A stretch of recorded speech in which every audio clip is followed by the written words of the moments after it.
Alright, we are live. It looks like that's the case. I'm Technovoid, if you're watching this VOD, and I hope you are.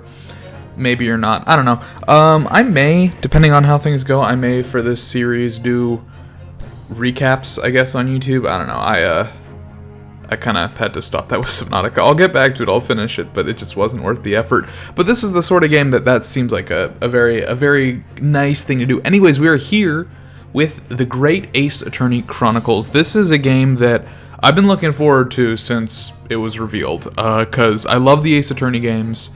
I've played all of them except for Spirit of Justice. I never played Spirit of Justice just because 3DS is never really a system I played. I did play Dual Destinies, but that one I didn't really. Although, was Dual Destinies on the 3DS? Now I look like an idiot because I don't even know what Dual Destinies is on. But never played Spirit of Justice. But every other one I've played, and I heard about this like a while ago, and I was like, yeah. Who knows? Maybe it'll come out here someday. And then it did. I have not played the Leighton one either. That's the other one I haven't played. But I have played all the other ones.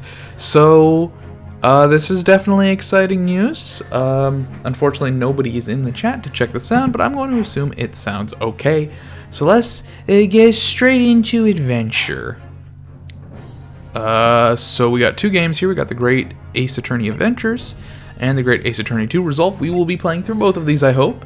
Unless the first one just really sours my mood on the whole series, I think we'll definitely be playing both. So let's get straight into it. Wait, what is this?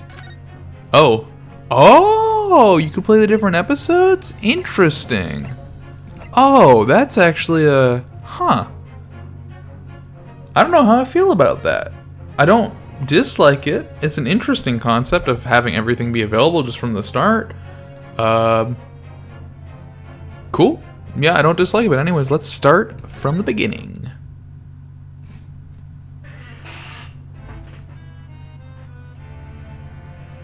The Empire of Japan. After opening its doors, a push for cultural transformation brought great waves of Western influence to this far eastern island nation. The revolution washed over the land, making life in the capital exciting and unsettling. It was a period of great change, and some was swept away by the tide.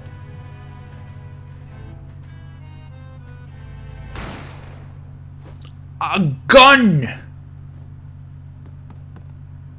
There's been a murder.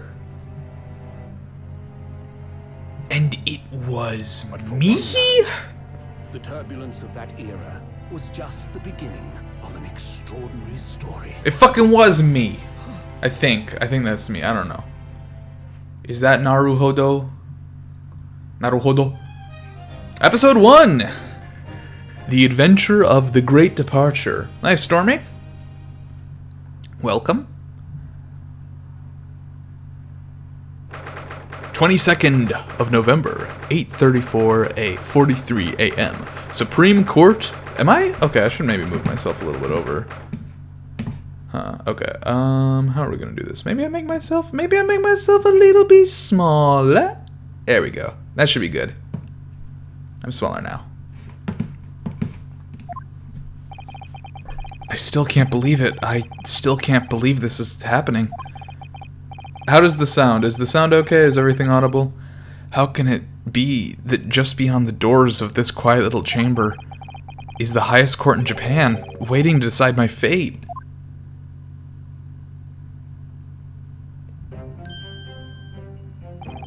What?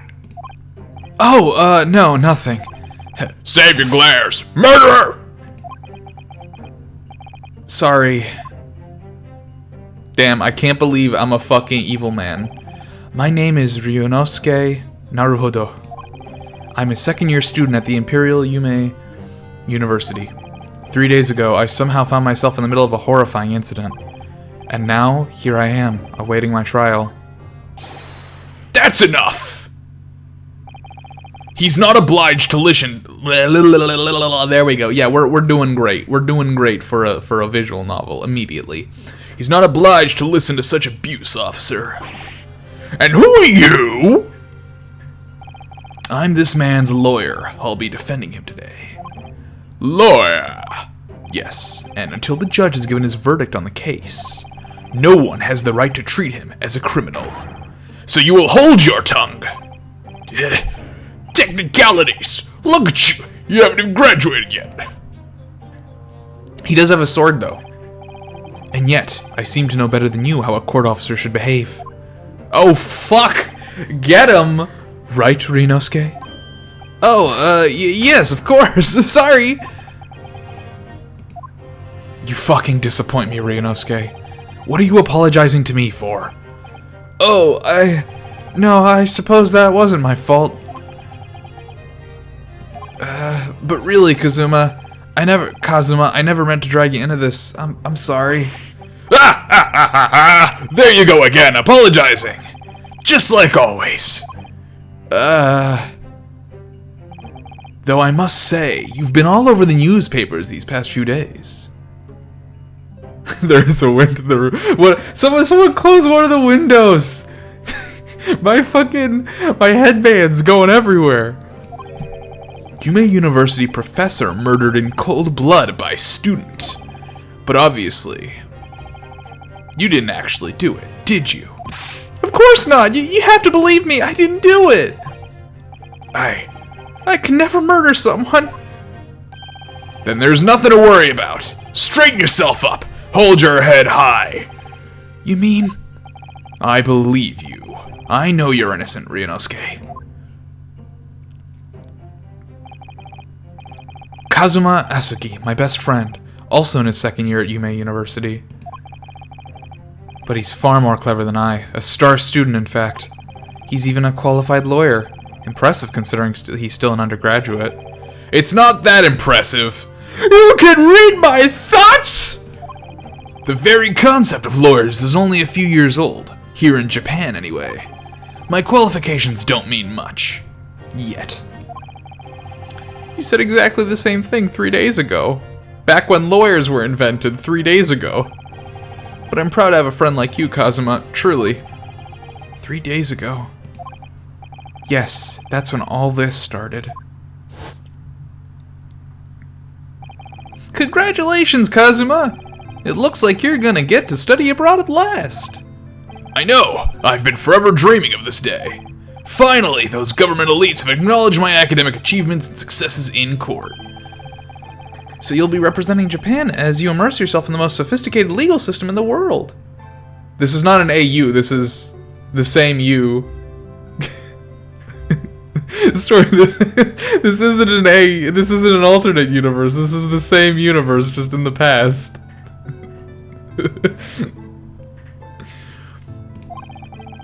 I'm really happy for you, and proud as your friend.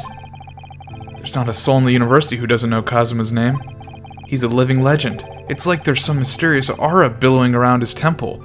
That's what's making his fucking headband go swoofy, swoofy, swoofy. It's the aura. I want to bring about change in our own legal system. That's why I have to cross the ocean to see the real thing with my own eyes. The heart of the British Empire. I wish I could see it too. Then come with me. We'd have a wild time tearing up the streets of Her Majesty's City of London together. If only it were that simple. My grades fucking suck, bruh. Oh dear, look at the time. I'd better be going. Alright, I'll see you later. I think I'll stay and enjoy this place a while longer. Good idea. After all, it's not every day you get to visit a high-class Western restaurant like this. See you in English class tomorrow then, partner.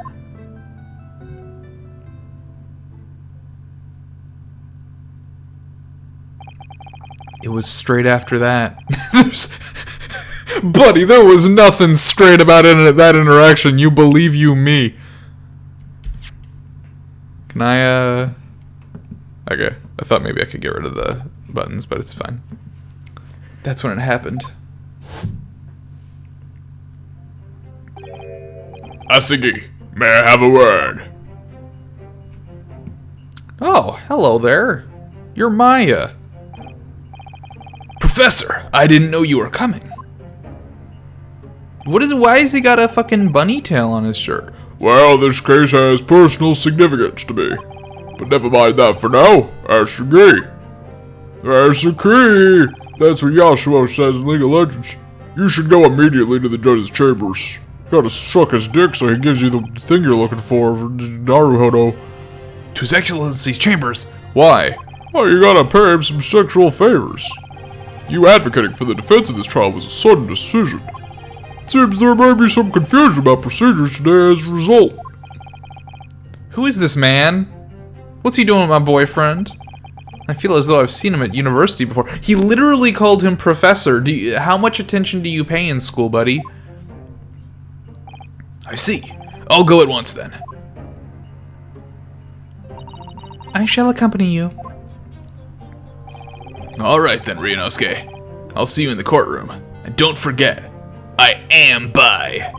So I'll do anything with anyone. Yeah, thanks, Kazuma. Count your lucky blessings, buddy.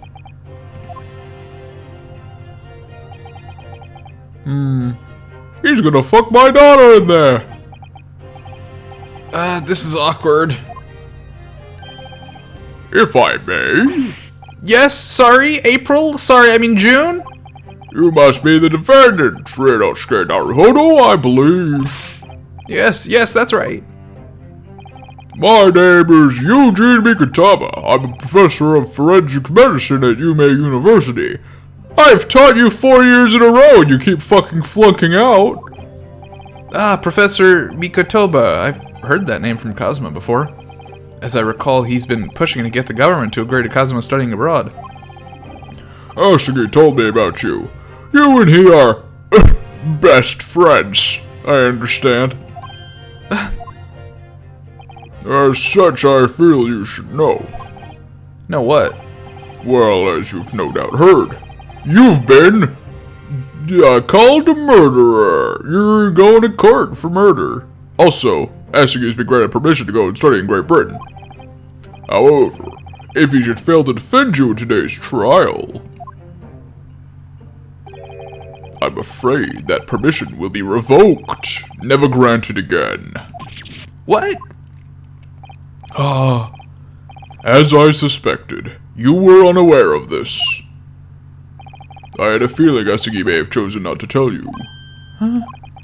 He's agreed to defend me, knowing that if he fails, his dreams will be shattered? But I don't understand. Why would the government do such a thing? The administration has to choose from a large number of applicants for overseas study. It's very difficult. Oh shit. Nell, thanks. Much appreciated. Looking forward to seeing your thoughts. And thanks once again for the sub. Very cool. Very cool, brother. Even in the most favorable of circumstances. I don't believe it. But I didn't do it. I swear it. I'm not a murderer. I'm sure that's true. Nevertheless, I can assure you that proving your innocence will be no easy task. Not if the previous games are anything to go by. You see, there are certain peculiarities about today's trial. Sorry? What do you mean? You'll soon understand once proceedings get underway. But then what should I do?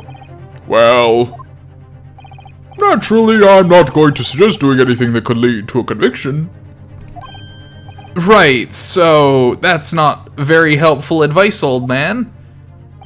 As soon as the trial starts, whip out your gun and point it at the judge. That'll get you off free. The judge will pose a certain question to the defense.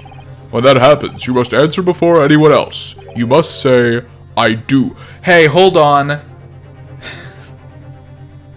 It's Omni-Man? It's not Omni-Man. You're nuts. Japanese Omni-Man. Feudal Japanese Omni-Man. I don't think so. I can't believe I'm agreeing to marry the judge, by the way, before anybody else. This is like speed court. You gotta be the first person to marry the judge. I do? But what will the question be? Surely not, do you accept the accusations brought before you? Of course not. Not just something like that. Defendant! Court is about to begin! Proceed to the courtroom trial at once! I keep words! It would seem our surreptitious discussions ought to be cut short. So allow me to summarize. Kazuma Asagi must not be the defense lawyer in this trial. Of course, as the defendant, the final decision is yours. What are you waiting for? Do you want to be found guilty for failing to appear? Dude, give me like 10 seconds. Holy shit, brother. Get moving! There's no point in anyone advocating for the likes of you. You've literally never met me. This is slander. Fuck you. Literally fuck you. What is your problem? This is it. If this trial goes badly, Kazuma's dreams of studying abroad are over. And what's more, I'll be found guilty of murder. And so, so the question's gonna be, are you guilty, or like, do you, yeah, something like that. I don't know. And so that way he doesn't have to defend me and fuck up. I don't know. This guy, fucking feudal Japanese Omni-Man's an asshole. With absolutely no idea of what lay ahead, I embarked on that unforgettable trial. Getting ever so closely to the bailiff, and the bailiff is like, dude, can you fucking go? My one and only chance of proving my innocence, the trial that would decide my destiny.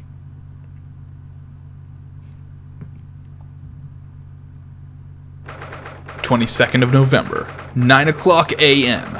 Supreme Court of Judicature, Courtroom 2. So this is a courtroom. You are a law student, and you do not know this. Come on, Naruhodo. Nobody's here. Oh, those three guys are there. The Supreme Court of Judicature. No court in the land has more power. I don't much like the look of those people sitting in the public gallery. They look like Nazis. Lots of military and other uniforms in there. The powers that be have demanded that this be a secret trial. A secret trial? A trial that's closeted to ordinary members of the public. Only military and government officials may attend. What? But why? It'll become clear in time, but for now... You need to concentrate, Ryunosuke. It's about to begin. Yeah, I hope that too.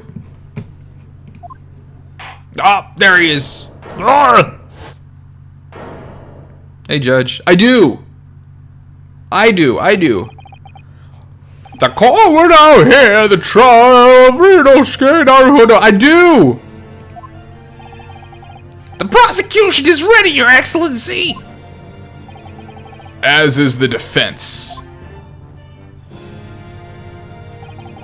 Before we begin, there's one point of order I would like to confirm. Yesterday evening, the defense made a last-minute request for a change of advocate. That's correct, Your Excellency. I made the request myself. And all procedures for the defendant's advocacy to be decided 2 days prior to the trial. As this is an unusual circumstance, I am obliged to ask for final confirmation now. I do! Who advocates for the defendant in this trial? I do! This is it! This must be the question! Who's gonna defend me? That's the question the professor meant. But then, if I say I do... I need to answer quickly. What should I do? Oh God, oh God, oh God, I do! Your Excellency, no confirmation is needed. I do! As I'm standing here beside the defendant, I hope it's clear who will advocate for his defense. Yes!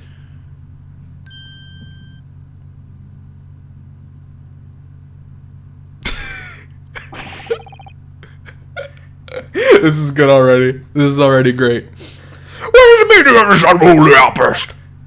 I would like to inform the court that I, Ryunosuke Naruhodo, will be defending myself. You'll be... What? What are you playing at, Ryunosuke? Professor Mikataba told me everything just now before the trial. He did what? He said that your dreams of studying abroad would be dashed if you were to lose. That was a fucking lie. He wanted me to defend himself because he was the murderer. Boom. Solved it in one. Everybody, chapter 2. Let's go. How sad. It means you don't have faith in me. You think I won't be able to get you off. Kazuma, oh, I'm fully aware of you being able to get me off. Trust you, me. No, it's not that really. It's just that, well, on the off chance that things don't go well for me, I couldn't bear to be the reason that you, Yes, I knew that's how you'd feel, which is exactly why I decided not to tell you. Professor Mikataba shouldn't have stuck his nose in. Very well. That's not the voice. We're changing the voice. The court hereby recognizes the defendant's desire to advocate for himself in today's trial. Well, well! Does the accused admit defeat already? Renouncing his own counsel. Really? Objection!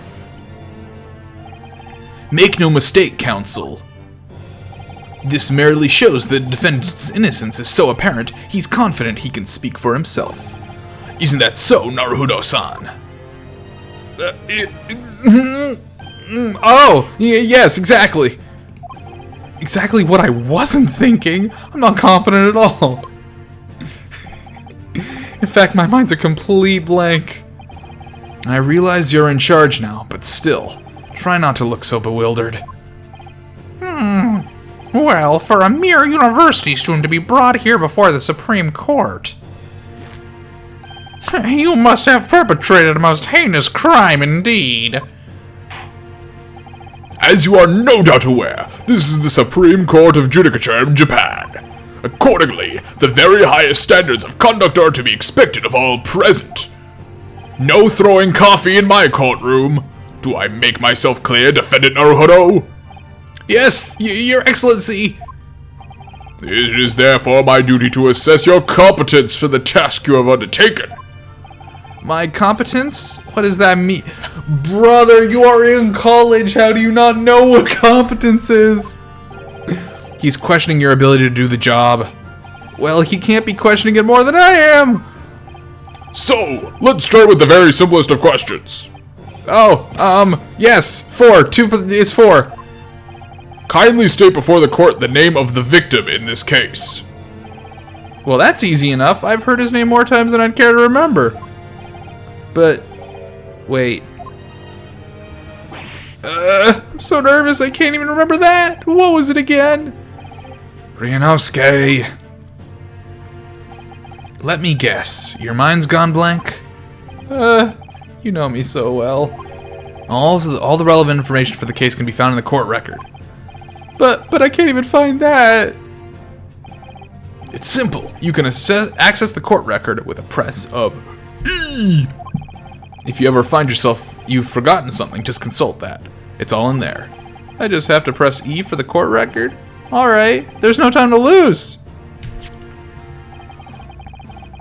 This is the list of everything you've collected. Now try switching to people with E. Proof that I'm a student at the Imperial Yume University. I always wear it on the car on my uniform jacket.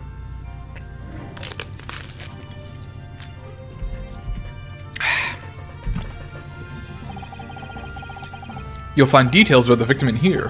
When you're done, just press Z to go back. Kazuma Asogi, a second year at the Imperial Yume University. He's my best friend, and despite being a student, qualified defense lawyer as well. Eugene Mikotala, a medical school professor at the Imperial Yume University. He's an authority in forensic medicine and Kazuma's mentor. Taketsuchi Ayuchi, the lead prosecutor of this case, who would appear to have little love for the changes the Cultural Reformation has brought about. And John H. Wilson, the victim of this case. He was a visiting professor of medicine at Yume University from the British Empire. So remember, everything to do with the current case can be found in the court record. Speaking of, I want to see what this is. Postmortem report. Death occurred a little after 2 p.m. and was caused by loss of blood from a gunshot to the chest. The bullet did not pass through the victim's body. What? Then how? What? Then how does that? That's sus. Now, you'd better not keep His Excellency waiting any longer. Find the victim in the people section of the court record, then press R to present. Try it now. Yes! Yes! The victim's name was Dr. John H. Wilson. Well, at least you can remember the name of an esteemed member of your own university that you murdered. Dr. Wilson was a visiting professor from England, invited to Yume University 3 years ago. Oh, it means the bullet got stuck? Oh, is that what that means? Did not pass the... You're right, yeah, I'm stupid. Okay, got lodged in his chest or something. Okay. I see. Okay. Well, if he died from fucking loss of blood, people, if you get shot in the chest... I don't know. Okay. Indeed, which is the reason why this case has such profound implications. The British Empire is at present our country's most valuable foreign ally. And as most of you will be aware, we have just signed a new treaty together after lengthy negotiations. There can't be anyone who hasn't heard of the Anglo-Japanese Treaty of Friendship and Navigation, or the Ajtfden for short. Nobody calls it that, though, because that's dumb. And yet, despite these delicate circumstances, the blood of an Englishman has been spilled on our soil.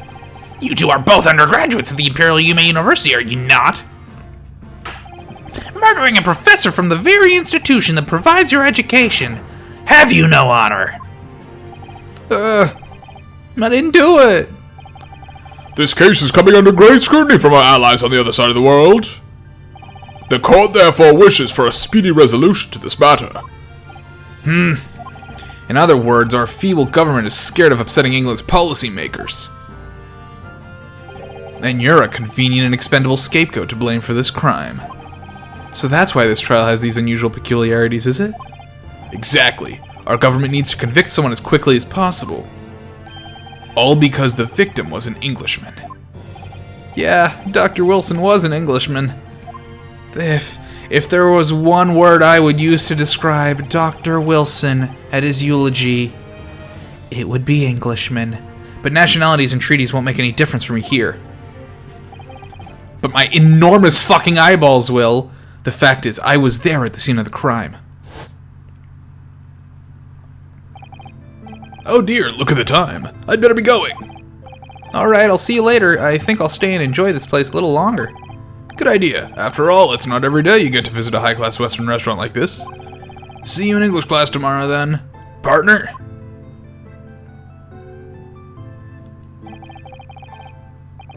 The British Empire. Wow, it's incredible to think. It is incredible to think, isn't it? I try not to very often, but, you know, every once in a while it happens. Wait. Does that man have a bullet in his chest? I've seen that man at university. I'm sure he's a visiting professor from Great Britain. I don't know his name, but still. I should go and say hello. So I went over to the professor's table. And he was fucking... Oh, he was alive still? And introduced myself to Dr. Wilson. Now then, let me pose my next question to you, Defendant Naruhodo. Yes, Your Excellency? How did this professor of medicine, Dr. John H. Wilson, lose his life? State before the court the cause of death. The cause of death? Well, obviously, that was, Ryunosuke! Remember that in court, every assertion must be backed up by evidence. By evidence? But how? Find the piece of evidence that shows the professor's cause of death and select present. Do it now! Yes! Yes! Well... According to this document, the victim suffered a hemorrhagic death due to gunshot trauma. Learn to read, you imbecile! That's the post-mortem report, I take it! Sorry, yes! That's right. The, post-mortem report. In the West, a doctor dissects corpses to identify the cause of death in an autopsy. But here in Japan, a police officer merely inspects the body and draws conclusions that way. Oh, I see. As long as I'm not going to be tested on any of this later. This is a so-called photographic print of the scene of the crime. You can clearly discern scorch marks around the bullet hole produced by the powder explosion. In other words, we should assume that the victim was shot at close range. Thank you, counsel. The court will accept this modern scientific evidence into the record. The photographic print of the victim has been entered into the court record. He was shot. Okay, alright. So that's a photographic print. Well, that's something I've never seen before. Let me take a look at that. Let's take a quick little look. Can I take a look? Ooh, that's fun.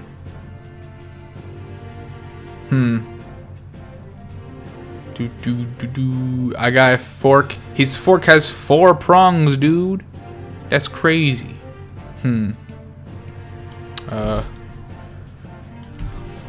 Alright. No. Oops. It's clearly superior to a drawing. The detail's incredible.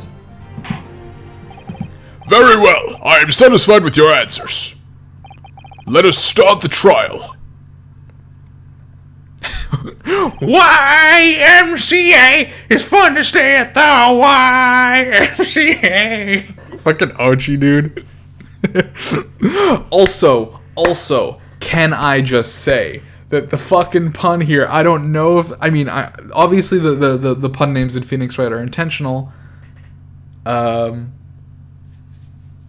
I don't know, Stormy. I don't have the answer to that question. Maybe that'll come up in the trial. But all the Phoenix Wright names are always puns, and this guy, the guy he's based on, is Winston Payne, as in winced in pain, and this guy's last name appears to be Ouchie, which I assume that's intentional. What is his full name?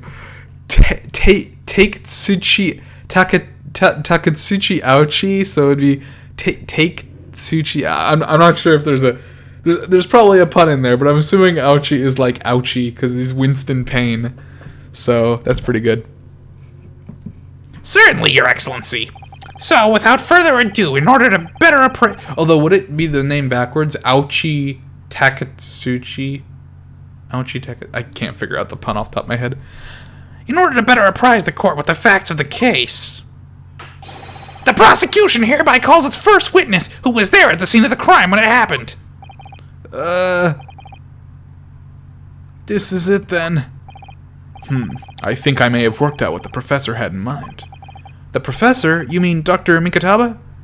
Yes, clearly you're the defense lawyer today, not me, but that doesn't mean... Well, I can still act as your assistant. Ah, of course. When he was speaking with me before, he simply said, Kazuma Asogi must not be the defense lawyer in this trial. He really has been sticking his oar in, hasn't he? Maybe, but any help you could give would be greatly appreciated, Kazuma. Kazuma-kun. Well, my first piece of advice is rein in that crazy look of bewilderment and control the cold sweats. Only if you rein in that crazy headband and control the cold stares first. True. Let's go, first witness time. Witness! State your name and occupation for the court, please. Hosonaga. Satoru Hosonaga. I don't... If that's a pun, I don't know. What a whore. Of course. My name is Satoru Hosonaga. I am the head waiter at a Western-style restaurant called La Carnival. Oh, this guy's... Oh, Jesus Christ, what? Are you alright? You seem to be coughing up some,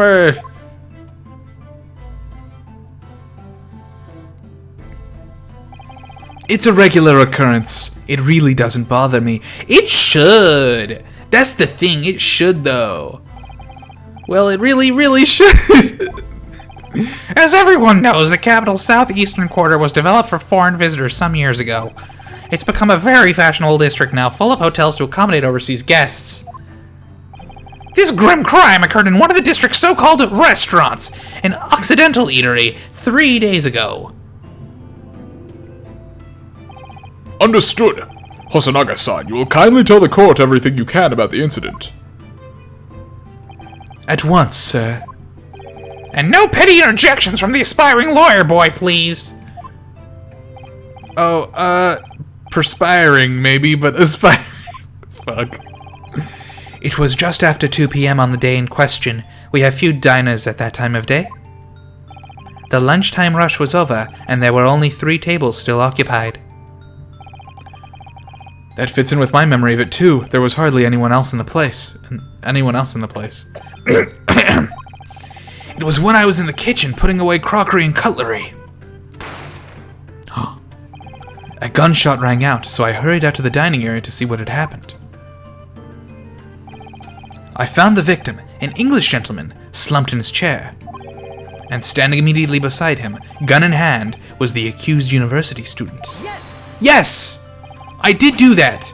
Hold on, let me just clarify something here.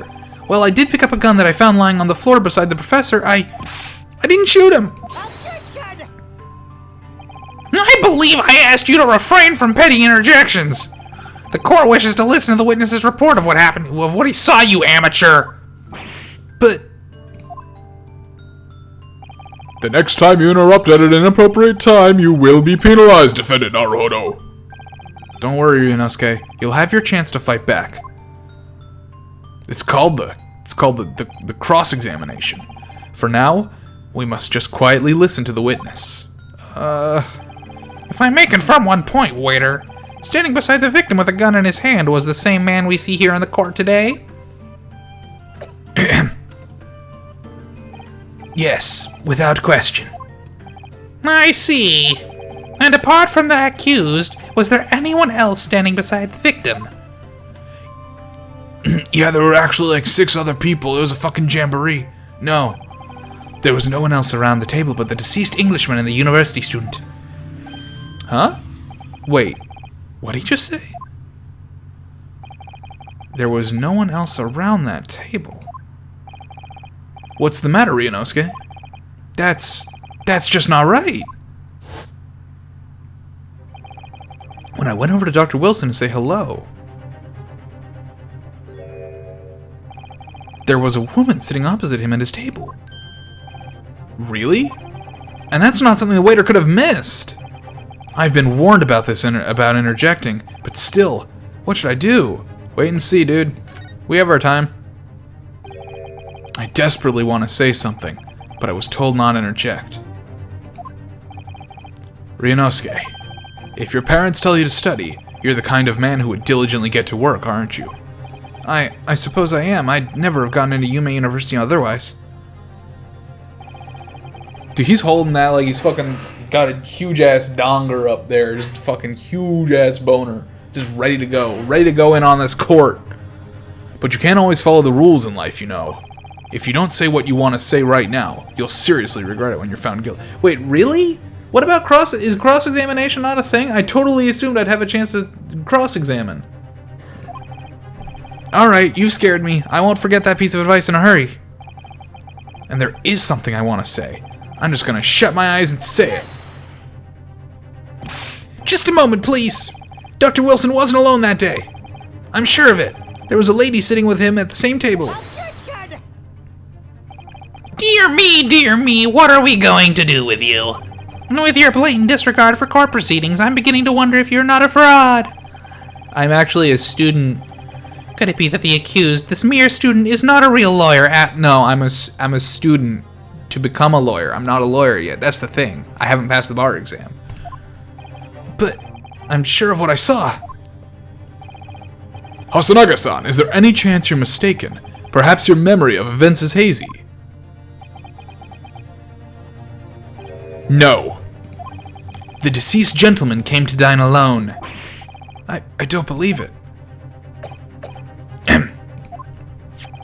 I actually have a rough plan of the restaurant as it was that day.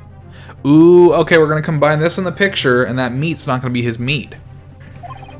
Please, have a look if you'd like to. Let me see. Let me see. Sketch of the establishment's layout drawn by yourself, I presume. That's right. I'm afraid I used the back of my business card. It was a turbulent situation. However, as you can see, the gentleman in question was seated alone. Well, you're clearly a very conscientious waiter. Thank you, sir. The court will take this plan and add it to the court record as evidence. Oh, well...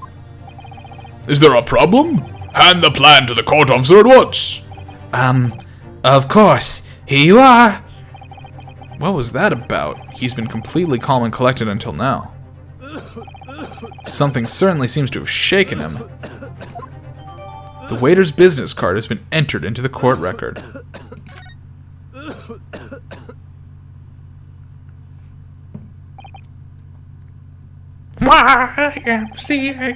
So, the court has now heard a proceed of the case. Yes, at the moment the gunshot was heard in the restaurant. The only person in close proximity to the victim was the defendant on trial today. It would seem we are looking at a black and white case here, much like that photographic evidence. Defendant Naruhodo. Yes, Your Excellency. If you admit your guilt at this stage, the court is willing to look mercifully upon you. We all know that's bullshit. We all fucking know that's bullshit, dude. That's not, like, literally an Englishman is dead? You guys are gonna fucking murder me. In other words, you may have some small reprieve in your terms of your inevitable punishment. I called this waiter here as an unsworn witness in order to explain the details of the case to the court, but I must warn the defense if you are determined to pursue matters further in this trial. The prosecution has decisive evidence from sworn witnesses who were present at the scene of the crime. Now, how's that possible? If he was the only one in the restaurant, how the fuck is that possible, buddy? What do you think I should do, Kazuma? What do you mean? Well, I'm gonna be found guilty one way or another, it seems. Wouldn't it be sensible to plead guilty at this stage and hope for a more lenient sentence? Everyone keeps telling me that this trial is unusual, about these peculiarities. You've said it, Professor Mikataba said it, and so has the judge and the prosecution. I'm scared of what lies ahead if I push this. As I said from the outset, I believe you're innocent. I trust you. And yet, despite knowing that, you're willing now to throw that trust back in my face? Is that it? What? If the accused is in fact innocent, then a defense lawyer is duty-bound to prove that innocence by whatever means necessary. Are you just going to abandon that duty? Are you going to give up on yourself? The battle hasn't even begun yet, Ryunosuke. The defense pleads not guilty, Your Excellency. We invite the prosecution to stop making empty threats and bring out the witnesses. Then we'll see how decisive this evidence really is.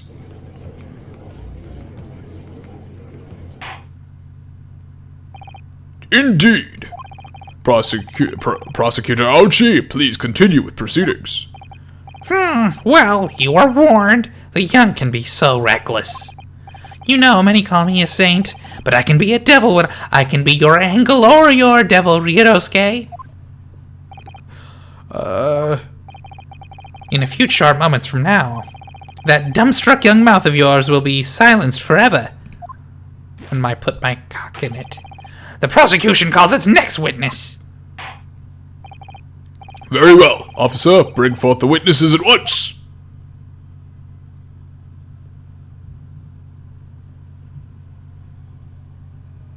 So where do these guys come from exactly?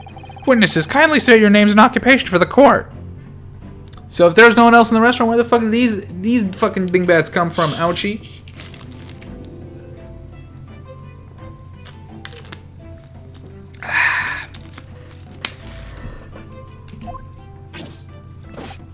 Yes, sir! The Great Nippon Imperial's Army Sergeant Iyasanosa reporting for duty, sir! Myself, if I employ as a verifier, cause ridiculous reference what I step out. I conduct my trade from here today on premises in the Sector District Ryunosuke at your service. An antique dealer and a soldier. What an unusual pairing. Both of these gentlemen were present at the restaurant on the day in question, despite me just saying there was no one fucking else at the restaurant. They must be the diners at the other tables that the waiter mentioned.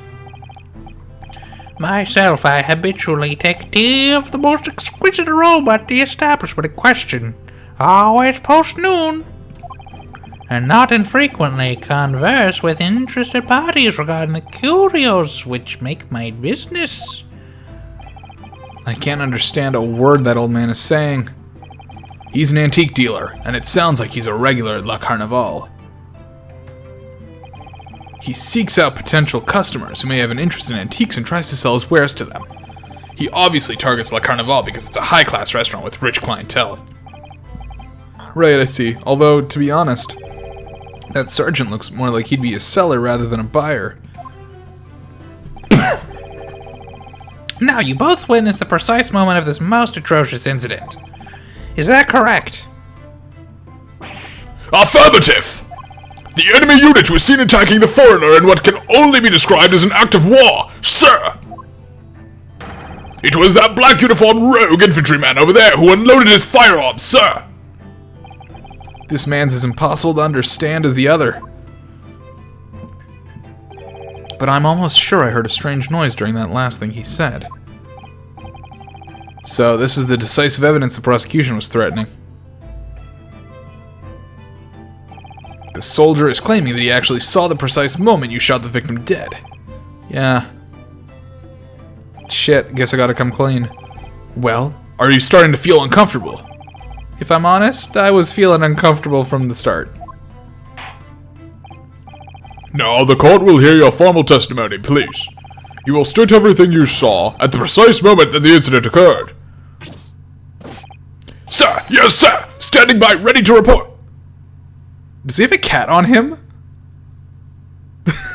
Does he have a cat? Unsavory memories of a most acerbic afternoon.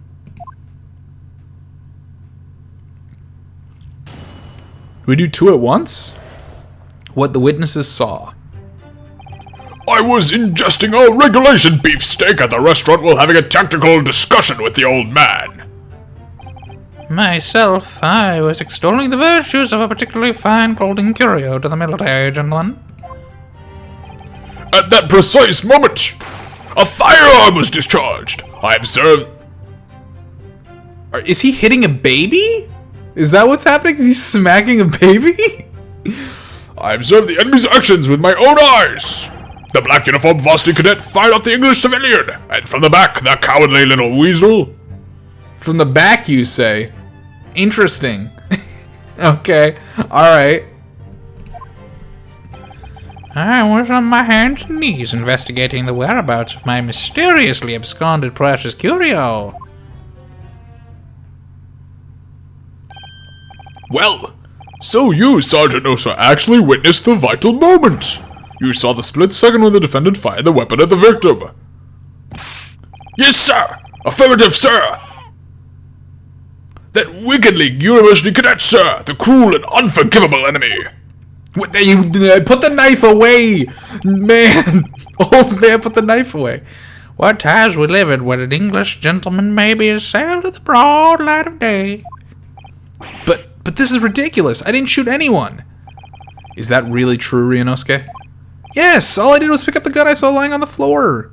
Why would you do that? After I said hello to Dr. Wilson, I went back to my table and sat drinking some coffee. Then, when I'd finished, I got up from my seat to leave the restaurant.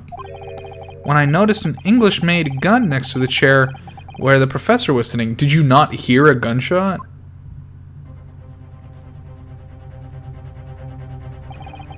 I thought perhaps the professor had dropped it. So I bent down, and just as I was picking it up... Okay. Well, if that's the truth, there was obviously a criminal on the scene somewhere. And somewhere in these two witnesses' testimonies, there's a clue as to who that criminal was. There is? Ryunosuke, you must exercise your right to cross-examine the witnesses. Cross-examine? Do it now! As we have heard, Your Excellency, there is no room for a doubt in the testimony of these witnesses. The defendant is clearly guilty. It is time to bring this despicable student to justice! Certainly, the testimony the court has just heard eliminates any vestige of doubt. Therefore, it is my grave duty to declare the verdict of this trial. Yes!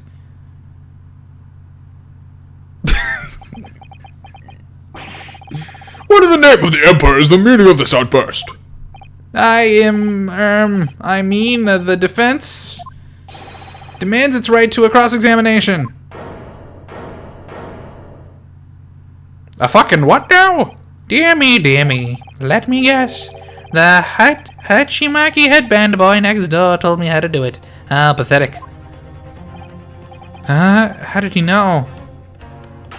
The prosecution objects. This is a clear waste of time. The defendant obviously has no experience. How can he possibly carry out a cross-examination?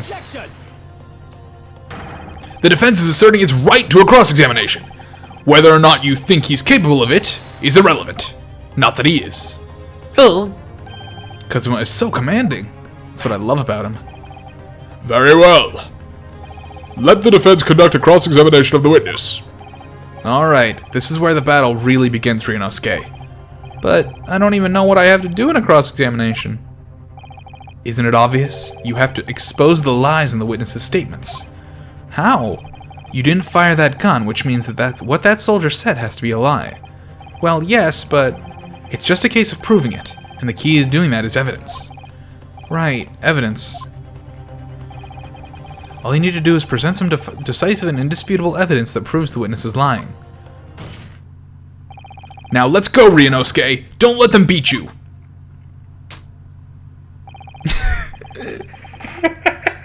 Slap!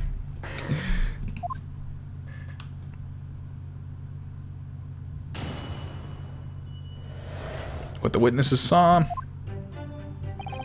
I was ingesting a regulation beefsteak at the restaurant while having a technical discussion with the old man. Myself, I was extolling the virtues of a particularly fine golden carrier to the military gentleman. At that precise moment, a firearm was discharged. I observed the enemy's actions with my own 2 eyes. The black uniformed varsity cadet fired on the English civilian, and from the back, cowardly little weasel. Can I present here, or does it want me to go through it? I was on my hands and knees investigating the whereabouts of my mysterious absconded precious curio. Okay. I have no idea what I'm supposed to do here. Listen, Ryunosuke. We know there are lies lurking in these statements. It's time to expose them. I understand that. The question is, how? Like I said before, the key to this is using evidence. Yep, okay. We're pressing E, okay.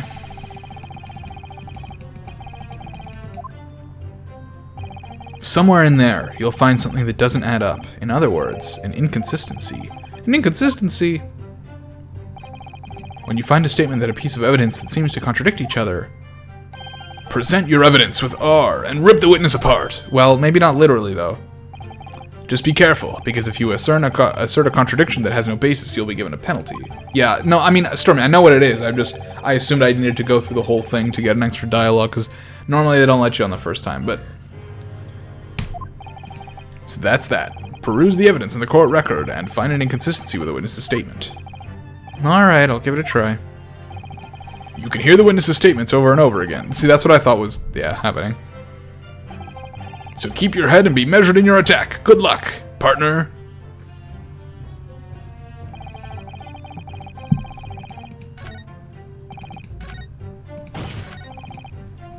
Yep, so on here, we present... I mean, we could present this. This is true. We could present this. Although this... Does this say... Single... No, this doesn't say chest. This just says single bullet fired at close range. Fatal hemorrhage from pectoral ballistic trauma. No exit wound. Bullet did not pass through the body. On the other hand, this picture does show that he was shot from the front in the chest, so we present this. I think. Yes!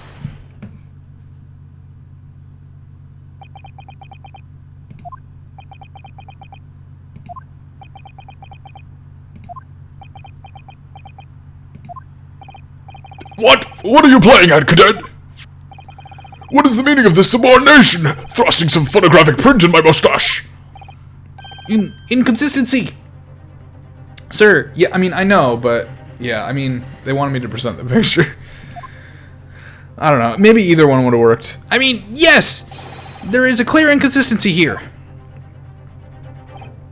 What nonsense? What can this print possibly tell us that we don't already know?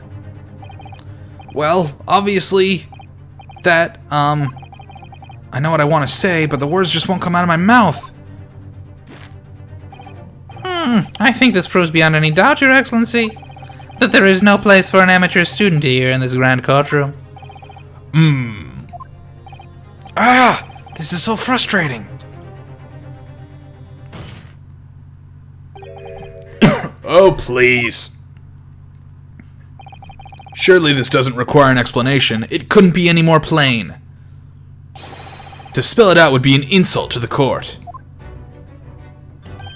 Kazuma, what? What are you talking about? It's apparent from a single glance at this photographic this photographic print presented by the defense that there's a clear discrepancy here with the sergeant's statement. What? Sergeant, yes and no, sir. That's his pun. Yes, no, sir. Yes, no, sir. Yes, sir. What, sir? The statement you just made was this. The black uniformed varsity cadet fired on the English civilian, and from the back, the cowardly little weasel. Yes, sir. Affirmative, sir. I witnessed the crime with my own military-grade eyes, sir. Yes. But no, that just can't be. And why not, cadet? Because...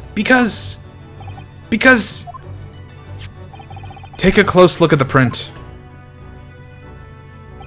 The victim, Dr. Wilson, died from a bullet wound to the chest. Ah! Hello, Cabello. According to your witness statement, the culprit shot the victim from behind. And that is where the obvious discrepancy, here. Well, how do you explain it? He does just have a baby on him. What the fuck?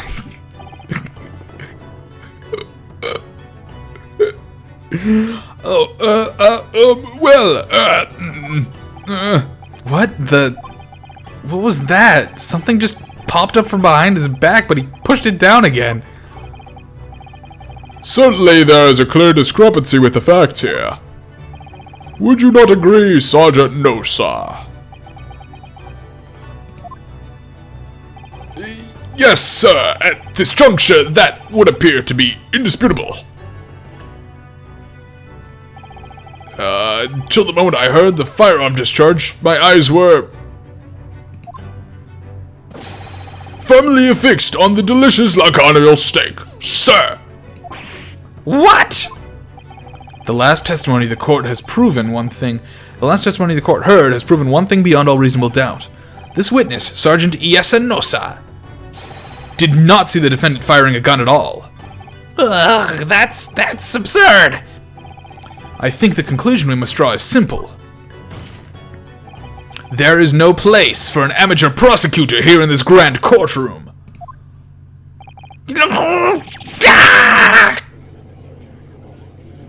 Nice, I got my first inconsistency. I saw it. There's been a complete turnabout in the mood of this trial, just from that one discrepancy. So this is what being an ace attorney is all about. But I definitely saw him! That university cadet there, he was pointing the firearm directly at the victim's back! Yes, I was! But I never fired the gun! All I did was pick it up off the floor! And you, old man, you didn't see the moment the victim was shot either. Myself, I have already been quite clear. The gunshot interested me not. I was far too busy on the floor. Too busy on the floor? Sorry, what were you doing? Hunting for treasure! Treasure? Indeed, the Kohei Erakuban, my prized coin! On each occasion when I visit that restaurant, it is my habitude to place in my bosom pocket a particular trinket of interest from my shop, Rasute.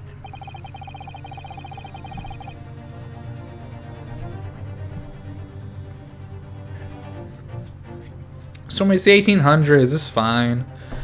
in the hope of meeting a rich diner who might like to buy it from you.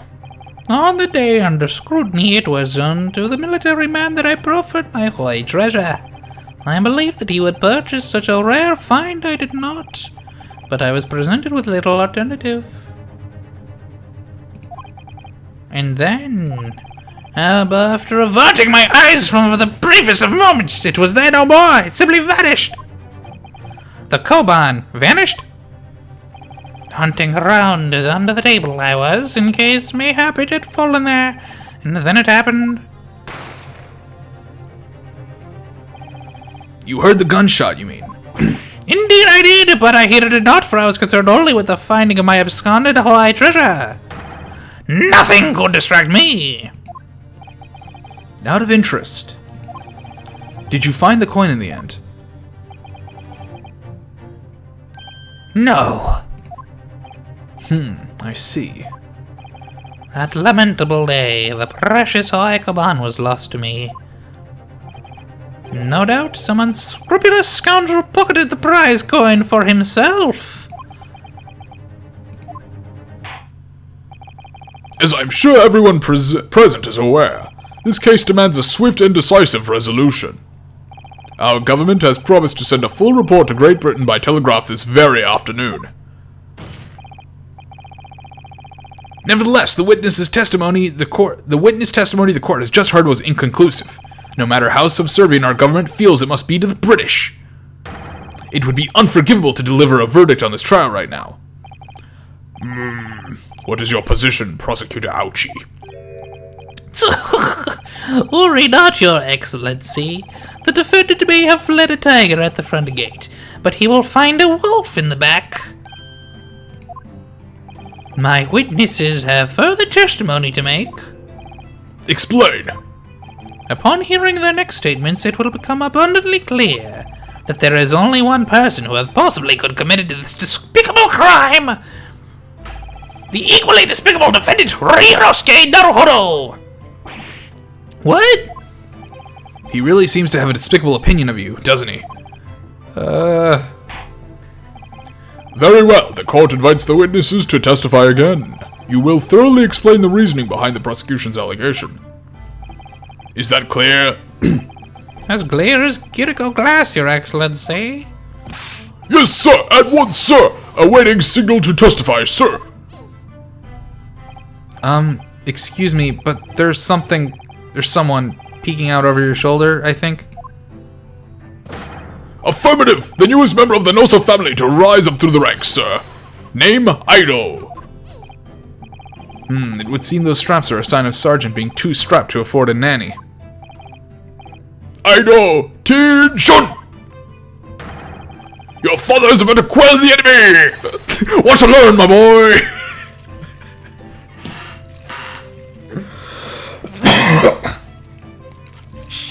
This game's great.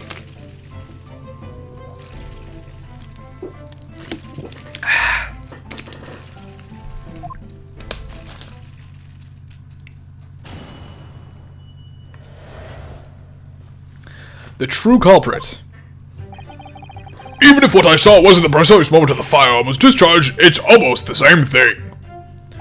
Yes, pointing his gun at the foreign man, he was that young lad in black. That much I myself did see. Furthermore, a visual search of the premises at the time confirmed that we were the only personnel present. Indeed, alone he was, the Englishman, dining all by himself.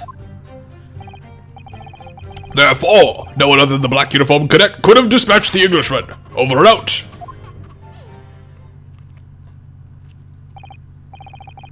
These testimonies are certainly compelling. Yes!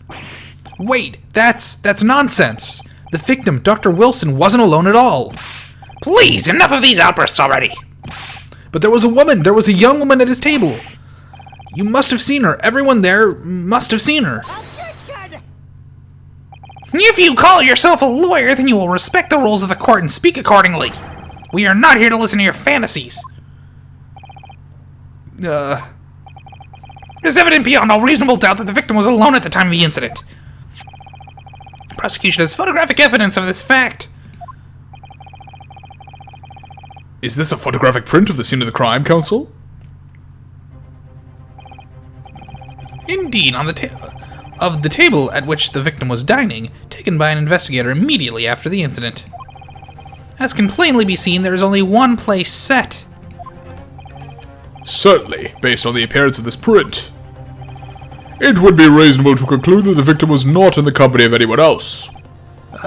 This doesn't make any sense. The court will add this new photographic evidence to the record. Photographic print of the crime scene has been entered into the court record. A bottle of carbonated water and a steak lunch can be seen on the victim's table. I don't understand. Wait, sparkling water? It was tampered with. The chair was backwards, yeah, but I'm more concerned with the fact that I think the previous one had wine? What's going on here? It's just not possible that nobody else saw that woman. But yeah, I was also thinking that since he was sitting that way, that his food would have been in front of him and that food was behind him. I was thinking that previously too, yeah. Guess we'll have to see what they want us to present exactly. The waiter before said the same thing. He maintains that Dr. Wilson came to the restaurant alone as well. But that's not true. I saw her. I swear that I saw a woman with him. It would seem that we'll be able to telegraph the report to Great Britain on time after all. The witness testimonies we have just heard leave no further room for doubt.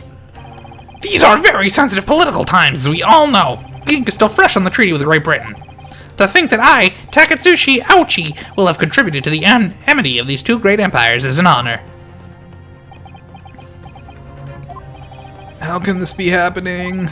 The judge is ready to rule. Stand tall, Ryunosuke. It's not over yet.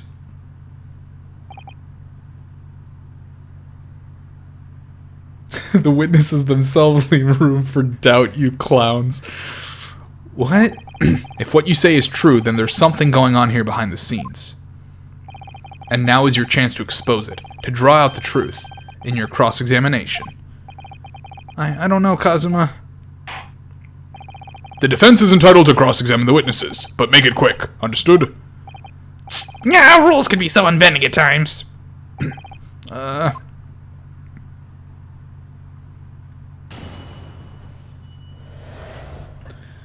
Okay, so just really quick, I want to take a look at this. So we have this photo here. Okay, so, no, maybe it wasn't wine. Okay, so we have half a steak eaten, some flowers, that. Okay, so that tracks. Is that the same glass? Yeah, okay. Okay, so that's to be expected. Yeah, so it is the fact that the chair is facing the other direction. That's got to be what it is. Even if what I saw was at the precise moment of the firearm's discharge, it's almost the same thing! Yes, pointing his gun at the foreign man he was. That young lad in black mentioned in my housing. Furthermore, a visual search of the premises at the time confirmed that we were the only personnel present. Indeed, alone he was, the Englishman, dining all by himself. Therefore, no one other than the black uniformed cadet could have dispatched the Englishman. Over and out. Okay, so that's it. So it's got to be this. Okay, all right. What do you think, Ryunosuke? What's the matter? I can't find anything. I can't find a clear discrepancy anywhere. I'm done for. I can't win this trial. No. Listen, the first thing to do is calm down. You can't expect witnesses' statements to be full of holes every time. So just take your time and try to tease more information out of them first. What do you mean? You can choose to either press or present against each of the witnesses' statements. If a witness is saying something you're suspicious about, press on him with Q. With a little luck, you may get more details, which could prove to be crucial. Right, I see. The important point is, there's no sense in holding back. If anything even slightly jars with you, press the witnesses on it, and press them hard. Alright, got it. I'll press them like blocks of tofu. The professor wasn't alone in the restaurant, I'm sure of it. And one way or another, this cross-examination is going to prove I'm right. It's time to press them for all they're worth. My fate depends on it. Even what I saw wasn't the precise moment of the firearm was discharged. It's almost the same thing. That's fine. That's fine. Okay, let's press on this. Yes! You must have noticed someone else at Dr. Wilson's table. There was a lady there. pains to point out time and time again, I feel I'm growing a callus in my ear.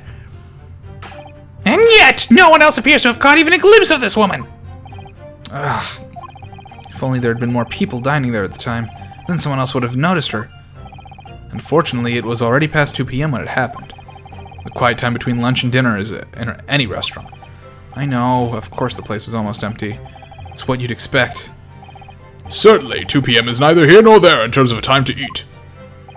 I wonder if there was any reason why the victim was eating at that time of day, and why he was alone. Yes, Your Excellency, there was indeed a reason. There was? He had a date. This was found in the victim's jacket's pocket. What is it, Counsel? It is a medical report card, Your Excellency. It would seem that the victim had an appointment at a clinic prior to visiting the restaurant. Hotta Clinic. Yes, there would indeed appear to be an entry for the date in question. 19th of November, noon to past 1 p.m. The very day of the incident. So the victim went for a late lunch following his appointment. The explanation couldn't be more simple. The prosecution felt no need to submit this evidence before, as it really has no bearing on the case. I wonder. What do you think, Ryunosuke? Well, it is hard to see how it could be related, really. Remember, you can request for it to be entered into the court record as evidence if you think it could be useful. Should I ask for Dr. Wilson's medical report card to be submitted as evidence or not? Abso-fucking-lutely. Yes!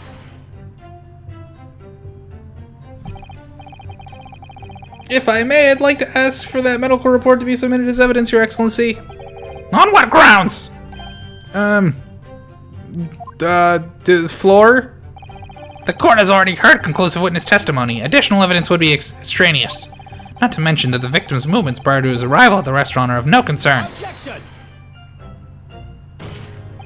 Whether or not they are concerned is up to us to decide. We have a right to explore our possible avenues. I beg your pardon? You have no authority to refuse a perfectly valid request for the submission of evidence. Very well. The court will grant the defense's request. Ugh. Youngsters these days are forever asserting their rights. It's a most disturbing Someone fucking screenshot that shit. True, though. All those damn TikTokers. Officer, kindly add the victim's medical report card to the court record. Victim's medical report card has been added into the court record. What we need right now is new clues. Let me take a quick look at that. Can I not look at it? Okay. Alright, we can't look at it. Fair enough.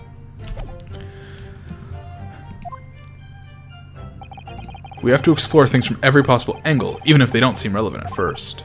Right, I hear you.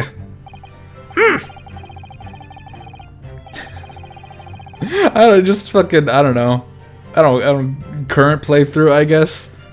I just think it was a funny line. Or I guess, do we have a visual novel channel? That would also work. Current playthrough also works, I don't care. The current playthrough thing is basically dead at this point since I'm not doing any more LPs. You can conspire to prolong this trial as much as you like, but it's the day after the festival already for you.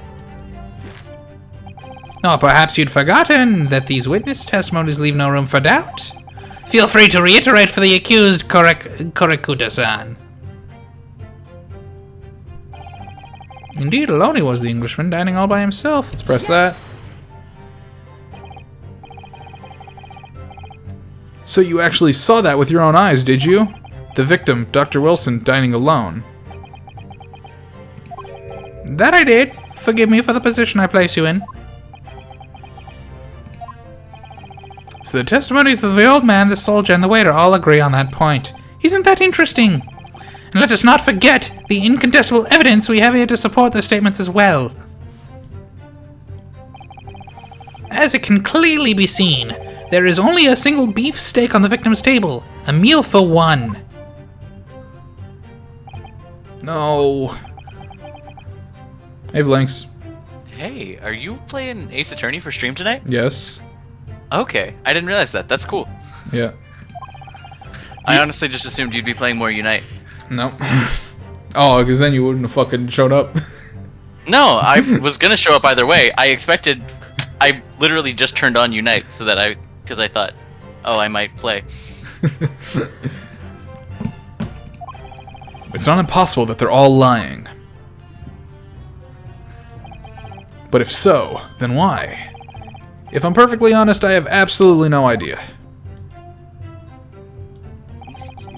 Not Nosa, not him. His name is Yesanosa. No, wait, really? Yeah, no, all Phoenix Wright names are puns. That's very good. Every single character in Phoenix Wright has a pun name. I only ever played the first few chapters of the GBA game. Or maybe it's a DS game, I can't remember. Therefore, no one other than the black uniform cadet could have dispatched the Englishman over and out. Alright, well that's fair enough. So indeed, Oloni was. Okay, so I guess we could press this, why not?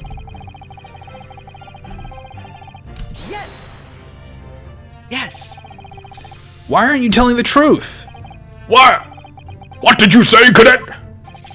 I clearly remember. There was a woman sitting across the table from the professor. Perhaps one of you might not have noticed. But for both of you to have failed to see the professor's dining companion, it's just not possible.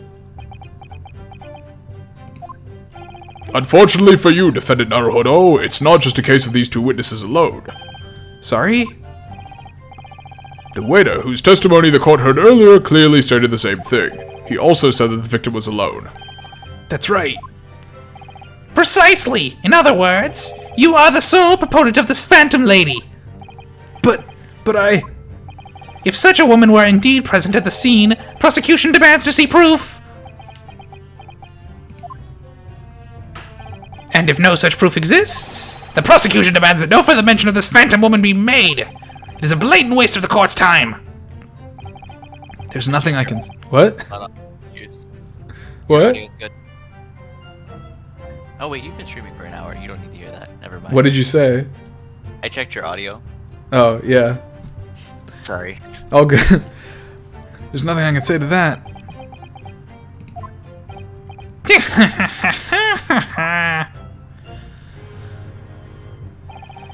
Excellent work, Ryunosuke. We've gleaned some new information now. Well, yes, but I don't feel like it changes much. I can't see that it brings any real discrepancies to light. I wouldn't be so sure. Let me see that medical report card you got before. Oh, you mean this? Yes, this is a brand new piece of evidence. So perhaps we should examine it in a little more detail. How exactly? You'll notice that some pieces of evidence bear a magnifying glass. These are the ones you may examine. Press space and you can take a closer look at the piece in question. Use blah blah blah blah to rotate the evidence in all directions and examine it from all angles. By using WAST,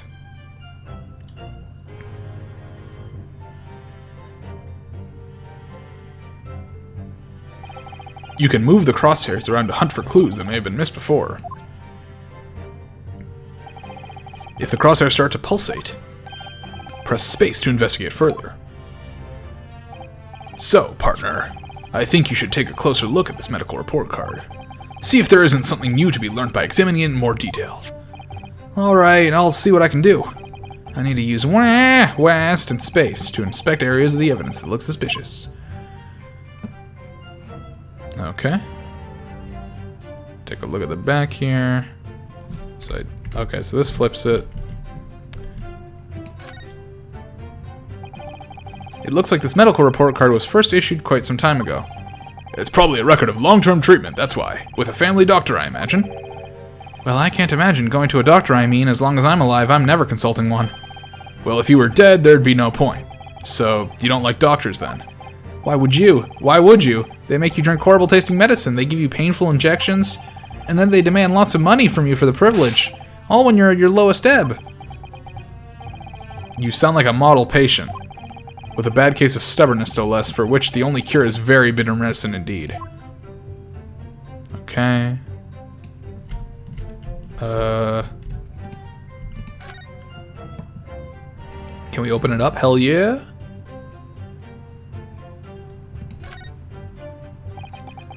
Let's have a look. This is some kind of medical history. Ah, and there's an entry for the day the professor was killed. Extraction of molar with topical anesthesia. Extraction of molar? You mean he had a tooth taken out? It would seem so. Just before the incident, he'd had a bad tooth removed. Perhaps they'd used laughing gas. That's the most modern practice in the West for pain relief. Yes, I've heard of this anesthesia. Although it's hard to believe that anything can actually stop you from feeling pain. Ah, there's a cautionary note from the medical practitioner as well. Strictly no food or drink besides water for 3 hours post-procedure until anesthetic effects have passed. Really? Sounds like information worth bearing in mind. The medical report card's information has been updated in the court record. With this new information, the meaning of that one particular statement totally changes.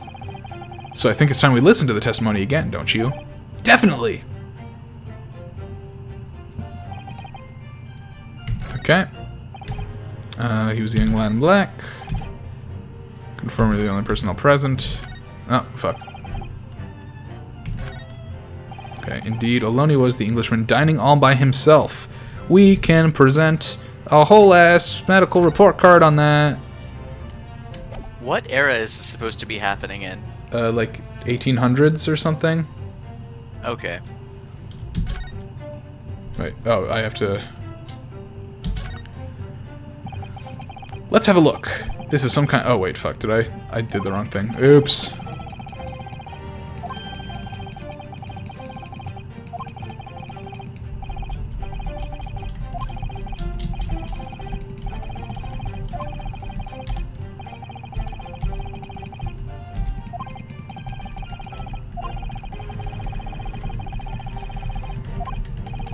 God damn, this goes on forever. Is there a way to speed this up? I know, I pressed the wrong button, I'm sorry.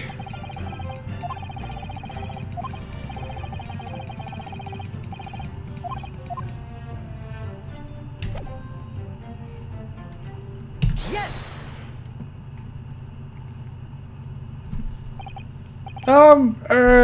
Well, I think, What about what are you withering, lad? Could call yourself a lawyer. I wish I could, but first and foremost here, I'm the accused. Ryunosuke, everyone stumbles on their words occasionally. You do it all the fucking time. Under the circumstances, I wouldn't worry about it. Thanks, Kazuma. I could see it quite clearly in that cross-examination you just carried out. When you raised your hands straight up like that, so purposefully. Fucking hot as shit, dude. I knew exactly what it was you wanted to say. Don't feel like you have to choose your words carefully. Just say what you're thinking. I wanna fuck you real bad. Alright, and thanks for the advice.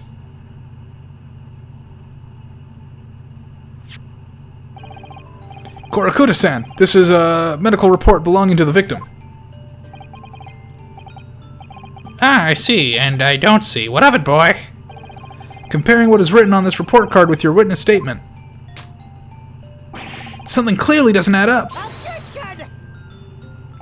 Dear me, have you forgotten my words so soon, you amateur?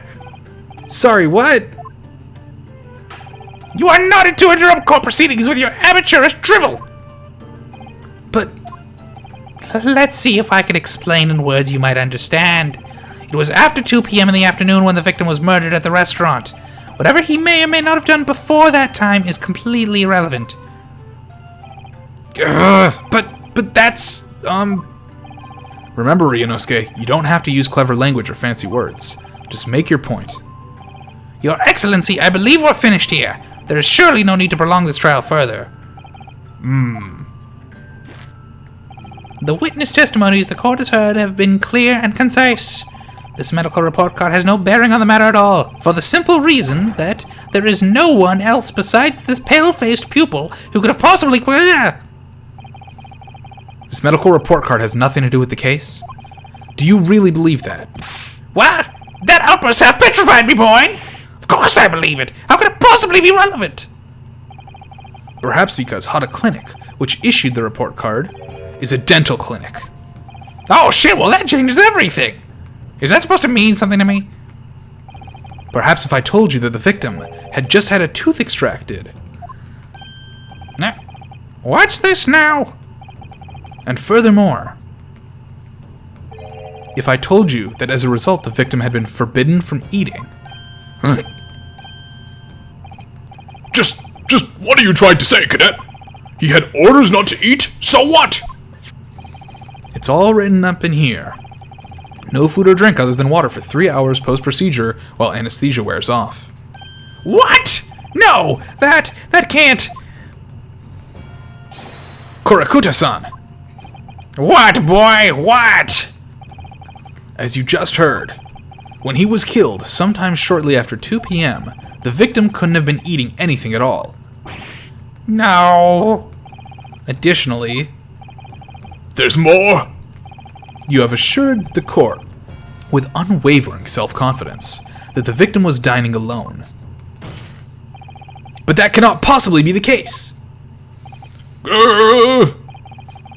Because the victim, as we now know, had just had one of his teeth extracted and was still experiencing the effects of anesthetic. Oh! Expertly done, partner. I love how overblown they make court cases. I know that's the draw. of the It's so series, good. but it's- I love it. What is this nonsense, you little upstart? These are baseless accusations. Just look at this photographic evidence. You can clearly see the plate of food at the victim's table. Use your head to knock open a door, you fucking idiot. The very discrepancy we're talking about. I was gonna say something clever there, and then I couldn't think of what I wanted to say, so I just said fucking idiot. Or can't you follow the logic? How dare you? I think it's fair to say that the tables in this restaurant case have turned. Wouldn't you agree, Ryunosuke? Oh, that was some good wordplay, brother. I mean, boyfriend. Most definitely. So having just undergone some dental surgery, the victim was unable to eat. Which leaves one very crucial conundrum. Who in fact was eating the pictured beef steak? The court will now hear the opinion of the defense on this new puzzle. I assume you're ready, counsel? Counsel? Oh, that means me, doesn't it? Alright, the answer to this question is going to be pivotal. This is the start of your turning this trial around. Show them what you're made of. Got it. The person eating the steak at the victim's table must have been an as of yet unknown third party. Obviously, it could only have been someone else who was sitting at the professor's table. You will not let this go, will you? There was no such person. There was, because I saw her. When the incident occurred, we know that the victim couldn't have been eating anything. Yet we have evidence of a half-eaten steak on his table. Therefore, the only logical conclusion is that there was somebody else there eating it. Ah. We have strong evidence to support our assertion. It's clear that these witness testimonies are unreliable. If the court decides to push through a ruling at this stage, we will lodge a formal complaint with the Ministry of Justice and pursue a fair retrial, relentlessly. Kazuma, Are you insane? You would take on the government? don't worry, Counsel. I have no issue with you. What do you mean? I have issue with them, those two witnesses in the stand. Wow. What are you talking about? We have demonstrated with evidence the victim was not alone. So, if it now turns out that the two of you deliberately lied when giving your testimonies, obviously you will be charged with perjury. Perjury! And, since this is a murder trial, you will also be deemed complicit in the killing. Complicit in the murder? No!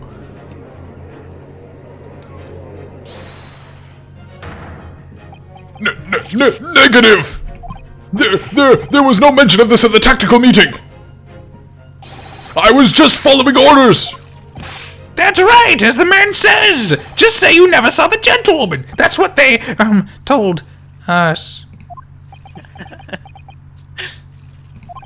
Oh. What? What did you just say, Kurakuta-san? Oh, no. You were just following orders? Now hold on, lad. I was, Say you never saw the gentlewoman. Ugh. When you say gentlewoman, do you mean you saw the victim with a lady from overseas? What? What is the meaning of all this? These witnesses gave false statements? Is this true, you pair? Just one simple slip of the tongue.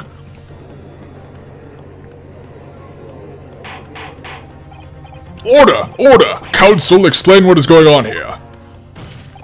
It's painfully clear now. You tried to prevent these witnesses from telling the truth. Absolutely not! The prosecution knows nothing of this! Then who's behind this? Who tried to make you keep your mouths shut? It's fucking Coffin Dude. Well, That's classified! So you're prepared to be tried as a conspirator to this murder, are you? You wouldn't! This can't be happening! Ryunosuke? Judging from the way they're reacting to this, I'd say they were sworn to silence by someone with considerable influence. However, I don't believe Ouchie had any idea about it. What are you saying? I mean, to wield that kind of influence, there are only a handful of possibilities. It could have only have been the government, the military, or the police, I suppose. Well, any ideas about who might be behind this? If we can affirm who tried to silence these witnesses, then we can continue our pursuit. So we need to name whoever it was that tried to make the witnesses keep their mouths shut. Of course, we'll need evidence before we can make any firm accusations. Evidence that proves whoever really did wield his or her power here. But how? How can we possibly... Remember how we made progress before? Before? We examined this piece of evidence in more detail and found a new clue as a result. Oh yeah, that's right! Well, that's not the only piece of evidence we have, is it? We need to re-examine everything, and make sure there's nothing we missed. There's no time to lose. I want answers. If it's proven that these witnesses have been manipulated, I assure you the penalty will be severe. please, wait, Your Excellency! I had no idea about any of this, I swear every Shinto god! I knew nothing! And what does the defense have to say about all this? Well, Your Excellency, no time to think. I'm just gonna have to close my eyes and shout out the first name that comes to my head. That's actually not what you have to do at all. Besides the prosecution, the only person with the necessary influence to manipulate the witnesses is...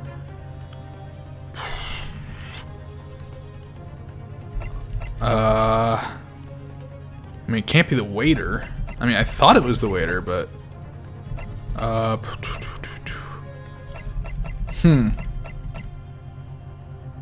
only person with the necessary influence...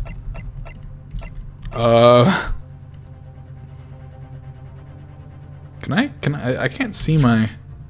I actually don't know. I assumed it was the waiter, but I don't see how he would have the necessary influence, because it's the police, the government, or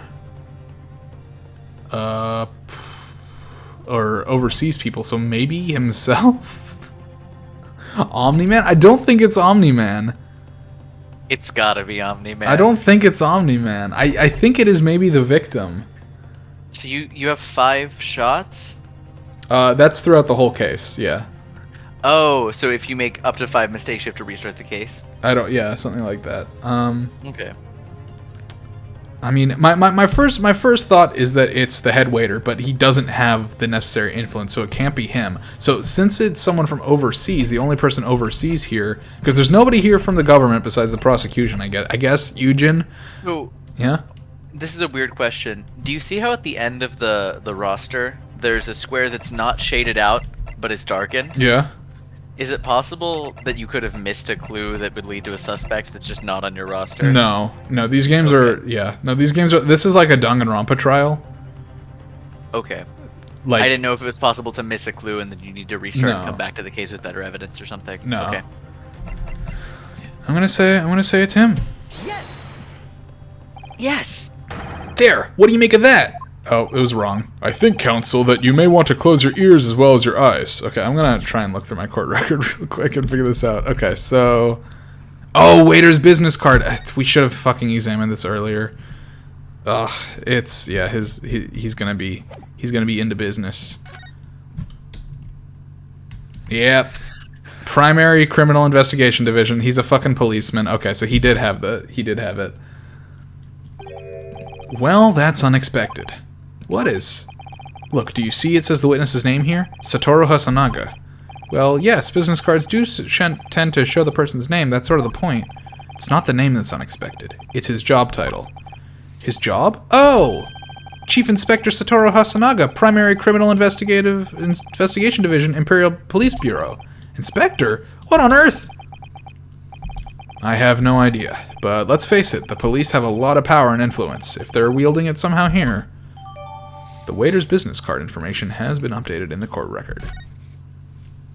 Alright, well now that we have that piece of information, now we can answer this properly. So we lose some health, and then we answer it properly. I can't believe you. I thought you were a pro gamer. I didn't realize that I wouldn't have a chance to, like... I thought that it would, like, be like, now inspect your evidence, rather than just be like, okay, you can inspect your evidence now, and then just have the thing go. Now I know for the future. Otherwise, the size of disappointment in the courtroom may very well deafen you. If you feel you must close your eyes in a crisis, might I suggest you keep your mouth shut next time, too? What an asshole. Otherwise, I may have to use the influence I have in this courtroom to shut it permanently! Is he the prosecutor? I forget. He's the prosecutor, yeah. Ouchie. Yeah. I don't know what it is about that prosecutor exactly, but he really makes me wince in pain sometimes. He's the character he's based on from the older Phoenix Wright games is Winston Payne, like winced in pain, and his name is Ouchie. That's very good. I don't have a great deal of influence myself, but believe me, I can find other ways to make you keep your mouth shut as well. Alright, yeah, I know you're gonna put your fucking dick in my mouth, I know, sorry. Must be a clue somewhere in all that evidence in the court record.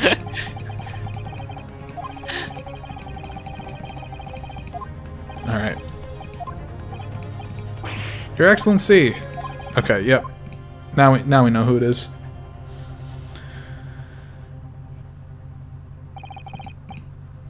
Is this fuckhead? Satoru. Well, surely that would be Satoru Hasanaga-san! Hasanaga-san, the waiter who took the stand earlier? Poppycock! What possible reason would the waiter have to give to make these witnesses give false testimony? Not to mention the fact that even a head waiter could not possibly have that level of influence. For once, I would agree with you. If, that is, the man truly were a waiter. Why is he, if he truly were? Come on, Ryunosuke, time to hit this court with the truth. The truth about Satoru Hasanaga-san's real identity is proven by this evidence. So on the back of his business card, there was just his whole ass real identity? No. This is the front of his business card. He came earlier to the stand and basically accused me and said that he drew on the back of his business card the restaurant with, like, where the person was killed or whatever. And then they're like, oh, we're going to take this business card into the court record as evidence. And he's like, wait, actually, could you not do that? Because he knew that there was the fact that he was the police chief on the other side of it. Yeah, that's what I mean. It's like his business card just tells you he's not a waiter. Well, yeah, because it's his business card. Uh-huh. And he just drew it just because he didn't think they were going to take it in as evidence. Mm-hmm. Okay, I just wanted to be sure I was understanding that correctly. Yeah, he didn't think they were going to take it as evidence, so he just quickly drew it on the back, and then they're like, oh, we're going to take it as evidence. He had on hand from his real identity. Exactly. And then it's like, oh shit, he's not who he's claiming to be. Oh, do I? Wait. What am I doing wrong here? Present this. Yes! Okay.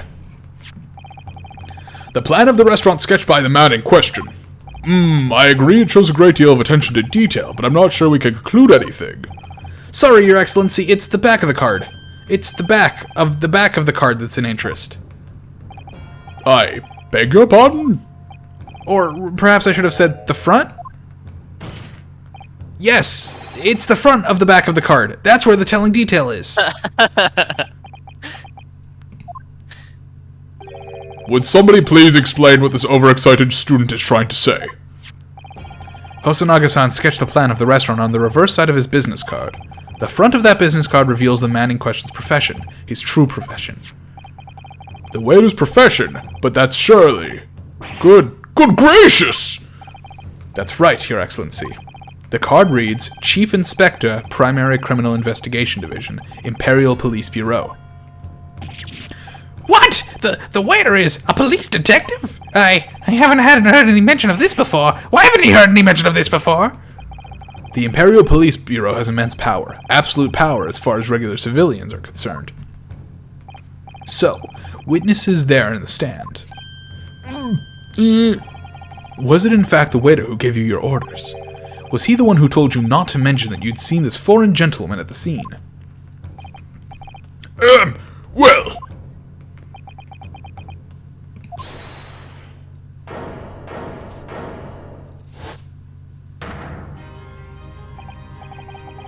Inspector Hosonaga! I was worried something like this might happen. The moment you asked me to submit my sketch as evidence, I realized it was a possibility. The court will take this plan and add to the court record as evidence. Well... Is there a problem? Hand the plan over to the court officer at once. Of course. Here you are. Yes, I remember now. He did act strangely when the judge asked him to hand over his business card. I strive to carry out all investigations flawlessly. It's my guiding principle. But I let myself be distracted when I made that sketch. It was an unusually careless mistake. So, you mean to say, you really are a detective? But why would a detective be working as a restaurant waiter? Ah, of course. Your salary must be terrible. I was working undercover. Undercover? Yes, there have been a series of incidents at the restaurant recently. In order to investigate, I decided to get a job there as a waiter, working undercover. Incidents at the restaurant? What kind of incidents? That would be classified police information, which I am not at liberty to divulge. However, I can state categorically that they are unrelated to this case of homicide. Well, you've been so trustworthy in the past that I'll go ahead and give you a pass on that one. Very well then, Inspector Hosonaga, but you will elaborate on one point for the court. Of course, Your Excellency. We have just heard your information from the two witnesses beside you. That at the time of the shooting, there was in fact another person present at the victim's table. If that is indeed true, clearly you would also have been aware of this person's presence, having served at the table in question. I mean, Cabello, it's possible they're trying to get her for something else. I don't know. So they don't want her getting roped in on this. Just let Naruhodo take the fall for this one and get the dirt they are actually looking for. Potentially. That's just a thought. I have no clue right now. However, your testimony did not allude to this other diner. Therefore, I am led to assume that you, in your professional capacity as a police officer, you required these witnesses to be in agreement. Would that be correct? Oh, Dismas 699. Thank you for the follow. Correct, Your Excellency. Unbelievable! As I suspected. Bang! As soon as I heard the gunshot, I ran out of the kitchen to see what had happened. The victim sat slumped in his chair, and beside him, gun in hand, stood the accused student. Sitting opposite the victim at the same table was a young lady, whom I guessed to be an English woman. Or maybe they didn't want an English woman accused for this. I don't know exactly why. So the truth comes out. I immediately sealed off the restaurant and reported the incident to the Bureau. It was then that I received some special orders. Special orders? You mean to say... Remove the Englishwoman from the scene at once. It was made clear that the Englishwoman's presence at the restaurant was to be concealed. Those were my orders. But what if this Englishwoman was the killer? I think it would be in everyone's best interest not to pursue that idea.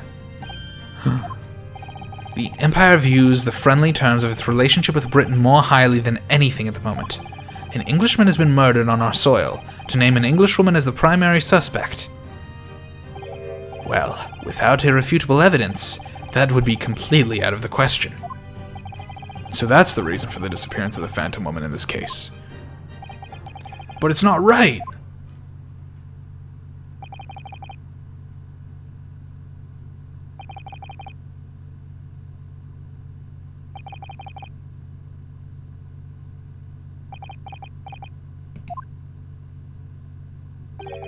One possibility does spring to mind. What do you mean, Kazuma? Yume University is currently hosting a number of exchange students from Great Britain, and I'm fairly certain that one of them, studying the medical faculty's research laboratory, is a young Englishwoman. What? You're a shrewd man. I can see why you're the chosen candidate for the overseas study tour. You mean, when I removed the woman from the scene of the crime, I thought it prudent to check her identity first. Then the court demands that you name the lady in question at once, Inspector. The Englishwoman sitting at the university professor's table was a certain Miss Josiah Brett. She is indeed a foreign student studying in the research laboratory of Yume University's medical faculty. What is happening here? I admit that under orders from the police bureau, I erased all evidence of this lady's presence at the scene, and ordered these witnesses to make no mention of her in their testimonies. What the hell? That's not that's not jurisprudence. You can't do that. That's a crime, dude. It must now be up to your excellency to decide how to deal with the situation. He's gonna convict you of a crime. Like you don't get a freebie for being a police officer, my man. Very well. My thoughts on the matter are as follows. Thus far, the case presented to the court has been underpinned by a particularly critical premise. Namely, that the victim was dining alone. However, as we have now discovered that this premise is false, it would be a desecration of our justice system to ignore the truth and give a ruling at this point. But, Your Excellency, that would be missing the noon deadline of a ruling in order to send the telegraphic report to Great Britain. Our own government will surely be very displeased by such actions. Calm yourself, Counsel. I will not allow the government of our country or any other to influence the proceedings of my courtroom. Inspector Judge's Hosonaga. face. I love him. Yes, sir? You will locate this Josiah Brett. What is her name a pun on? Josiah Brett? I mean, Brett is like Britain, probably. Josiah... I don't know. Not sure. Escort her to the courtroom with utmost urgency. At once, Your Excellency. But that means you'll be going against the special orders you were given from the police bureau. As I said before, it is my guiding principle to carry out all investigations flawlessly. So it won't be a problem?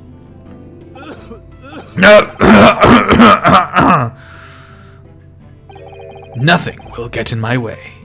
Except maybe if I fucking die from the blood I'm coughing up. That might put a wrench in things. Court will adjourn That would be a briefly. complication. The prosecution must call the English student Josiah Brett to the witness stand. Do I make myself clear? Yes. Your Excellency. Good. Then we will have a 30-minute recess before convening. Yay, recess! I call the slide. See if these nuts can fit in your mouth. Cheers 7 RM. Think I was fucking born yesterday, buddy boy? Think I was fucking born yesterday, buddy boy? I've seen that Papa Pear video.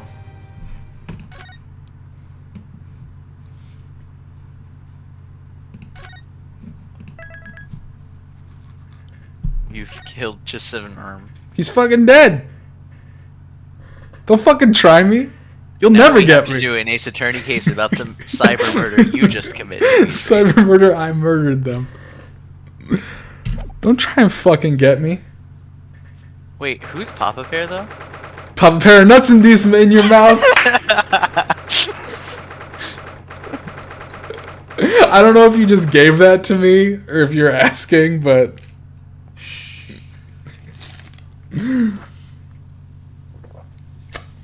Link's taking a fall.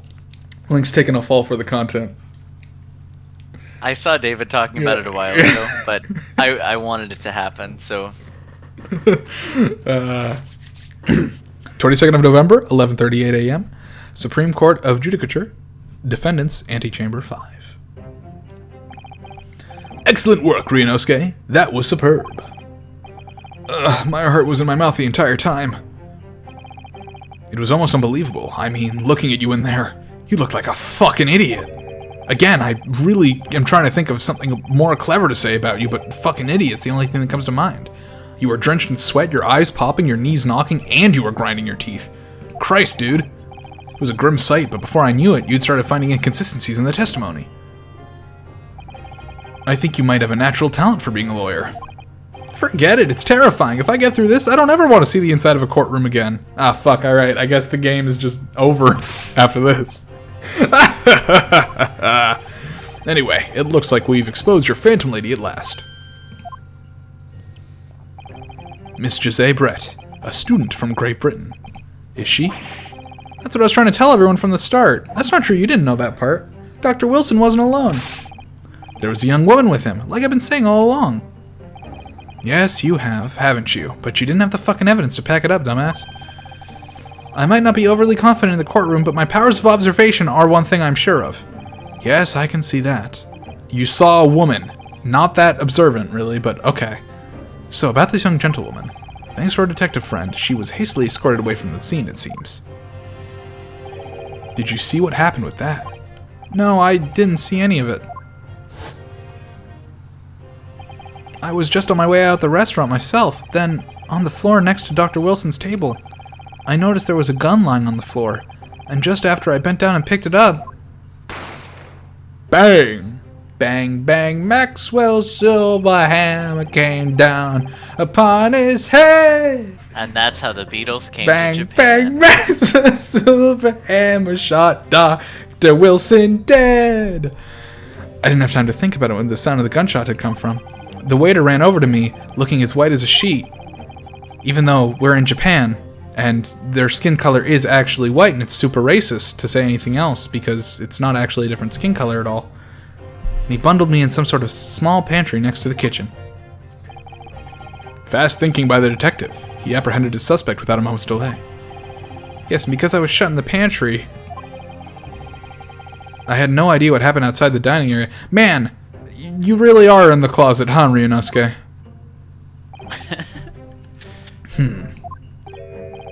Ah, there you are. Well done, both of you. Professor Mikotaba. Well, that seems all right. The pair of you make an outstanding team. You've exceeded my expectations, I have to say. Yes, it seems you planned this from the start. You arranged things so that I wouldn't be able to act as a lawyer in this trial. My country is still in its infancy. Our justice system, maybe more so. Which is why I firmly believe that we need to send our brightest young stars overseas to learn all they can. I wanted to avoid a situation that may have resulted in your study tour to Great Britain being cancelled. Well, it makes no difference. Lawyer or otherwise, if I'm the kind of man who can't help his best friend avert the worst crisis of his life. That's bold of you to assume. You're gonna have worse crises in the future, don't worry. Being accused of murder is the least bad thing that's gonna happen to me. I shouldn't waste everyone's time. That's reassuring. Yeah. The worst day of your life so far. What? What are you saying, Kazuma? So that's your stance. I was afraid you'd feel that way. Kazuma. Well then, it looks like it all comes down to you, young man. To me? Yeah, no pressure or anything, but you need to prove your innocence and uncover what really took place at that restaurant. I must say, Oh, What? That's okay. I must say, I very much want to know the truth. After all, I have a personal connection to this case. Come to think of it, he said the same thing earlier this morning, didn't he? If you don't mind me asking, Professor, did you know the victim? Yes, I did. As you're probably aware, Dr. John H. Wilson was a visiting professor at UMA, and it was I who invited him. Oh, I see. I didn't know that before. Anyway, you're about to go to battle. The victim was a university professor from Great Britain, and a well-known one at that. Naturally, our government is looking to identify and punish the culprit as quickly as possible. But let's not forget who we're going up against. That gentlewoman whose involvement in our police bureau went to extraordinary lengths to hide. Yes, and I am sure the prosecution will be using every tool at their disposal to quash your case. But I have no doubt that you pair will put up a good fight, right to the last. Right to the moment you fucking die. Best of luck. Thank you. Now then. I need you to run an errand at the university at once. There's something I think we may need. Of course. Good luck, Kazuma-sama. Defendant Naruhodo! Court recess is over! Make your way back inside the courtroom at once! It's time. Let's get back to it, partner. Let's go in there and deal a decisive blow. Before those old fossils know what's hit them. I'm not blowing any old fossils. Fuck you, Kazuma. I have standards. Kazuma. What? Thank you, really. What for? Well, if you hadn't said you believed in me, then I'm fairly certain I'd have already been found guilty by now. Look, I have faith in you. Misplaced or not, as a lawyer and as a friend. Coming from you, that means a lot. If I'm found guilty in this trial, he's really gonna give up on his dream of studying abroad. That's the kind of true friend he is. So this isn't just my battle anymore. Whoever we're up against, we absolutely cannot afford to lose. Alright then. I'll save the thank yous for after the trial. You can treat me on one of those sukiyaki meals I like from Yume Cafeteria on University Street. With an extra large portion, of course! 22nd of November, 12:09 p.m. Supreme Court of Judicature, courtroom number 2.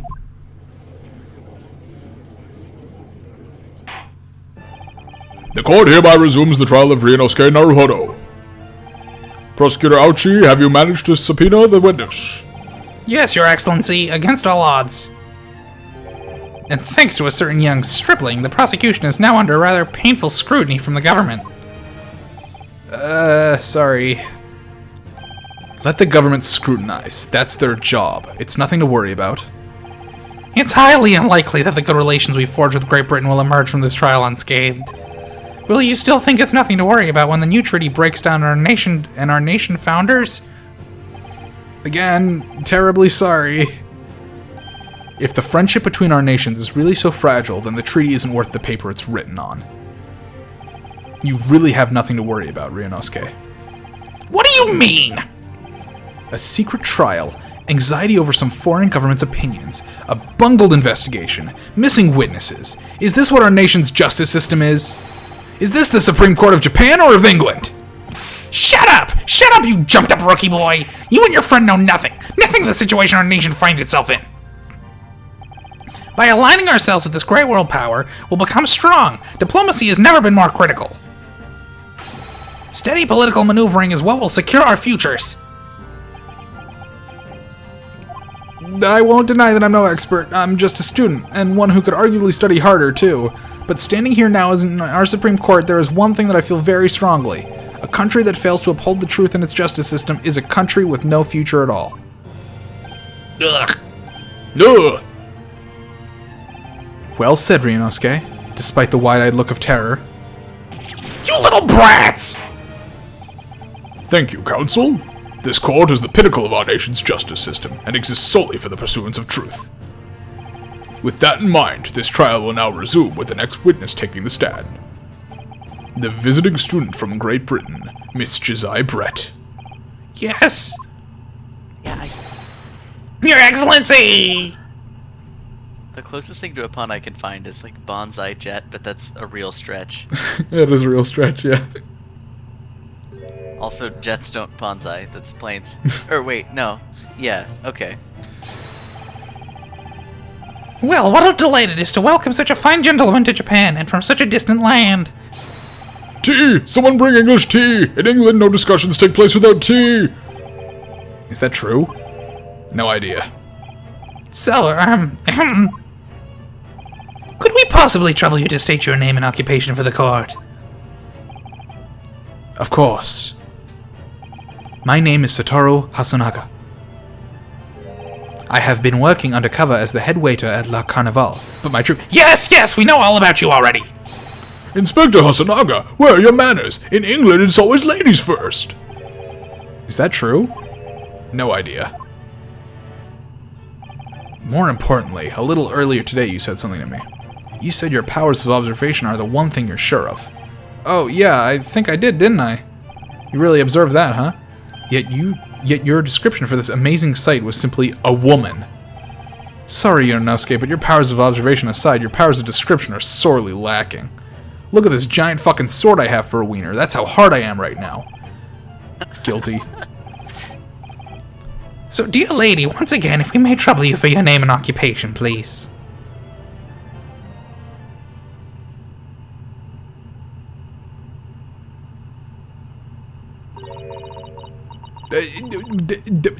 Excuse me. I can't speak cursive. Stop speaking cursive of me, lady. Is this what British sounds like? And that British sound like British. She fucking speaks. She fucking speaks the way doctors write. Well, she probably... I think it's that she doesn't speak Japanese. That's about to be a plot point, I bet. Or that her pronunciation is so bad. I'm sorry. She's living here, taking classes here. If she doesn't know how to fucking speak the language, how the hell is she learning at school here?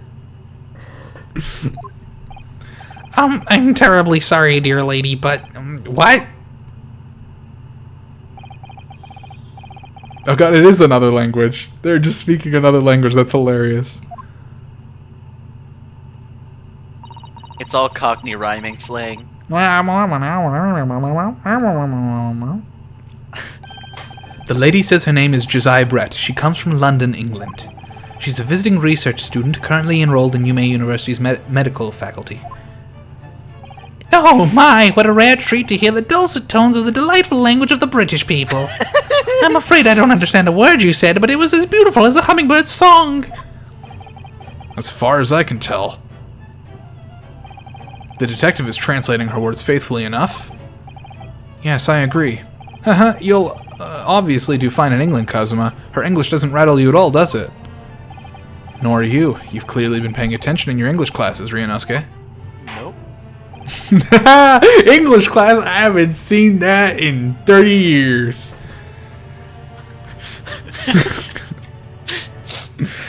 Sorry, lady, you sound like lines. The court thanks the beautiful lady for taking the stand. Now, if we may trouble you to confirm something, Miss Brett. 3 days ago, at a restaurant called La Carnival, a grim murder took place. The court has been led to believe that you were dining there with the victim, Dr. Wilson, at the time. Is that correct? They say you're going out to the place and you had lunch with the guy.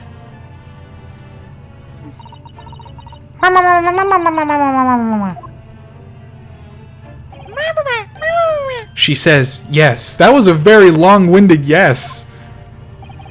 This could take some time. So even though she's studying here in Japan, she can't speak any Japanese.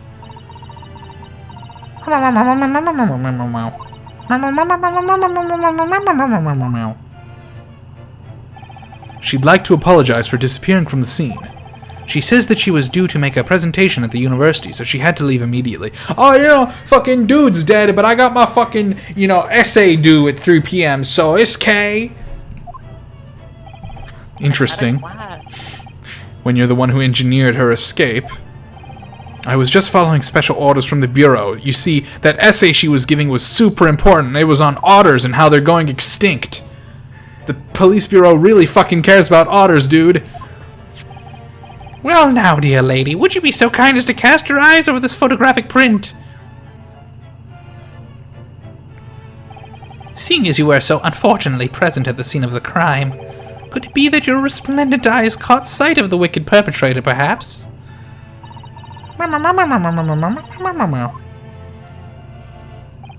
Apparently, it was a very frightening and sorrowful sight. Do you mean to say? Yes, it would appear the lady did witness the crime. The very moment when the accused, standing right there in this courtroom, shot the victim in cold blood.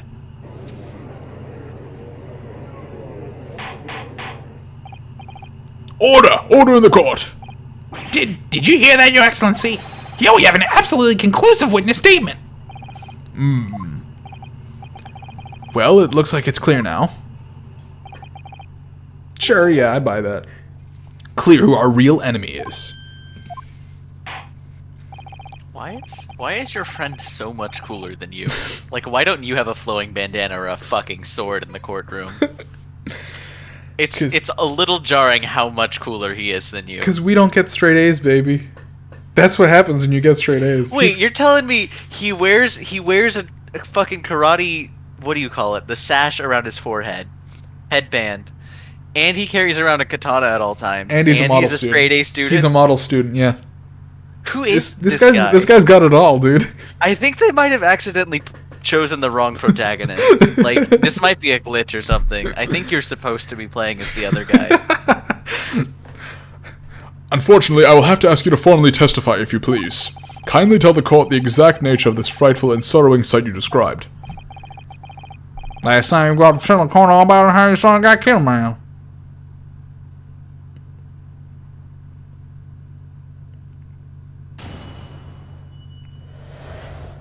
A frightening and sorrowful sight.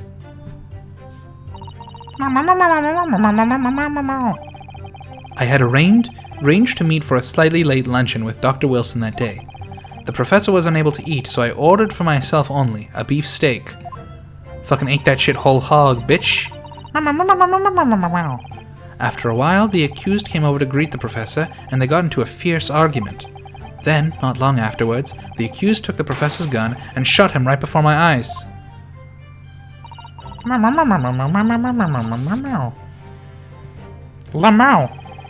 don't carry a gun myself, so obviously I couldn't have been the culprit. I believe you. This is a condemning testimony indeed. No, I mean, I didn't have any kind of argument with the professor at all. Quiet, you filthy wretch! Look at you, you black-hearted blackguard, and look at this snow-white angel! I'm sure even a dark-minded scoundrel like you can imagine whose words the court is going to believe. This guy weirdly fetishizes white people. It's a little freaky. I think it's just all Japanese people in this, like, for the most part. They just really adore the English? I think so, yeah. I mean, because they're... I guess it's for the diplomatic reasons? Yeah, probably. Okay.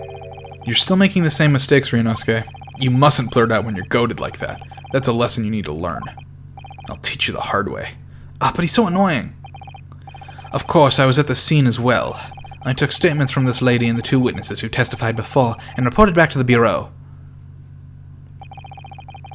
It was decided that Miss Brett was not involved, so I let her go. The testimonies of the last two witnesses were completely worthless, however. Well, even so.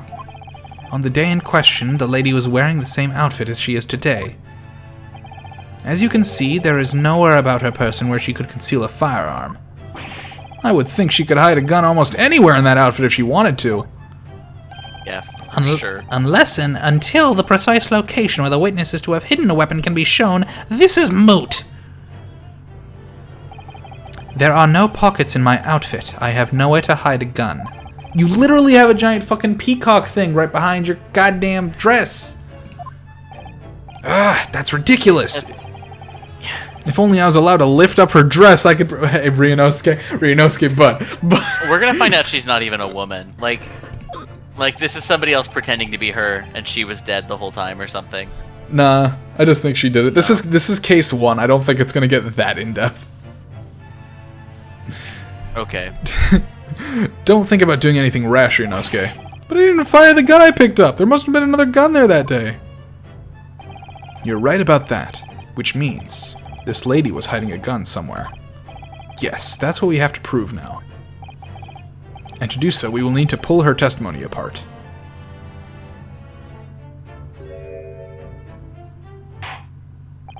The defense may now cross-examine the witness. Oh, yes, Your Excellency. Totally wanted to do that the whole time. A frightening and sorrowful sight. I had arranged to meet for a slightly late luncheon with Dr. Wilson that day. The professor wasn't able to eat, so I ordered for myself only a beef steak. After a while, the accused came over to greet the professor, and they got in a fierce argument. We pressed that. Yes!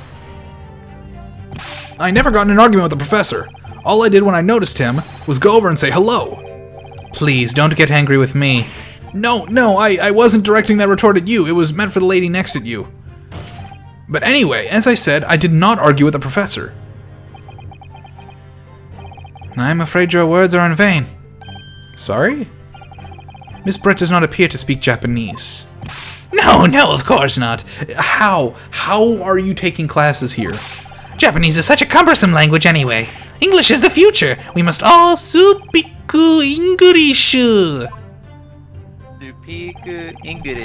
I wonder if the prosecution will feel that way forever, or only in the presence of a beautiful woman, Well, that beautiful woman is telling blatant lies with a completely straight face.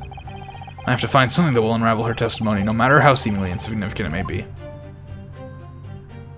What if she's not saying any of those words?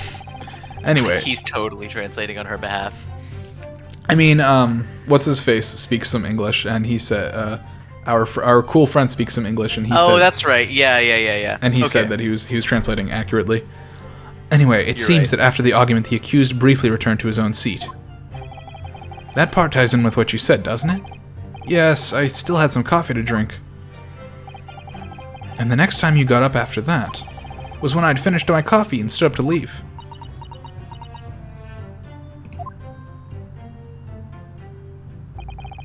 Then not long afterwards, the accused took the professor's gun and shot him right before my eyes. Well, we gotta press that. Yes!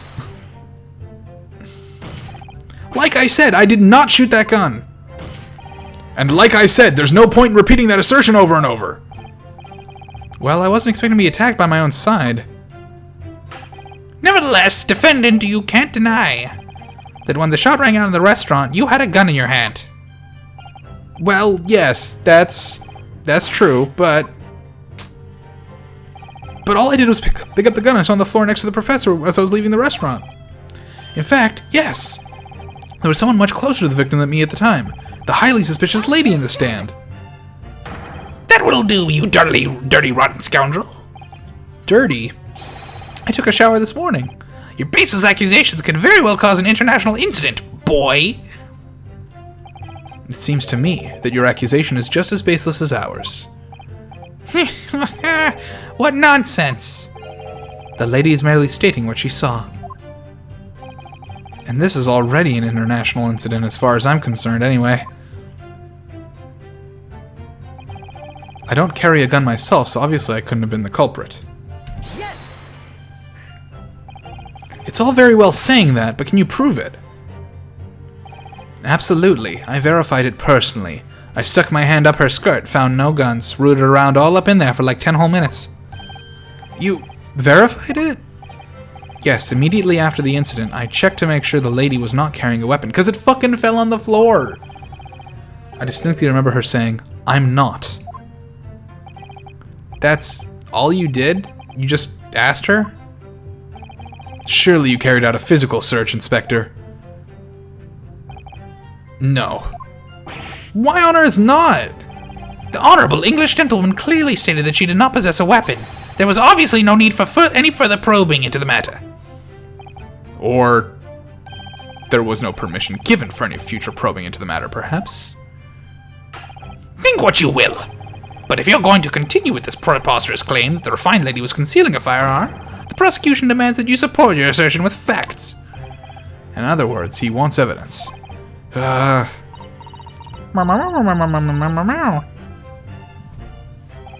lady wishes to point out that of course she wanted to stay and assist with the investigation, but she was in a hurry to give a presentation at the university, so she was compelled to leave. Not to mention the fact that your office had told you to get the woman out of there. Not get her out of there, I just urged her to leave. The lady would like to point out that she in no way meant to run away from the scene of the crime, which is why she is only too happy to cooperate and testify here in court today, of course. Unlike a certain student who refuses to admit when a game is up. You could at least have the courtesy to pay attention when I'm goading you. So she's maintaining that you got into an argument with the professor, at the end of which you shot him. Which is an out-and-out, totally unfounded lie. Still, her statement is very compelling. After all, she's an elegant, refined, young and beautiful gentlewoman from Great Britain. In stark contrast to you, dressed from head to toe in a dull black school uniform. I'm dressed exactly the same way you are, except for the flapping red ribbons. And the kick-ass sword. Well, anyway. And his cool haircut. Yeah. Why is he so cool? Anyways, this is our only chance to expose her testimony as the fiction that it is. If we can't do that, the trial's over. Even with your thick skin, you must be able to feel the murderous looks you're getting from around the room. Only too well. I feel half dead already. And the fact that I can't see a single inconsistency in her testimony isn't making me feel any better either. The first thing to do is press her on any of her statements that seem even slightly off to you. Do that, and an opening will present itself, I promise you. I need to expose the true face of this exotic foreigner that she's hiding behind the mask. That's what I should be aiming for in this cross-examination. And arranged to meet for a slightly late luncheon with Dr. Wilson that day. I mean, I guess we just start pressing shit. After 2 p.m., in fact. That's really quite a late lunch, isn't it? You don't keep up with the latest fashions from Britain, do you? Late luncheons are en vogue, isn't that right? No. Ugh. A decisive English no has quite a sting to it. The gentlewoman is currently working in the victim's research laboratory, it seems. So it was apparently a daily occurrence that they would lunch together. But on the day in question, the victim had another appointment at the clinic first. Yes, which we can prove from the medical report card that was submitted as evidence earlier. That's right. Miss Brett and the victim went to lunch following the victim's treatment, which is why it was so late. Yes, that all makes perfect sense. Such wonderful logic. What a shining example of English intelligence this fine gentlewoman is. Can you stop having a hard-on for this girl? So you both arrived at the restaurant. What happened next? The professor was unable to eat, so I ordered for myself only a beef steak. I don't actually want to present anything here, but I do just want to... Is there a penalty for pressing every single phrase? Sometimes. Sometimes if they get mad at you, like at certain points it'll be like you can only press once, but for the most part you can press whatever you want. Okay. Bottle of carbonated water and a steak lunch can be seen on the victim's table. Okay. All right. Yes. He was unable to eat, you say. And that was because he just had a tooth removed at the Hoda clinic, correct? That's right. You're supposed to actually check with the witness before answering. Was Miss Brett aware of that fact? It seems so, yes. She'd heard that the professor was to have some dental treatment. So that would mean that it was you who ate the steak pictured here. Is that right, Miss Brett? That's right, yes. The print you have there shows the table exactly as it was left after the horrifying events. Exactly as it was left. Dear me, what a harrowing experience. To have traveled to a distant island on the far side of the world and be embroiled in such a tragic incident. Have no fear, my dear lady. I swear I will crush the evil fiend that has subjected you to this terrible plight. So the victim, Dr. Wilson, had nothing to eat or drink at all? He was allowed to drink water. That's right, other than some carbonated water. Just water? Yes, the professor wasn't able to eat, but he had been given permission to drink water. So it appears that the diners toasted their lunch with a glass of water each. Where's the second glass then? They each raised a glass of carbonated water. What did you think, Ryunosuke, about the witness's last statement? It's very meaningful. That last statement of yours, Miss Brett, has a profound bearing on this case. Well, well, how fascinating. Do tell us, what is this profound bearing,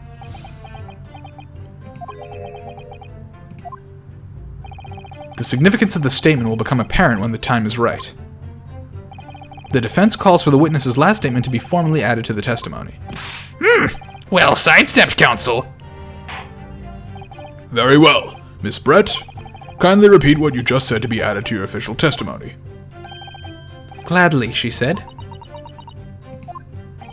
That was brilliant, Kazuma. I'm gonna remember that one. Which one? The significance will become apparent when the time is right. I could really use that phrase. I'd hope there are some more useful tips you're picking up from this experience than that, Ryunosuke.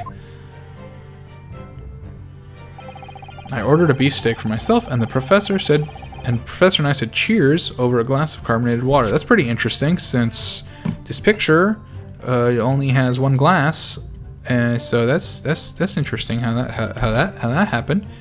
But let's press on this first. Yes! So both of you and the professor drank this carbonated water, did you? Yes. Being the waiter, I poured the 2 glasses myself. I clearly remember doing so. Except that you're actually a detective. And the beef steak. That was for you, Miss Brett? The lady says that she heard it was not customary to eat beef here until Japan opened its doors to the world. Yeah, that's true. What a frightful place, is the lady's opinion. And I've heard it's not customary to eat sashimi in Great Britain. Now that's frightful! Every country has its own cuisine. As long as people have food to eat, what does it matter what it is? True. Come to think of it. The first time I tried carbonated water, it was much more of a shock than the first time I tried beef. But anyway, back to this witness's statement. Somehow, I feel like there's something out of place in what she's saying. We need to pounce on even the slightest thing now, because you never know what might lead us to our goal. Our goal of turning this trial around. Understood, Kazuma. After a while, the accused came over. Okay, so back on this beefsteak. Alright, we're going to present this image here. Yes! That's it! Let me just confirm something, please. It's to do with this photographic print. Unless she was fucking drinking out of a flower vase. Just a short while ago, you spoke of this print showing the victim's table at the crime scene. That it was exactly as it was left. That is correct, the lady says. Well, it's odd. Very odd.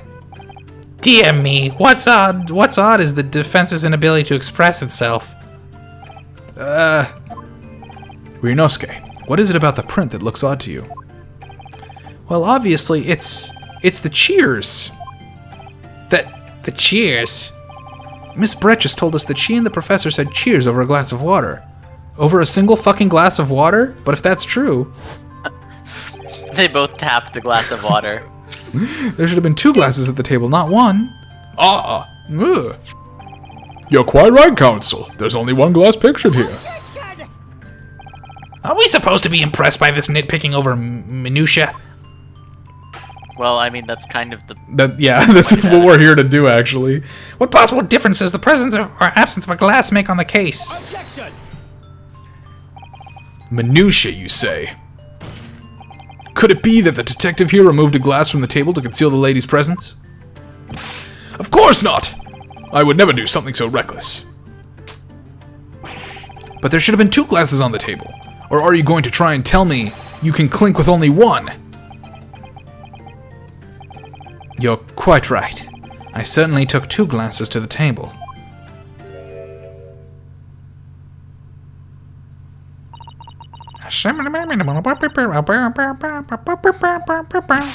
Inspector, what did the lady say?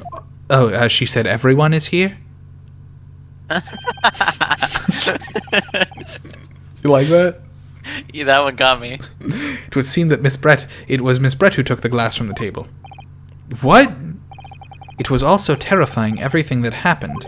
I panicked and thought I should try to hide the fact that I'd been there at all, she's saying. That sounds like something a murderer would do. Why didn't she fucking stuff the stake down her dress then?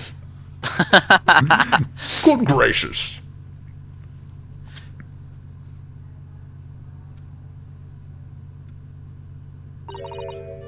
Sorry.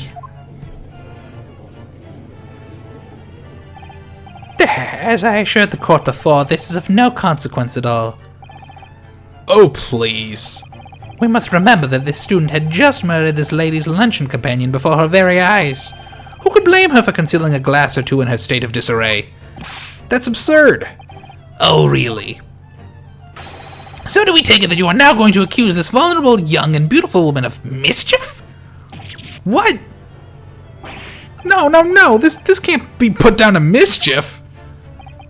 I'd like to know exactly how the lady took the glass from the scene.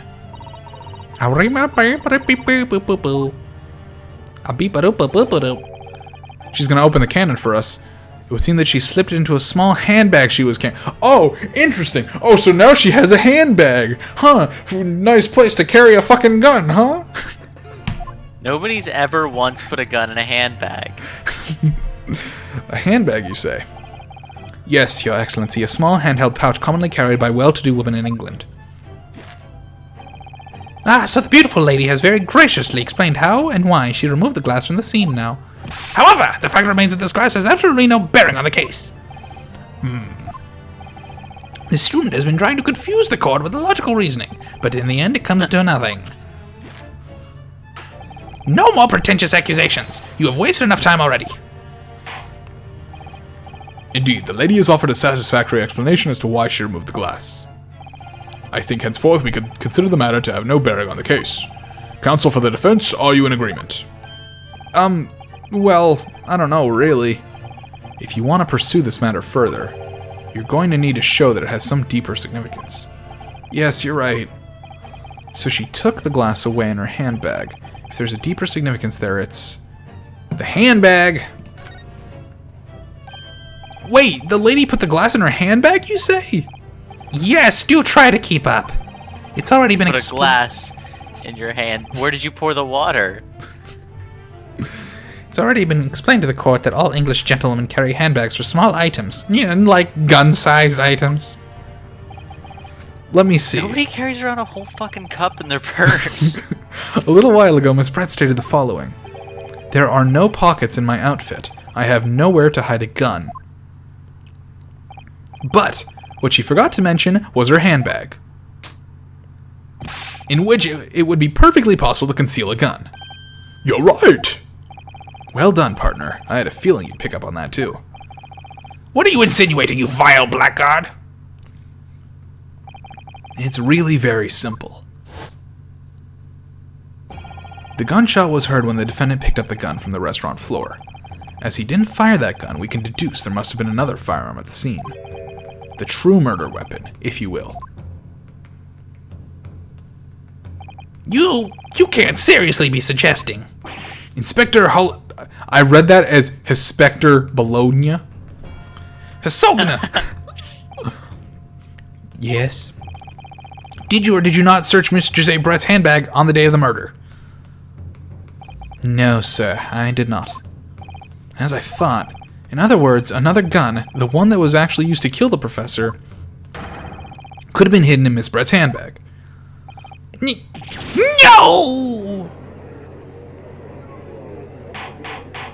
No. No. Order! What is the meaning of this, Inspector? The meaning of what, Prosecutor Ouchie? Why on earth did you not have the lady open her handbag and show you the contents at the time? Thanks to your bungling incompetence, now she has to endure these uncomfortable accusations. Brilliant work, partner. Now we have a chance to expose the real woman behind the mask. Do you think so, Kazuma? Yeah. Me too, bro. Well, what a sorry situation. Clearly you have no faith in the police. No, not really. Yeah. As I said, I did not search the lady's handbag after the shooting. Simply because it was unnecessary. Unnecessary in what way? I ought to thank the student lawyer, really. I have a piece of evidence here that I had completely forgotten about. Oh, that's admissible. This photographic print.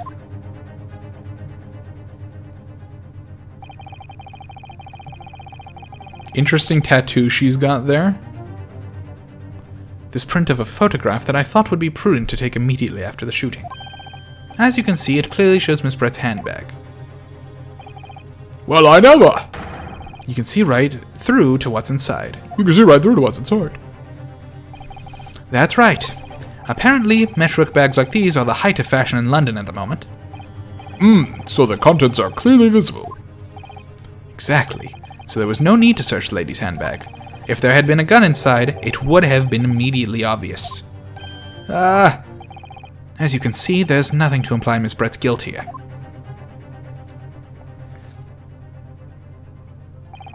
Thank you for helping to prove that, Naruhodo-san.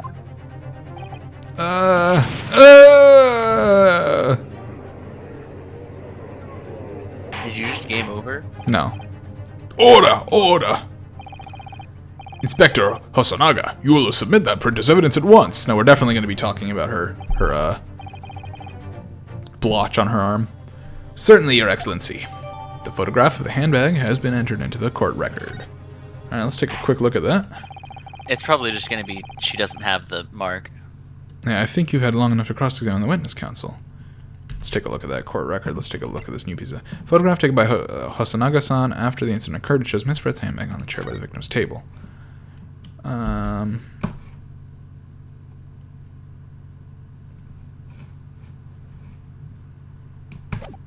Okay.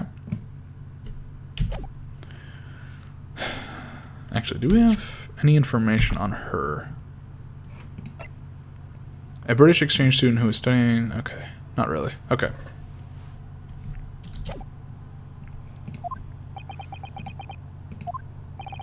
The court has now been shown considerable evidence.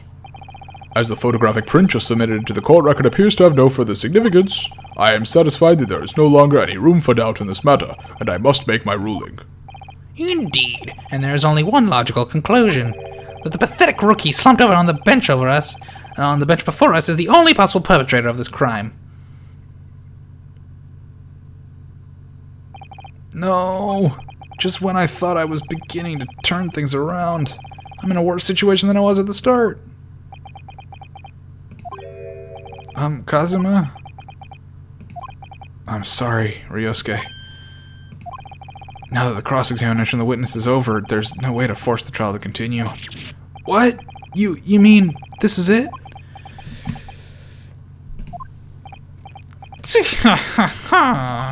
I must say you put up quite a fight for a rookie student, but the weak are meat while the strong eat. You are wasting your time. There is no way to defeat true justice. The fact you can chew on your heart's content from the inside of your cell. This can't be happening. Am I really going to be found guilty of a crime that I didn't commit? And Kazuma, his dream of going to study in Great Britain will slip through his fingers. Kazuma, what? Is there really no chance of now turning this trial around? You heard the judge. There's nothing about that last photograph the detective produced that we can contest. Dude, I think I know what's gonna happen. What's that? You, the protag, like the character you're currently playing, is just gonna go to fucking jail, and then it's gonna be Kazuma's whole quest to like get you out of jail, and so you're gonna be the protagonist Kazuma, or you're gonna play as Kazuma. I think he's gonna. He's gonna become the new Protect. That is a hard read that I'm 99.9% sure is not gonna happen, bud. Oh, okay. Good You try. probably Good know try more though. about the game than I do. Good try though. Which means there's I've no- had a game like this pull that on me once, Mhm. and you know which game I'm talking about. I can't remember. Don't say it. It's a spoiler. Okay. Oh. Oh. Okay. Yeah.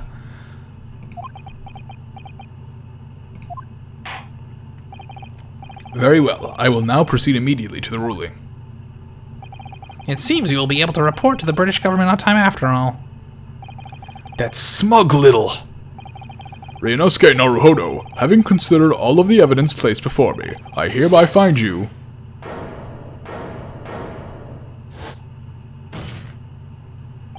Wait, Your Excellency. Ryunosuke? I don't think you can rule on this case yet. This amateurishness is getting tedious. When His Excellency deems that the trial is over, he gives his ruling. That is the most basic protocol of the courtroom. Your Excellency, just a moment ago you said this. As the photographic print submitted appears to have no further significance, there is no longer any room for doubt in this matter, and I must make my ruling. Now that means that if there was a problem with the evidence, some significant detail I mean, then ruling on the case at this time would be out of the question. This is blatant straw clutching. Look at the photographic print. All it shows is the handbag the gentlewoman was carrying on the day in question. There can be no problem with this evidence. You'd better know what you're doing, Ryunosuke. I understand your objection, counsel. Certainly the new evidence submitted by the detective has not undergone the court scrutiny. Look at this photograph. Oh, that's not her body, that's his body. You can tell Oh. because of the slacks. Well, yeah, I mean, obviously it's like his body, but I thought that was her hand from this side, but no, that's his hand facing that way. Do we have anything? We have a medical record for him.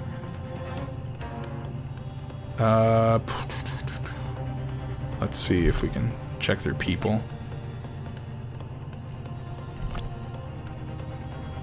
Anything on here? Dental work? No. Okay. However, I fail to see how we can glean any new information from the handbag. Ha, my thoughts exactly. Really, the prosecution is becoming tired of this rookie's desperate wheezes. Yes, I'm desperate, but this isn't a wheeze. There's something about this photograph which just doesn't seem right. If only I could put my finger on it. Very well, I will grant the defense one final opportunity. What? But be warned that if I am unsatisfied by your response here, the trial will be over with immediate effect. Do I make myself clear? Yes, Your Excellency. So, take another look at the photographic print Inspector Hosonaga submitted before. Can I save here? Is that an option? Save.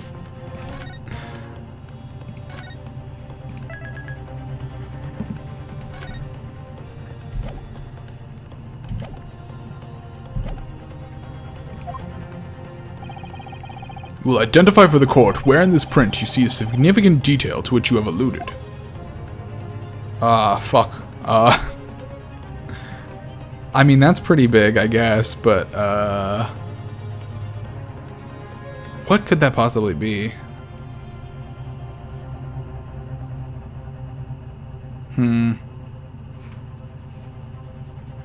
I mean, this is like the thing that the eye obviously goes to, but I don't see why we have a good reason to not believe he would have a thing there.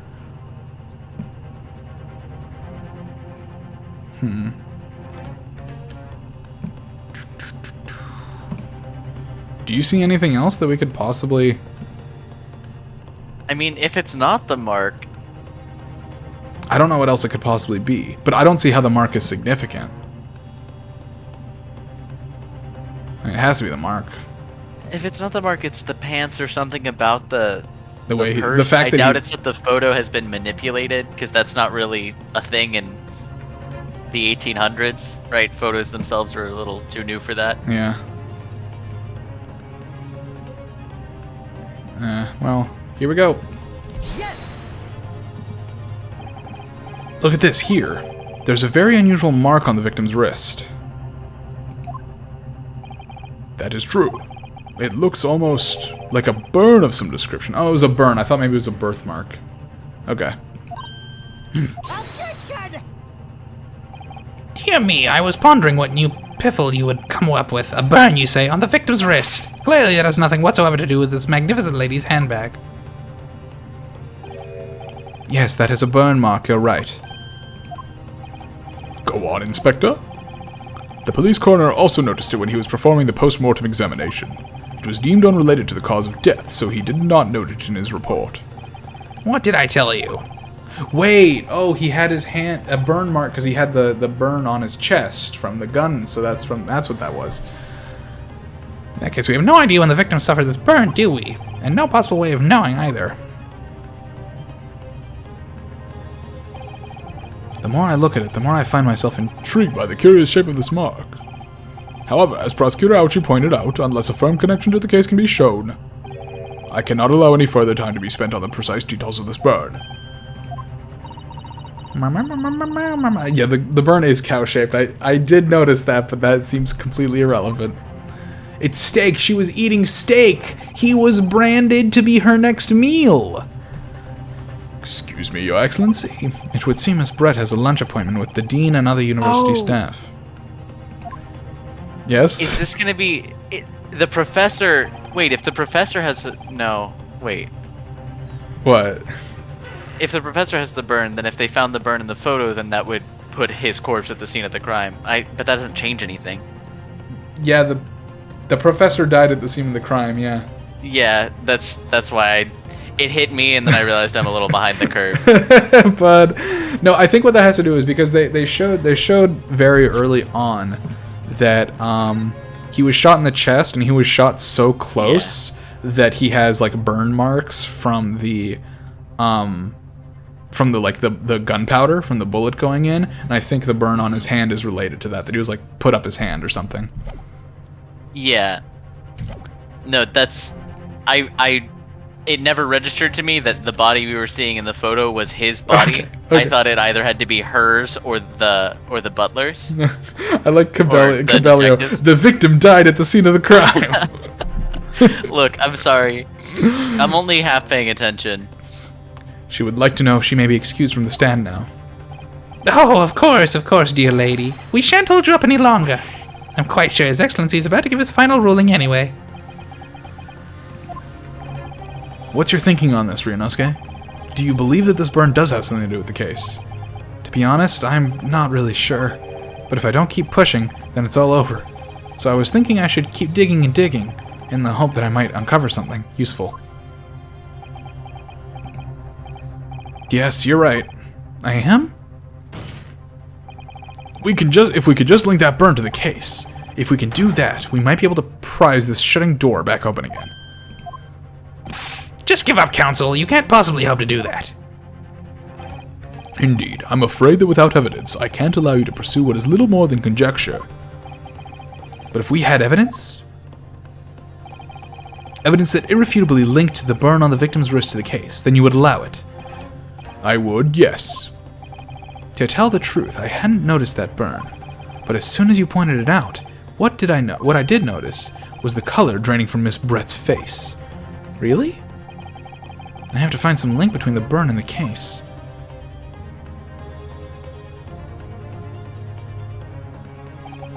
This is the moment of truth. It's time to find some evidence that proves what the burn really means. So then, the defense will now present its evidence to the court. Okay, let me take a quick look at the autopsy report. Single bullet fired at close range, fatal hemorrhage from pectoral ballistic trauma, no exit wound, bullet did not pass through the body. Okay.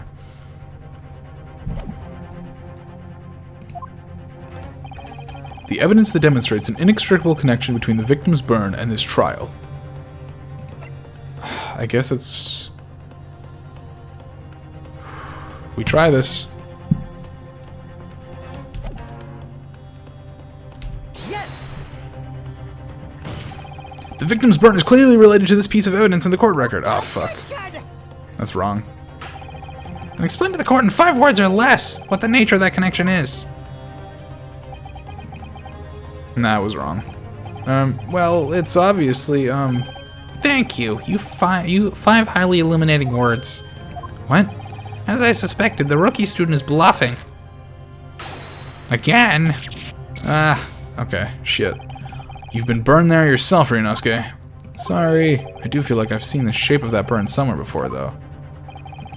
Look through the court record again. Okay, the shape is important. Okay.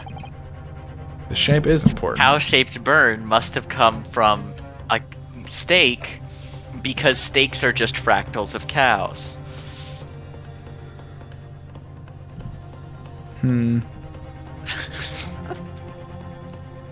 Burnt himself on the stake? I don't understand how that could happen. That's nothing. No. Oh! Oh shit! The symbol on the plate is a stake. Yeah. It is a cow. Boom. So he literally did burn himself on the plate. Not quite on the steak, but we were close enough. Near the Hell stake. yeah. Where the steak belongs. Under the table. Hawkeye says, did you just say steaks are fractals of cows? You know what I mean. Look. You know what? No, I'm not even gonna explain it. Either you get it or you don't. Either you get it or you don't. Yes! What's this, Council? Yet another print? Yes, Your Excellency. I believe photographic prints are an amazing invention. When we humans look at a scene, we miss things. But in a photograph, things we may have overlooked at the time are recorded forevermore. Do hurry up, Rookie. What are you trying to say? To inconvenience this poor lady any further really would be quite inexcusable. Actually, we may need you to stay with us a little longer if you don't mind, Miss Brett. You see, it's very clearly visible in this other photograph. How did the victim come to have an unusually shaped burn on his wrist? The reason is recorded here forevermore. What? How? Objection! You can't fool me with your little bluffs, boy. If that's your game, then let's see how it plays out. Show the court exactly what you mean. What's in this photograph that explains the reason for the victim's burn? It's this little symbol right here. Yes!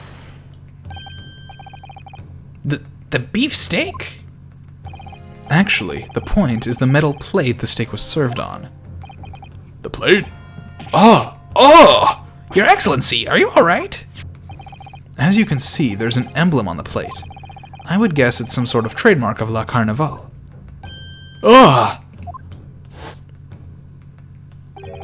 This emblem on the plate and the victim's burn are exactly the same shape. Ah! Ryunosuke, you genius! I could kiss you right now. You're spot on. Do it.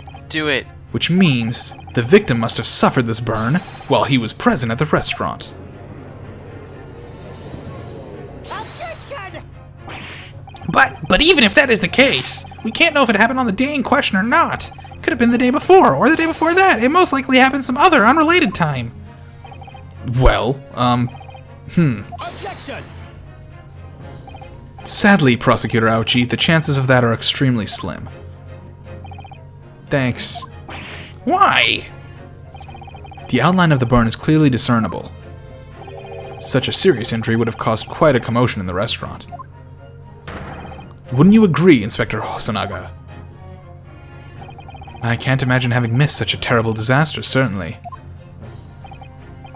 But I would say, looking at the picture of the wound, that it wasn't suffered very long ago. And although it's not a particularly large burn, it's extremely well defined, as the defense just pointed out. This was no mild burn, that's for sure. Can you be more specific, Inspector? Well, let's see.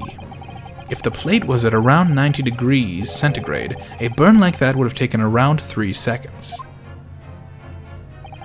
It's inconceivable that the victim wouldn't have let out a scream of pain then. I've been investigating at the restaurant for several weeks already, but I've not heard anyone scream at all.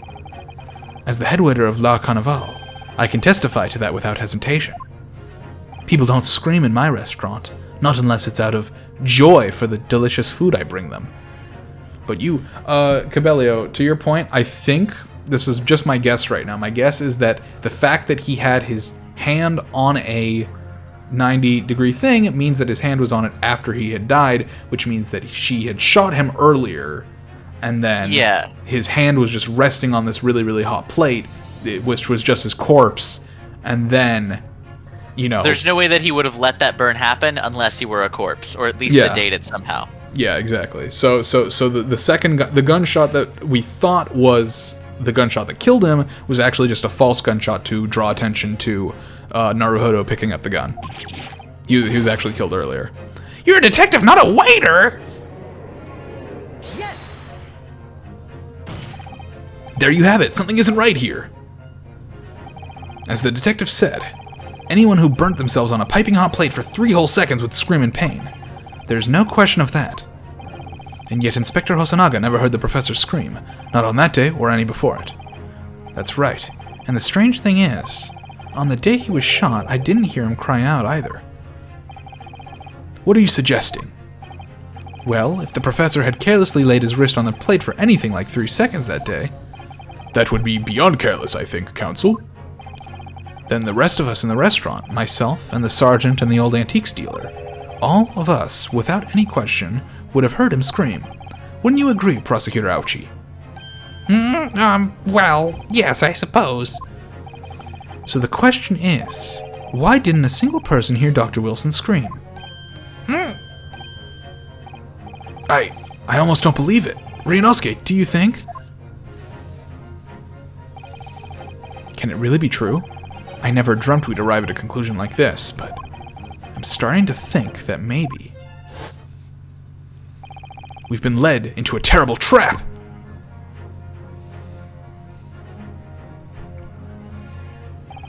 There's only one explanation I can think of to make sense of this apparent impossibility. On the day in question, when he suffered the burn to his wrist, Dr. Wilson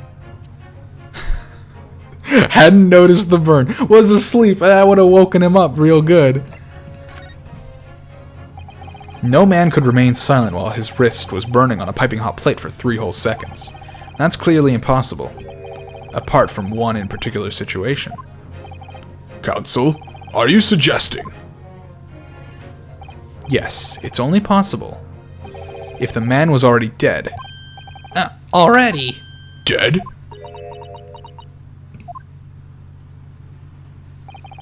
Knowing what we know now, it's the only possible explanation.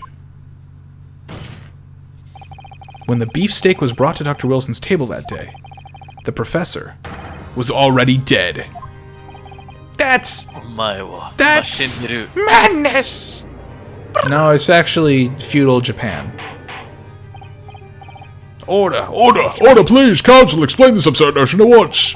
The victim was killed by a gunshot!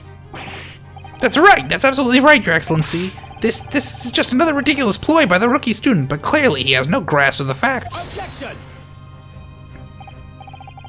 No, Prosecutor Ouchie, it's you who has no grasp of the facts. I beg your pardon. As soon as it became apparent that the victim had suffered that burn while at the restaurant, this whole case was turned upside down. Or have you not grasped that yet?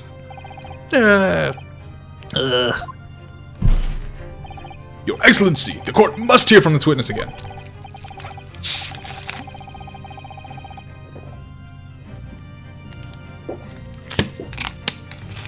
If it's true, as we now believe, that the victim was already dead before the gunshot was heard, it's highly likely that Miss Brett knows something about it.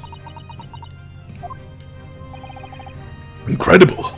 I certainly didn't anticipate this twist of events. I'm sorry to say, Miss Brett, that you will have to forget your luncheon engagement. But, Your Excellency. The justice system in our country may be in its infancy, but the rest assured, all reasonable doubt must be dispelled before I am prepared to pass judgment.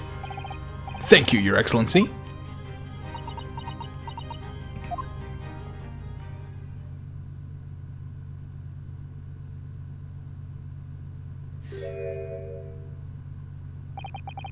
What was that smile? Yes, of course. I mean, I'd be delighted to help. Especially if it helps relations between my country and yours. Ah! Oh! Ah, Miss Brett, you speak Japanese. Well, of course I do. I am studying in your country, after all. But then, why have you been speaking through an interpreter until now? Oh, for shits and giggles, you know how it is. My mother tongue, the Queen's English, is the most refined and elegant language in the world. As a gentlewoman, I try to avoid speaking in your vulgar tones as much as possible. Well, you bitch. That's not gonna get you credit in court. But it seems the men in this land possess none of the chivalrous virtues of English gentlemen. So I can see that I shall have to lower myself to communicating with you all on your own level. Oh, well. You are the epitome of a true English gentlewoman. We are truly honored by this lavish consideration you so graciously afford us. I see. In that case, Miss Brett, I will now ask you to testify in your own words about the events leading up to the death of the victim, Dr. Wilson. So, we're finally going to hear her own words on the matter. Things are getting interesting, Ryunosuke.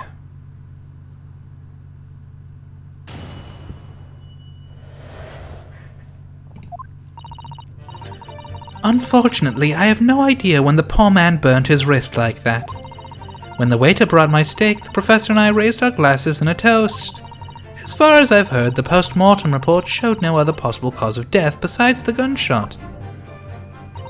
If there's some other way a man's life can be taken without leaving a trace, please do show me. How about poison? But of course, this country's inferior investigative techniques probably wouldn't pick it up on it anyway.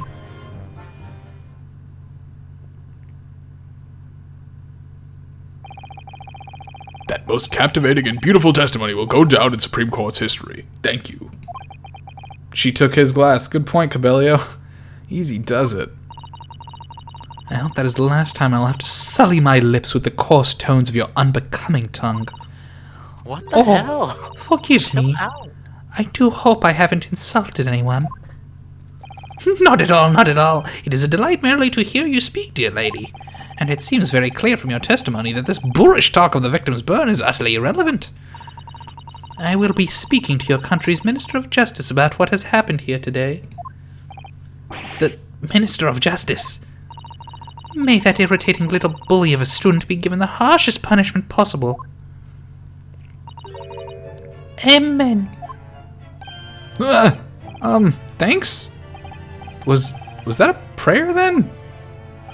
Well, you'll have to forgive the irritation, Miss Brett, and put up with a cross-examination now. I expect you've noticed this little bully of a student, as you put it. Doesn't miss much.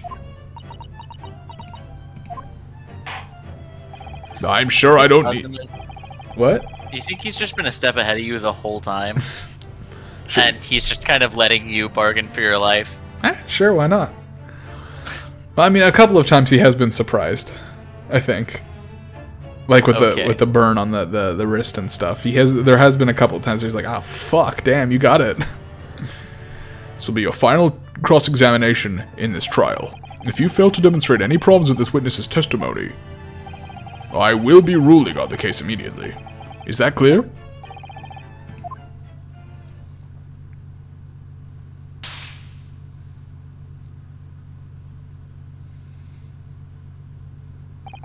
Yes, Your Excellency. Then you may proceed with the cross-examination.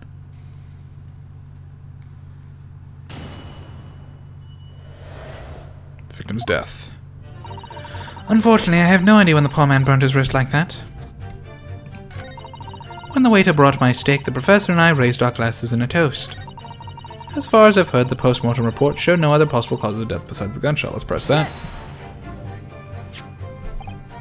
Yes, it's written here in the paperwork. Fatal hemorrhage from ballistic trauma. Yes. Luckily for all of us, a little burn on the wrist isn't going to kill us. and as there are no other signs of trauma on the victim's body to indicate some other cause of death, it can only have been a bullet from your gun that put an end to this innocent man's life. But it doesn't make sense. The burn must have happened straight away when the plate was first brought to the table by the waiter. Yes, that's true. If it had cooled even slightly, he wouldn't have been able to make a burn like that. And if the victim burned his wrist on a hot plate as soon as it was brought out from the kitchen, he must have already been dead at that point. Objection! And yet, the fact is that the victim was killed by a gunshot to the chest. Until you're able to show the court evidence to disprove that, this is a complete waste of time. I concur. Prosecutor Ouchie is right.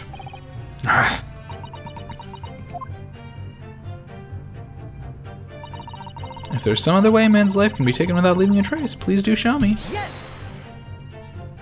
Yes. Without leaving a trace. If someone is shot, or strangled, or stabbed, or thrown from a height, however a person's life is taken, there are always telltale traces on the body. That's... Quite right, dear lady.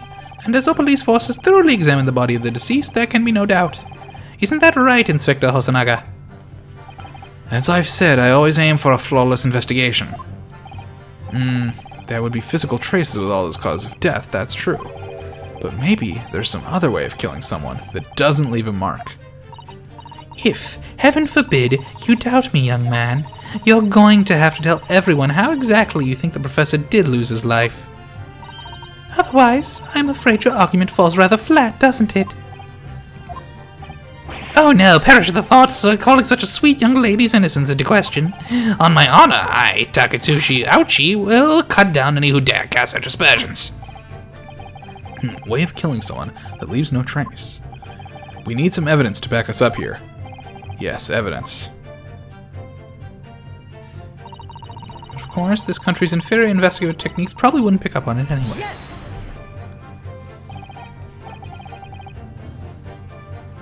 Inferior? What do you mean by that?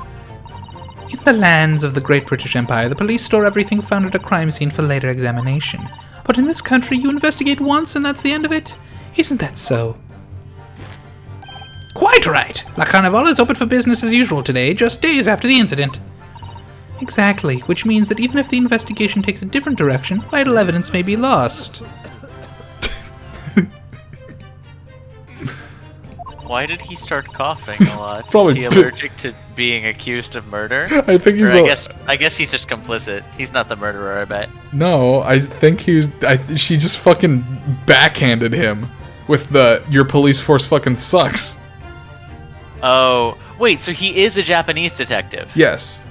Okay, I thought they were trying to say he was actually British. No. Okay. No, he's not. It doesn't even occur to your naive detectives to try to preserve the crime scene. I'm trying to be as tactful about this as I can, you understand? Ha ha ha, a killer blow. The lady is formidable as she is beautiful. Amazing. He's actually admitting our police may be flawed. Perhaps Professor Ouchie is finally starting to see sense. I very much doubt that.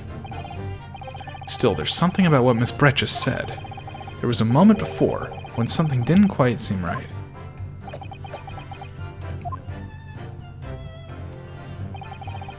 What do you think, Ryunosuke? I think it's going terribly. No matter how much I press her, I'm not turning up any new information. Yes, as I suspected, she's a tough witness. We need to find a way to break her testimony, or the cross-examination will be over. But that would mean I have to find a way. There must be some clue somewhere to help us find a chink in our armor. Kazuma? What, Ryunosuke? There is one thing I noticed, something that's been bothering me. Bothering you? You mean about Miss Brett? Actually, no. About the person standing next to her, Inspector Hosonaga. The detective? Yes, he seemed to react a little strangely to Miss Brett's last statement. I was wondering if it might be significant, if it might present an opening, maybe. Alright, I have an idea. Try pressing her on that last statement one more time. She thinks so, but this time, instead of targeting the woman herself, let's see what we can get out of the detective. Alright then, I wonder what Kazuma's thinking. I'll find out soon enough, I suppose, once I press Miss Brett on her last statement again.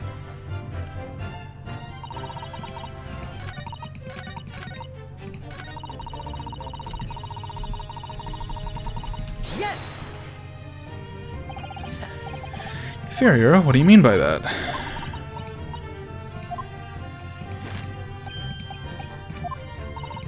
Wait. Vital evidence might be lost. Yes, there it is again. The detective's reaction is just the same as before. Why? Up until now, the detective has been in the stand with Miss Brett as her interpreter. But things are very different now. For this testimony, the detective is just listening to what the Englishwoman has to say. Seems like it, Cabello, yeah? This could be a golden opportunity. What do you mean? When people are actually testifying, they're usually very careful not to let anything slip. However, when they're listening to someone else speak, you'll find they often let their guard down. You're right. Look at him. He's lost in his own thoughts. It's time to pursue the man and his train of thought. Sorry? Pursue? I'll explain how to do it now, Ryunosuke. It's all to do with the witness marker. What marker? At the moment, we're focused on Miss Brett, who's the person actually making the current statement. But by moving the marker left and right with A and D, you can turn your attention to other people in the stand. While you're looking at other witnesses, you'll be able to pursue them with space. If you can catch the person at just the right time, you might uncover some new information to pursue. If you ever notice a strange atmosphere amongst the people on the stand, take a good look around. Alright then, so I should first move the marker across with A and D and focus on the detective, then pursue him with space and see what's on his mind. Here we go! Wait.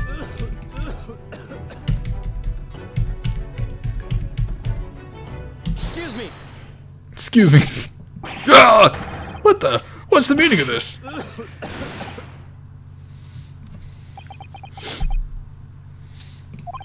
I'm so sorry. I didn't mean to shock you. He really was lost in his thoughts. Deeply. It looked like you were thinking something just now, Inspector. Perhaps having heard what the lady next to you had to say. If there's something you'd like to say, please, share it with the court. Attention! What is the meaning of this? It's the delightful Englishwoman who's testifying at the moment. If you can't find fault with her testimony, then the cross-examination should be over immediately. Oh, is that how it works? Absolutely not.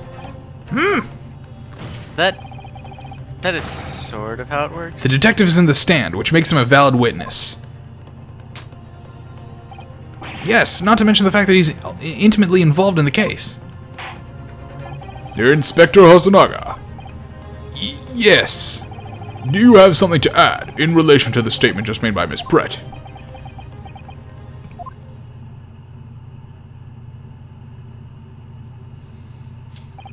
Well, yes, if you don't mind, I would like to speak. Well, I do mind, so you can't speak. The lady is right. Our country's police practices are not as modern as those used in Great Britain. Which is why I, Satoru Hosonaga, always strive to make every investigation I'm involved in flawless. What do you really mean by that? I'll tell you what I mean. I won't have evidence lacking on my watch. I'm not afraid to take everything I can from the scene of the crime. It's preserving evidence, you see. That's... I don't care if they call me a crime scene thief. I'm not ashamed of what I've done. The crime scene thief? Well, I'll do that. it looks like the lady's remarks touched a nerve there. Take this, for example. Is that? This is the bottle of carbonated water that I took to the victim's table on the day in question. And yes, it's lost all its fizz, having been opened 3 days ago now. But it was carbonated water. I don't care what anyone says. Yes, there's some left in the bottle. I can see it. One day our police force will be among the best in the world. The time is coming. I guarantee it.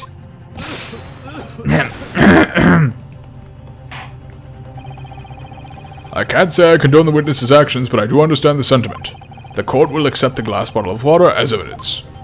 Carbonated water has been shared. It was on the victim's table. Let's take a quick look at that.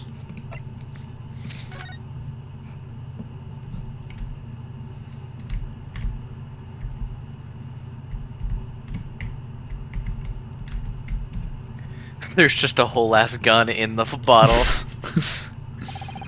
The label is written in a foreign language that I don't recognize. Do you know what it says, Kazuma? I think it's French. This must be very expensive water. Yes, but what does it say? That's what I was asking. Then go to France and ask. You could just say that you don't know.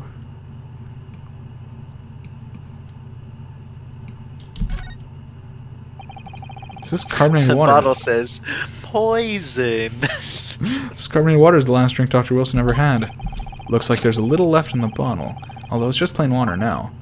You know, I've been sweating so much, I'm absolutely parched. I'll just have a sip of this to keep me going. No, Ryunosuke, you can't do that. For one thing, that's evidence. You can't go drinking evidence. Oh no, you're right. We don't know what might be inside, do we? You never cease to amaze me, Ryunosuke, in more ways than one. I wonder, could there be anything in this water? What's the matter? You've gone quiet all of a sudden. I think I might have just worked something out. An interesting possibility. Oh, see, I was thinking about this earlier. If poison's the murder weapon, and they've been hinting pretty hard at it, then he doesn't even necessarily need to be dead when he gets the burn. He just needs to be paralyzed. Yeah, pretty much, yeah. And poison could pretty easily do that. Mhm. So it's possible he got the burn clear before he technically died, but Yeah. he couldn't move between the time he burned and died. Mm-hmm. Yep. Can you confirm that this is indeed the bottle from which you drank on the day of the victim's death? Yes, it was that bottle. What was that about? She seemed to avert her eyes when she answered the judge's question. Very well. Counsel, you may resume the cross-examination. And the inspector will kindly control his fervor.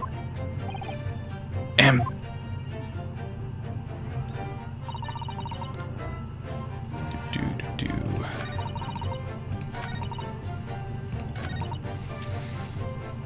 Yes!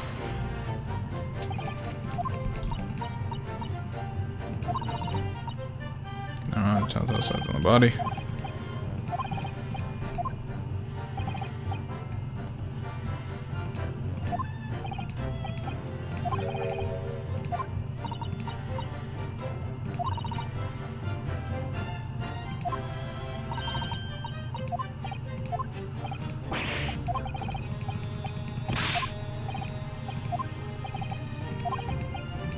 Well, I mean, it's not really evidence, it's just a guess, but I guess we press on this. What? Oh no. New evidence! Excellent work, Ryunosuke. I never even thought of pursuing another witness over the current witness's statements. That was a great idea of yours, Kazuma. Well, it was all thanks to you noticing that the detective had reacted strangely to what the lady said. I never have guessed it was all that bubbling away under a surface. To be honest, you keep surprising me at every turn. Sorry? Oh, I just thought you were a fucking bumbling oaf. You're actually kinda hot. So we now know that Dr. Wilson was killed at around the time the steak was brought to his table, and by some means it left no physical trace on his body. If we could just demonstrate how it was done. Well, I do have one idea about that. About how the professor was killed. Maybe I should just present the evidence and see what happens. Okay, alright, I guess we could try that.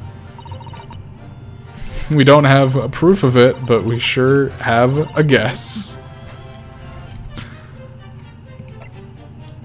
Yes! What is this? The bottle of water? Actually, there is one method of killing a man without leaving a trace that comes to mind.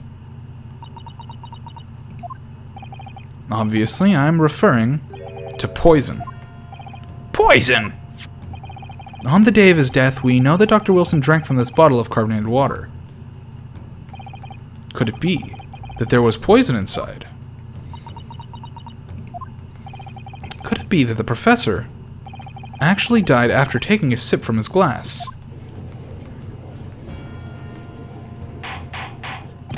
Order, order, order! And on that day, who was sitting at the same table as the professor and able to slip the poison into his drink? There's only one person who could possibly have done it. Josiah Brett, it was you! Objection! This is outrageous to suggest such a thing without a scrap of evidence. You little rookie imbecile, have you ever considered the delicate situation our country finds itself in now? Have you forgotten that we've only just signed an accord of friendship with the British Empire? Have you even the vaguest inkling that your rash accusations could jeopardize the entire treaty? Objection! This is not a political arena. This is a trial to determine one individual's guilt with respect to one crime. What? The fact that this woman is British makes no difference. We are here to determine the truth. Ahem. If I may, I will silence you forever for this disgraceful attack on the... Shut up! It is you who should be silent. Of course. Your dear lady. Where did that come from? She just snapped. I'm afraid I may have spoken unfairly before. I offer my most humble apologies. I'm sorry, my lady. To what are you referring? I described your police force as inferior, but no matter how inferior they may be, you still investigated this particular point thoroughly, I believe. The bottle, I mean, Inspector, and whether it contained poison or not. That's because it was in the glass. Of course. You did? Have you forgotten what my guiding principle is already?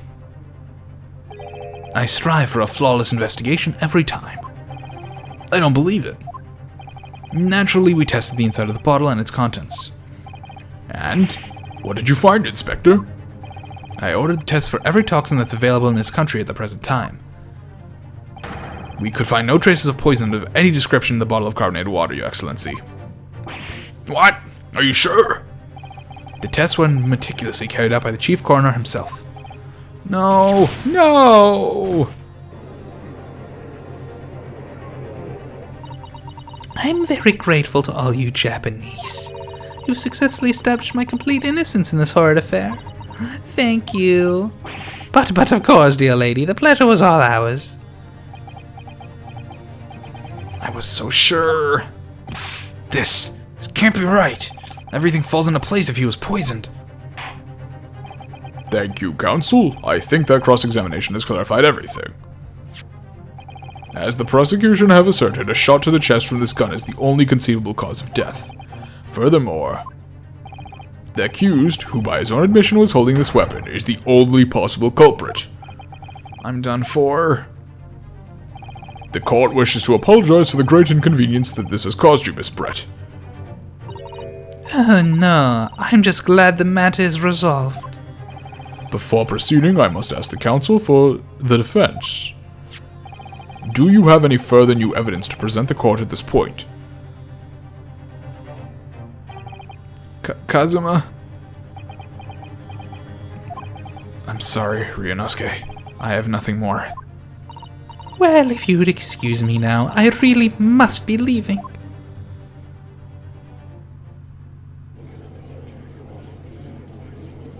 Hold it! Oh, she's come with the thing.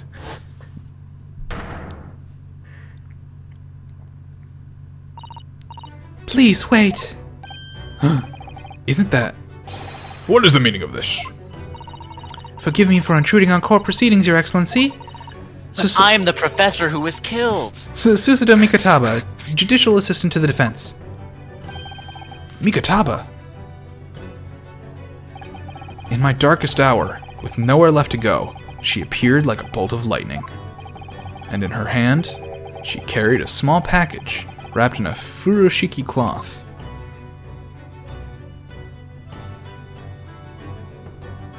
To be continued.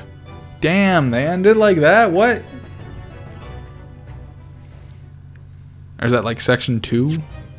Hell yeah, save that progress, baby. That was a weird cut. I guess it's just because there's a dramatic reveal.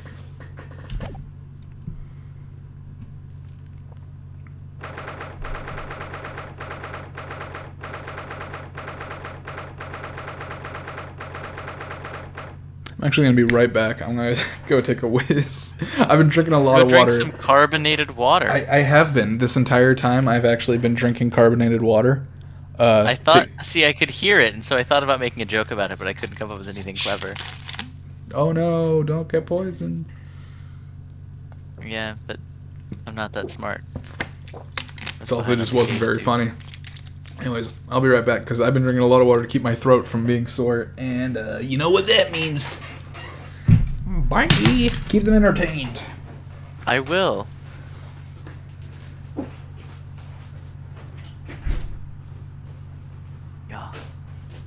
Y'all, is he gone?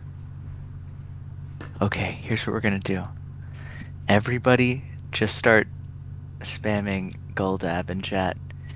If you can't spam Goldab, then I'm sorry about that, but we've all got to start spamming Goldab in chat.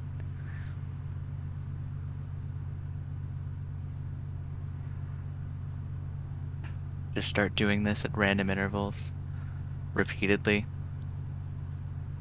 Techno 58 Goldab. You can't spam?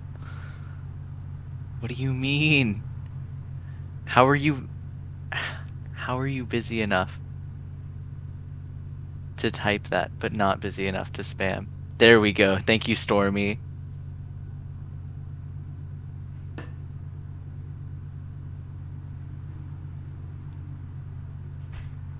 Alright. Mods are asleep. Spam Goldab in chat.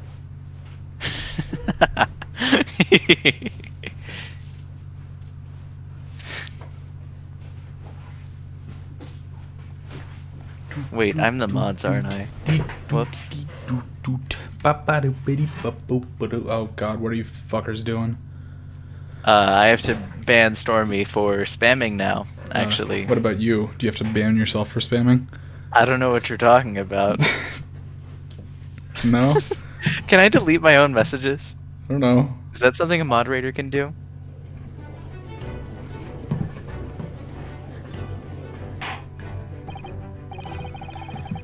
Well, I understand you're the judicial assistant to the defense, but why the sudden ingress into my courtroom?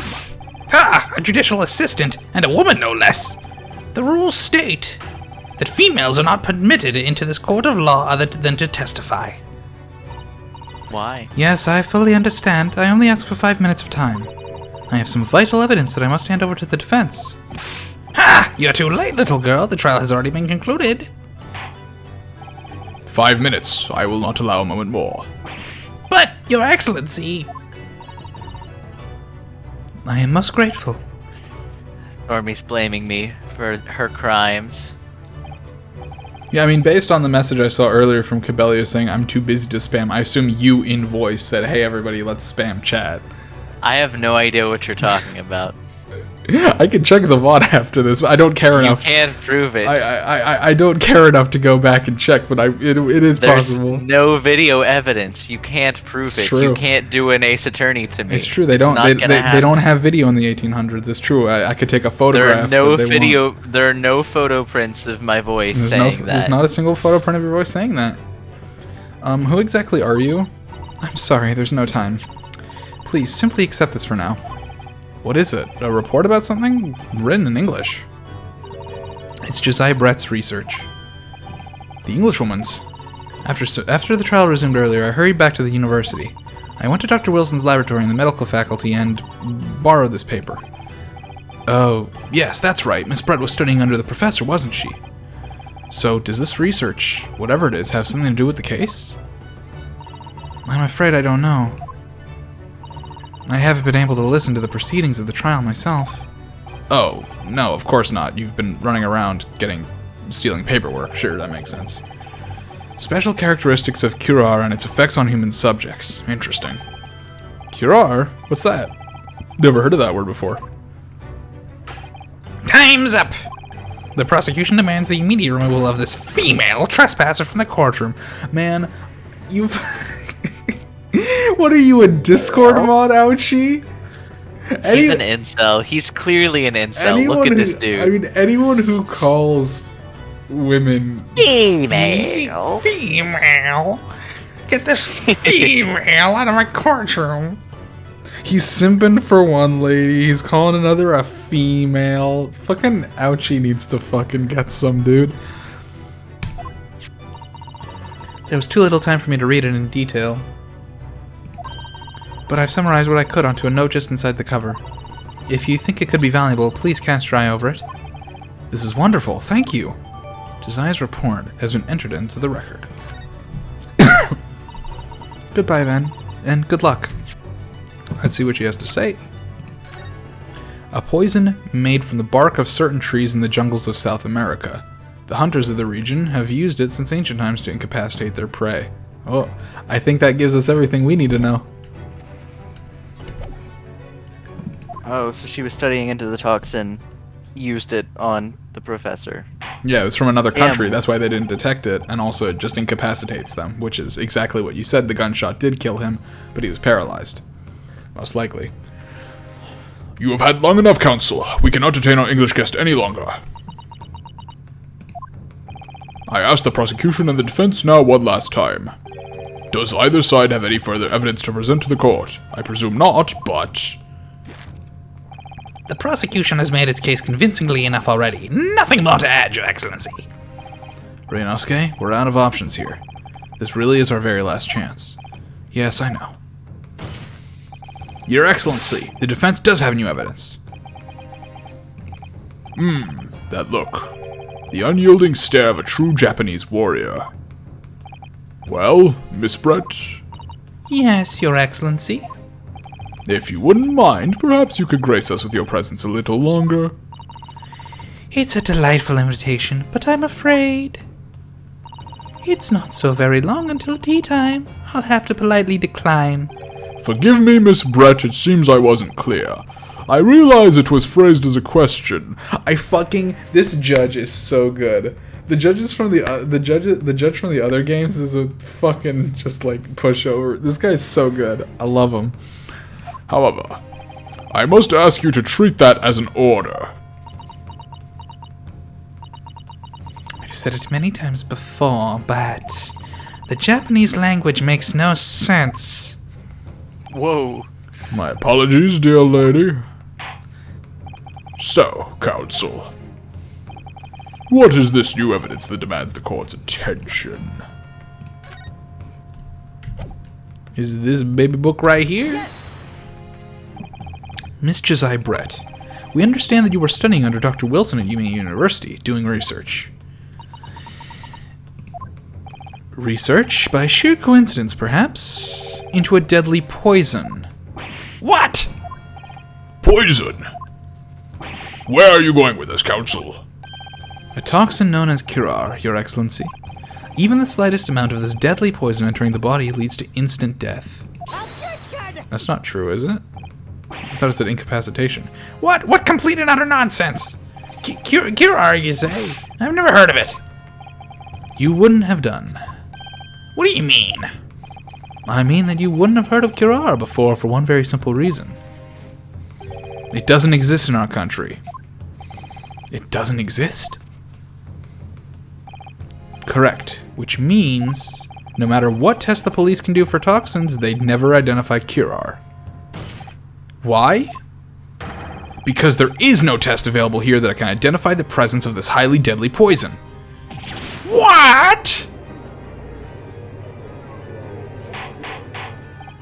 Order! Order! Order! Counsel, does this deadly poison truly exist?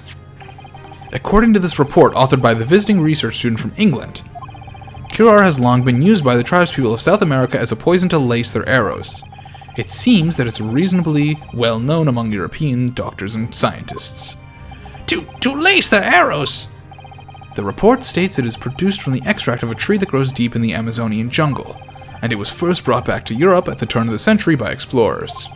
It claims that animals shot by arrows laced with Kirar suffer instant death. Doesn't that about sum it up, Miss Brett? Objection! Trumpery! These aspersions are utter trumpery! To start with, if the victim had been administered by this so-called deadly poison, he would have been squirming and writhing in pain the other diners would have surely noticed. That's true. What do you say to that, Inspector? Obviously, I would have noticed a disturbance like that. I don't remember anything like that either. I didn't notice the professor being in any kind of pain, because, they just said fucking instant death, for one. According to this, however, it's the other way around. What do you mean, the other way around? The very fact that the victim didn't show any visible signs of distress is evidence that Kirar was used. Explain yourself, Counsel. The moment this toxin enters a person's system, it causes instant paralysis. In other words, afflicted victims lose all strength and are completely unable to move.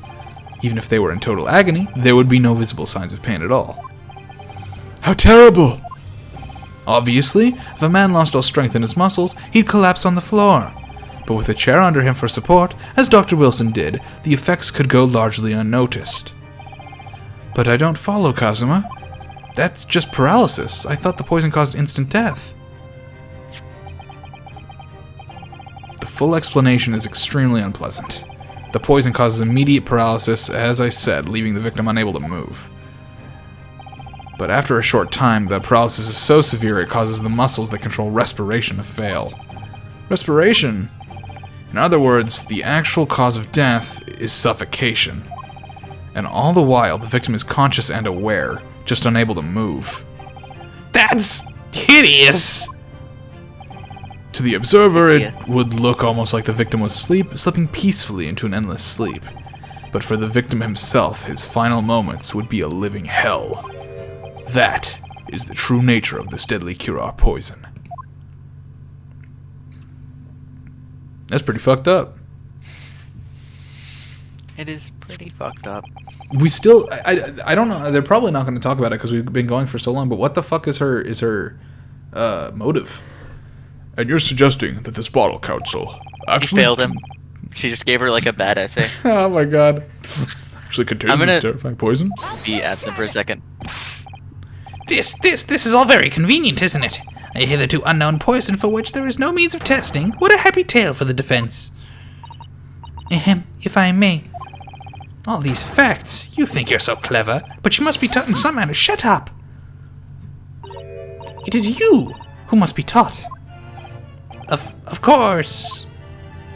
Dear lady!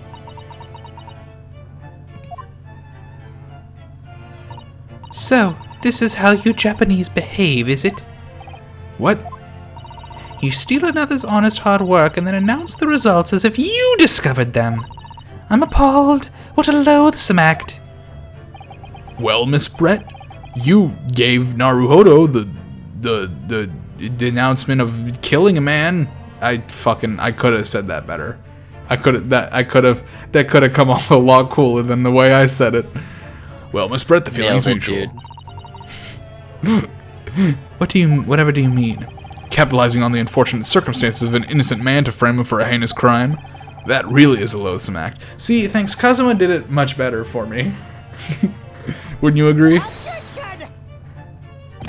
Enough of this. I, for one, refuse to accept it.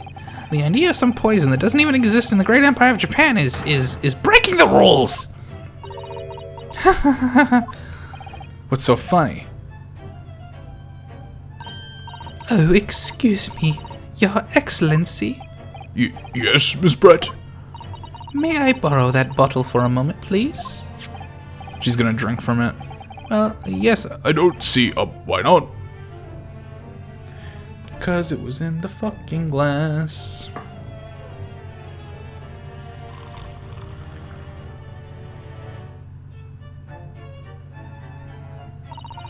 Don't get too big for your boots, you insignificant island boys.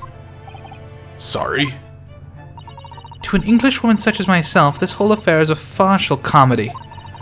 Farcical? Farcical comedy.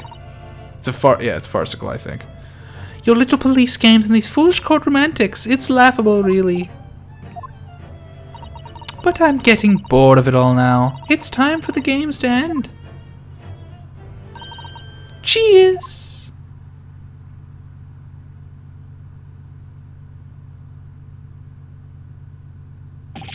Wait! What are you doing?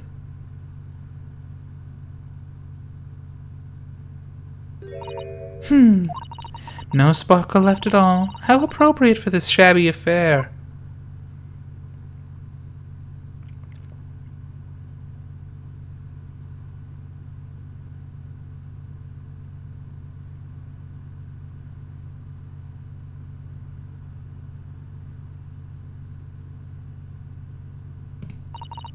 Goodness. Whatever is the matter? You all look quite stunned. So, no cure. The bottle was clean. Is that what you're saying? You look quite incredulous, little boy, but of course. That's the simple truth. Thank you for presenting the findings of my research so concisely here in this grand venue. Most kind. Ugh. Thank you, waiter. Now then, Your Excellency. Yes, Miss Brett. I should like to be excused now, please. I think I've given more than enough of my time for the furtherance of friendship between our countries. Ah, yes, dear lady. We are most gratified with all the assistance you have given. This doesn't make sense. There had to have been poison in that bottle. So how did she... How did she swallow a whole glass and live to tell the tale? I don't understand it. Well, I suppose, if nothing else, this little Far Eastern charade will make for interesting conversation at the next party I attend in London. There has to have been poison in that bottle, doesn't there? But there can't have been, because otherwise she would have keeled over dead. Come on, Ryunosuke. We have all the clues now. That bottle of water contains no poison. That bottle of water contains no poison. As I thought, there is no poison in that bottle. What? Why, Ryunosuke? Isn't it obvious? If there was poison in there, she'd be dead by now. Sometimes your unadulterated naivete really astounds me. But sometimes it's in need of a good staining. Until it's as dark as your uniform in the ways of the world.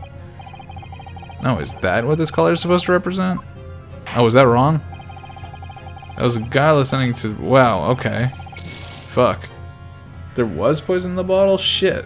Did she develop a fucking immunity or some shit? Ugh.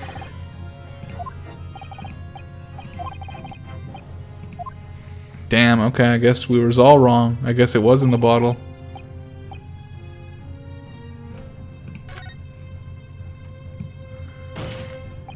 The culprit did put Kirar poison into Dr. Wilson's carbonated water. The defense refuses to change its position. Does it say anything about it going away? Oh, there was more pages. Fuck. Effects. Instant. Okay. Instant paralysis of the entire body and subsequent death, even in minute doses. The above-mentioned effects occur when the poison enters the body through a wound, such as that inflicted by a blowpipe dart. Due to its ability to render human body paralytic, it's believed that toxin could have application as an anesthetic. However, a solution for the respiratory arrest caused as a result of full body paralysis must be found first, or patients would die of suffocation. I don't get it. Well, it says through a wound. Through a wound, so but he didn't get it through a presumably- wound. Well, as far as we know. Oh, okay. Yeah. Okay, the hole in his chest. Okay, so drinking it doesn't do Basically, anything. he would need to touch the carbonated water with a cut on his finger or something. No, I was thinking Or that's even the- necessarily the burn wound. I think it's not the burn wound. I think it's the hole in his chest potentially. I mean, obviously. But why would you poison him after you shot him? No, I don't think. No, I think it was like a blow dart or something, and then the gunshot was used to cover up. Because there is a bullet in his chest. He was shot in the chest. She shot him in the chest after he was dead to cover up the fact. His teeth? Oh shit, Stormy's right. Stormy got it. Stormy's smaller than all of us. He just had a tooth removed. He had a wound in his mouth. Oh, I showed up right as y'all were talking about that. Okay, yeah, you're right. You're Stormy, right. you're right. Nice job, Stormy. Stormy, that was good. Stormy, that was impressive. I did not think of that. Yeah, I guess an open gum is a wound. It's a tooth wound, mouth wound. And Yeah. if she knew that, then she knew that for him ingesting the poison would kill him. Putting it in his mouth would kill him, whereas it wouldn't do anything to someone who didn't have any wounds in their mouth.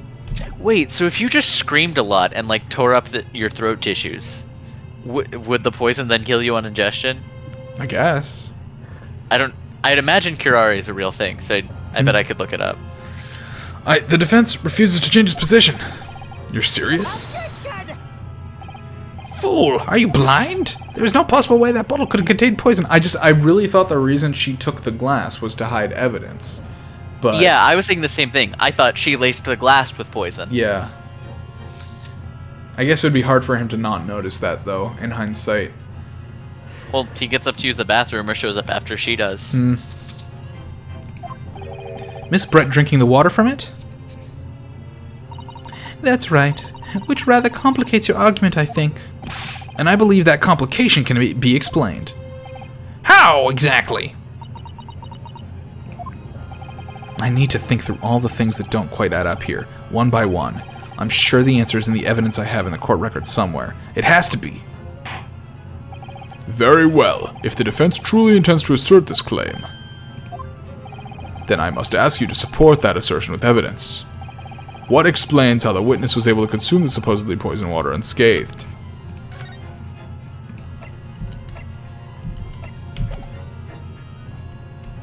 Yes! Yes! The answer to this riddle is right here in Miss Brett's own research report. Objection! That's not a valid explanation. No. After all, we don't speak English. That report is utter gibberish. This impudent young scoundrel is trying to ridicule the court, Your Excellency. I'm not trying to ridicule anyone, honest. I'm just reading Susato-san's notes. I concur. This report is too extensive to be considered in its entirety by the court. You will direct us to the pertinent section, counsel. Which section of the report reveals the alleged answer to this riddle? Special characteristics. Is it? I want to double check. I believe so. Synopsis. Yeah, you're right. Special characteristics. Yep. What's the third page? Practical applications. Yeah.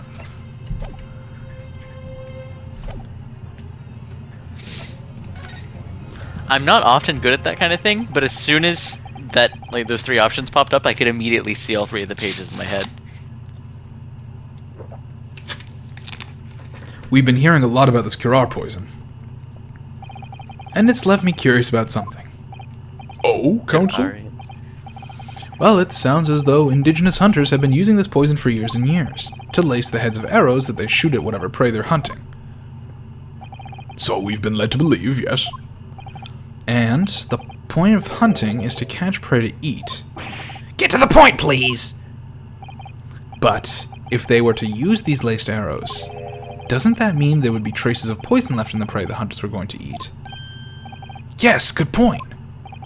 So surely the hunters wouldn't want to eat their prey, would they? Because they would be eating poison.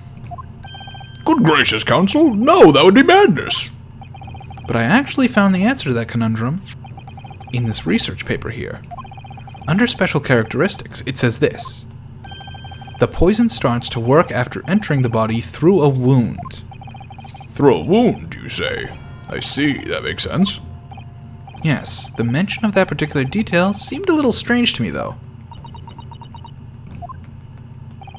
But it all makes sense when you interpret what's written like this. When curare enters the body through an open wound, it has terrifying poisonous effects. However, when it enters the body via the mouth, it has no poisonous effects whatsoever. What? Miss Brett, you authored this research. You knew curare's special characteristics, and you knew that you could make a spectacle of drinking that water without any danger to yourself. You meddling little rapscallion! Well, Ryunosuke, it turns out you're an even better lawyer than I thought you'd be. I thought you were going to say even better lawyer than him, but no, not that far yet. Really? Me? A lawyer? Objection! No, all this poison talk is fascinating, I'm sure, but I fail to see how it possibly... So, the ill-bred little puppy has a new toy to play with, some facts he read in a book. But I'm afraid knowledge doesn't suit you, little boy. It only makes you look silly. What are you trying to say? Your schoolboyish logic has a fatal flaw. Schoolboyish? Flaw? As ever your brain has managed to deduce, curare is safe to ingest. It seems likely that its effects are neutralized by the acidic nature of the gastric circus. Suckers my dick. Oh, yes, well, of course. Gastric suckers? What are they? So, if this lethal poison is completely harmless when drunk, the professor wouldn't have died when he swallowed it, would he? That's right. Good gracious. That's basic science. Science that even a schoolboy should be able to understand, no? Yo, Stormy MVP on this case, though. Yeah, that was a. I was dumb. I did not even think about the tooth removal. That was good. Order! Order in the court! Order! I was so fixated on the glass thing, it didn't even occur to me. The logic holds. If the lady and the professor drank the same poison, they would be affected the same way. This is literally that fucking that inconceivable bit from Princess Bride, where he puts poison in both the glasses, but he's developed a tolerance to it. Yeah, except instead of developing a tolerance, she's just taking advantage of his vulnerability. Yeah. Are you trying to suggest? Yes, this cure poison is completely irrelevant to the case on trial. Are you serious? That's right. Surely even a little cockroach like you could understand something as simple as that.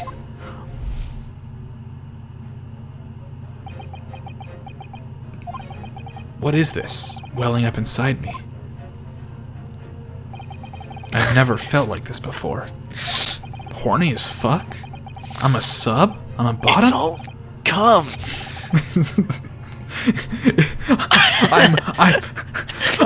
I'm coming to a conclusion about this case.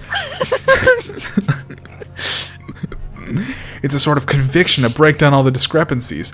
It's so intense, almost rage-like. I'm so fueled by facts and logic right now. More than anything else, it's an animalistic desire to take down my prey. Okay, bud, you're not making it hard to make jokes I'm about gonna this. hunt down the truth. And fuck it. I'm horny. I'm Naruhodo, and I'm horny from the truth. My dad's a lawyer, and he knows some lawyers like this who are like, I am the hammer of justice. It's a real phenomenon. Real 40-year-old men experience. I don't think so, Miss Josiah Brett. How dare you use that tone with me? You know very well that there is no fatal flaw here. You know exactly why, even though both you and the victim swallowed the same poison. You are alive, but Dr. Wilson is dead. Counsel, I'm sure I don't need to remind you. You must provide compelling evidence. As we now know that this poison is completely harmless when ingested, why would Dr. Wilson alone have been killed by the Curar? That would be his medical records. Yeah, I wouldn't have connected that in a million years. I had totally forgotten about the teeth. As Miss Brett so readily pointed out, she drank the same water as the professor. However, there was a fundamental and fatal difference between the two diners. A fatal difference. The toxic effects of Curar are only felt when the poison enters the body through an open wound. So, for a healthy person with no injuries, drinking it is completely harmless. But what if there was a wound inside the mouth of the person drinking the poisoned water? Inside? Yes, it's a fantastic game. I haven't played it yet, but I've heard great things. Like the wound you might have if you had just been to the dentist and had a tooth extracted, for example. I mean, yeah, at that point we would have just gone through all our evidence and eventually figured it out, but Stormy figured it out way earlier. Miss Brett! Miss Brett, you've acknowledged many times in your testimony already that you were well aware of Dr. Wilson's dental appointment that day. Ah! So that's it. You use that knowledge to orchestrate this.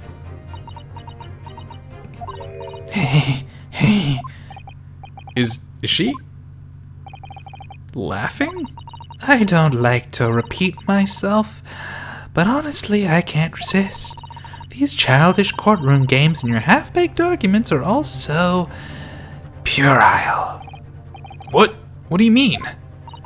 Don't worry, little schoolboy. You'll find out soon enough.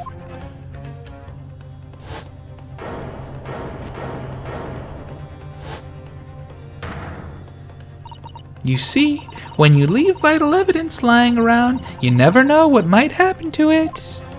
No! I mean, it could just slip.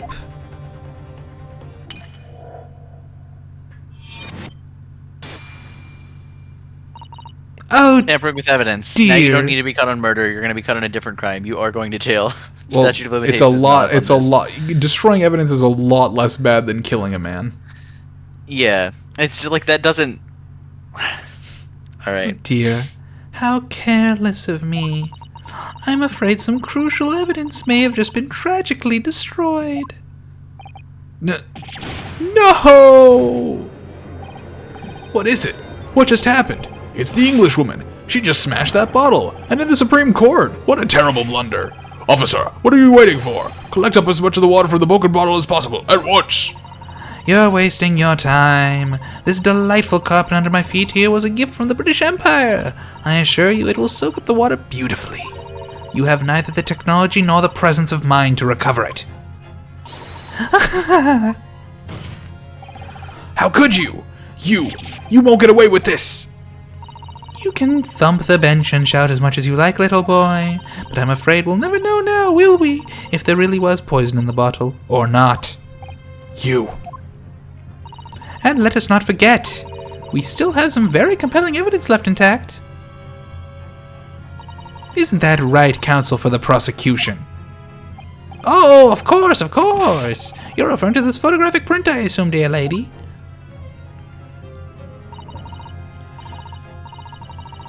That's right. And really, looking at this photograph, it's as clear as day, isn't it? The poor professor was sitting with his back to me. So of course the only person who could have shot him from the front is the little schoolboy. Objection! No, you killed the victim that day, using Curar. And then, in order to frame Ryunosuke Naruhodo for the crime, you waited until he picked up the pistol you'd arranged for him to find on the floor, before you shot the professor's dead body in the chest with your own hidden gun. Then, in the confusion that followed, all you had to do was turn the dead professor in his chair around. You see? You had every opportunity to commit this crime. What a wonderful imagination you have, young man. A hidden gun, you say? And I shot the professor's dead body, did I? Well, I'm terribly sorry, but you don't have a shred of evidence. Exactly! And you have nothing to support your wild claims. The prosecution's stance remains unchanged. The victim, Dr. John H. Wilson, was killed by a gunshot to the chest. Delivered in cold blood by the accused, Ryunosuke Naruhodo. This is unbelievable. How can this be happening? We had her, but now, is she really going to get away with it?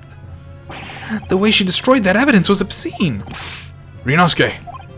Yes, we've come this far, but now you're the only one who could finish it. What? What do you mean? We've lost a vital piece of evidence, it's true. So if there are any clues left for us to use now, they must be in your head. In my head? You told me before that your powers of observation were the one thing you could really depend on. Well, yes, that's true, but I didn't manage to notice that this woman was a foreigner with a swan on her head. So think back again now. Try to remember every last detail about the scene that day. Everything you saw, everything you felt, every color, every smell. What I saw, what I felt. Every color.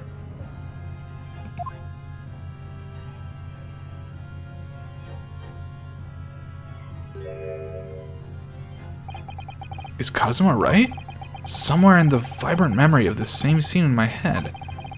Could there be another clue to expose the identity of Dr. Wilson's killer? There's nothing. Actually, Kazuma, I think I might have something. Thinking back over everything I saw, I think I might have uncovered another clue. Haha, you always have something up your sleeve, don't you, Ryunosuke? Come on then, let's wipe the smug smile off that Englishwoman's face with some evidence. Alright, I can't wait. It's been niggling me for a while that something feels amiss in my memories of that day.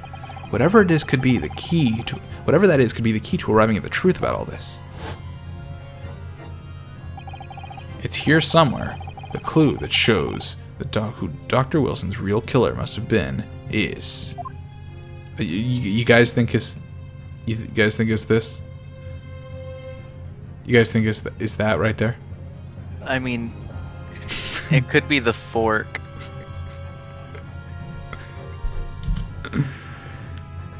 Take that! Inspector Hosonaga, answer me this. Yes, what is it? He's still miles away, probably thinking about that bottle being smashed. As you've said a number of times now, you strive for perfection in your investigations, don't you? Absolutely. I wonder, therefore, if perhaps you took anything else from the scene of the crime. Like, for instance, the plate, the steak you took to the victim's table that day? Objection! Wait a minute. Where are you going with Where are you going with this, little boy? It's just a memory that's been troubling me. What memory? I saw the scene shown in this photographic print with my own eyes that day. And I saw that on the wooden base of the plate that the steak was served on was a splattering of blood. What? Oh, really? And what of it? Obviously that must have happened when you shot the professor. No, that can't be the case. Take a good look at the photograph and the relative position of everything there. The bullet never went through his body. The plate of the steak is almost directly behind the victim. If I'm supposed to have a shot of Dr. Wilson in the chest from the front, there's no way that the blood from the victim could have ended up directly behind him. Ah! Yes. For blood to have made it onto the plate, it implies the plate was between the victim and the shooter, which means the shooter must have been sitting opposite the professor as you were. Josiah Brett. I beg your pardon. Objection! This is beyond ridiculous. Fabricated nonsense. Is the court seriously expected to believe something the accused has apparently just remembered seeing?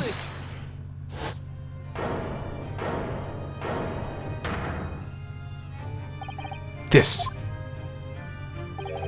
could be the moment that my entire career in the police force has been leading to. Inspector, you mean? Yes, I took the plate, in the interest of preserving evidence from the scene of the crime. I took it, meat and all, and I don't care if they call me a crime scene thief because of it. You did what? I took the steak that you had been eating, Miss Brett. Not in a horny way, in a police way. I took the steak that the sergeant had been eating. And I did it all in the name of justice, and not horniness at all. And then we can find out for sure whether or not there's a bloodstain on Miss Brett's plate. We must examine it, now! Inspector, the court wishes to examine the plate from the victim's table immediately. Yes, sir. That's, dramatic music has been playing for multiple hours now. That is Ace Attorney for you. Sorry for the delay. Here's what you ordered. The steak. Well, what about the blood? Is there blood on it? Of course there isn't. Quickly, Inspector, the blood man, show the court. Of course. Examine the plate at your leisure.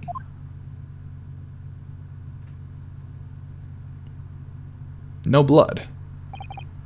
No blood. No blood anywhere.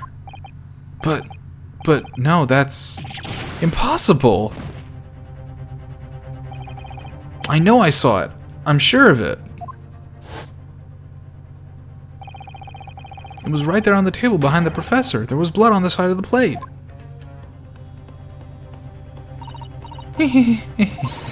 What an unbecoming expression, little boy. You see, this is why I always say you can't trust what the Japanese tell you. Ah. I couldn't agree more. In the case of this disgrace to the Empire. I believe we may finally have reached a conclusion in this trial. Let's hope so. Let's pretend attempt at courtroom proceedings is painful to watch. But I do promise to do my best to forget all about it when it's over. Ah! This sorry-looking steak reveals the facts all too clearly. If this sorry-looking accused wishes to examine it again, be my guest. The plate of steak has been entered to the court record. Was it the plate I saw? Or thought I saw? Just a figment of my imagination? This is it now, I've lost. Not quite. Let's take a look at that.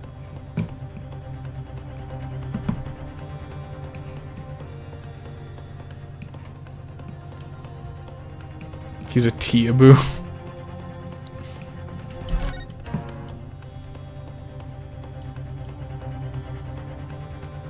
The fucking coin? I figured the coin would come back into this somehow. I did not think it would be under the fucking meat. Huh? What the? What in the world is this?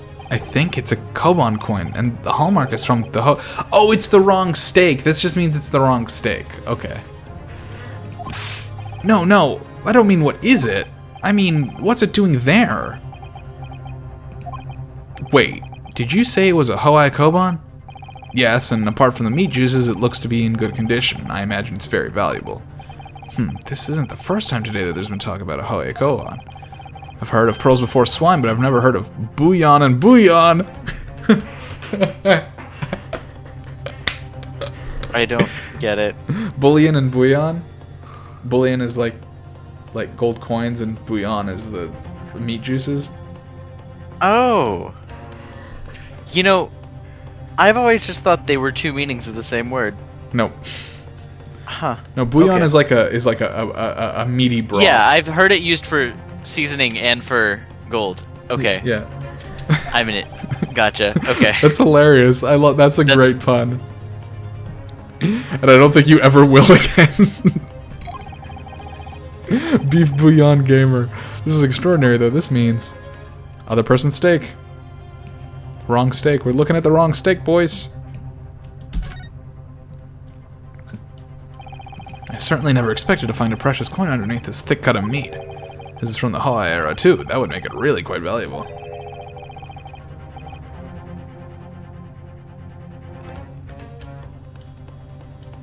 It's well marinated in the juices as well. Look. What? Are you thinking of eating it? No, but the next time I order a steak in an expensive restaurant, one thing's for sure. My heart's going to be racing as I lift up the meat and peer underneath for a prize. I think you might have the wrong end of the stick about this, Ryunosuke. A Koban coin underneath this steak. There's only one logical explanation. It's the fucking dude's steak.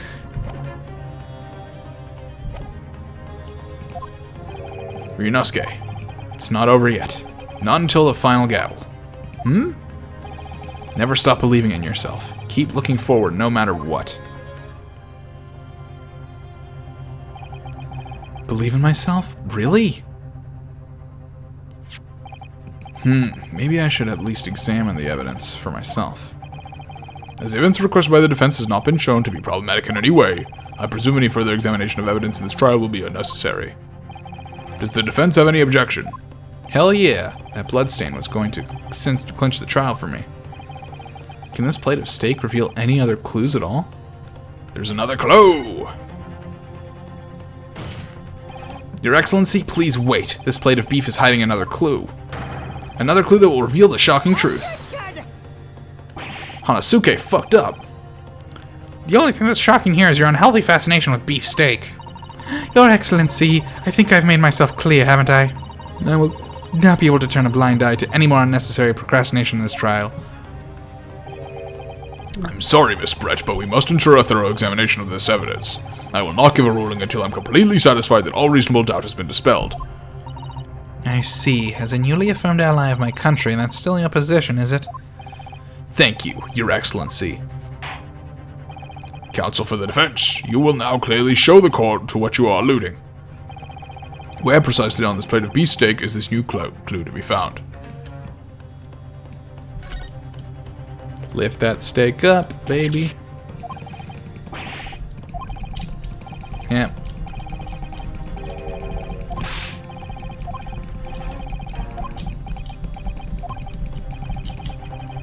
There's no good way to. There's no fast way to skip this, unfortunately, as far as I can tell.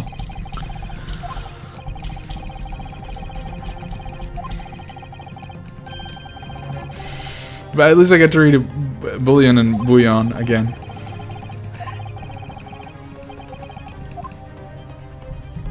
Bullion, okay. think I'm just tired. Those are clearly two different words. There's no way I didn't know that.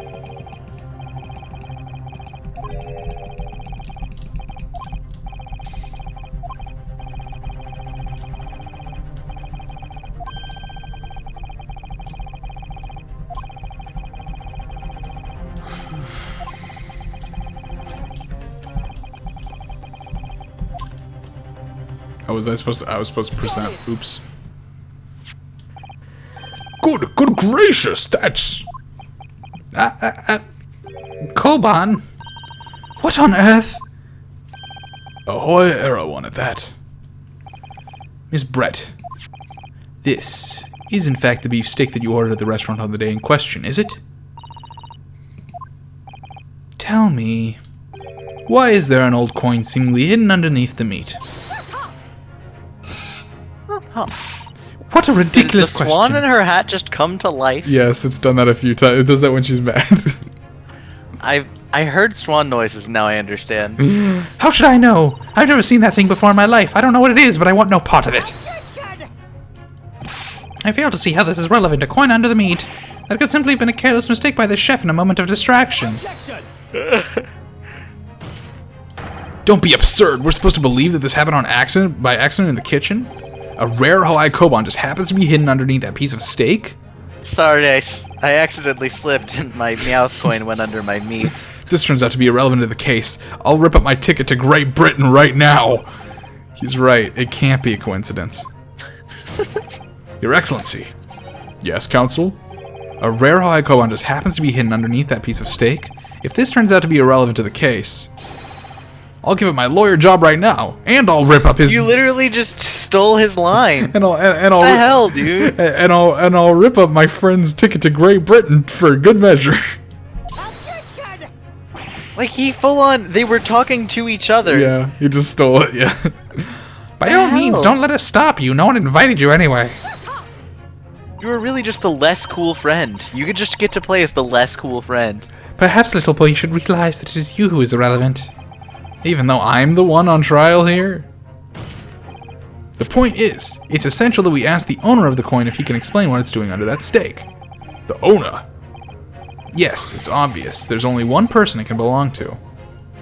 Me. Give me Owner the of the money. Koban coin that was found underneath the beefsteak is... Take that! Oh, I just got his name. Okay, What so is I found the pun in his name. So he's yes sir no sir, yes son no sa, and he's curio, like cuz he curio correcta. He's a curio collector Oh. cuz he collects curios. Like coins. Yes. Gotcha. Curio collector, yes sir no sir. I haven't Very figured out the other ones yet. I Satoru Hosonaga I'm not sure on. Josiah Brett I can't figure out. But these two we now got.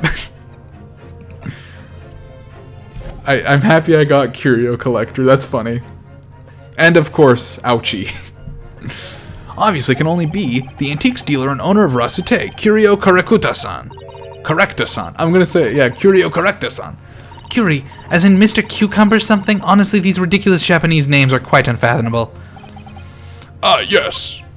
Your name is Jazai. Well, I need to figure out what that's a pun for. The old man who testified earlier alongside the military sergeant, correct? Yes, Your Excellency.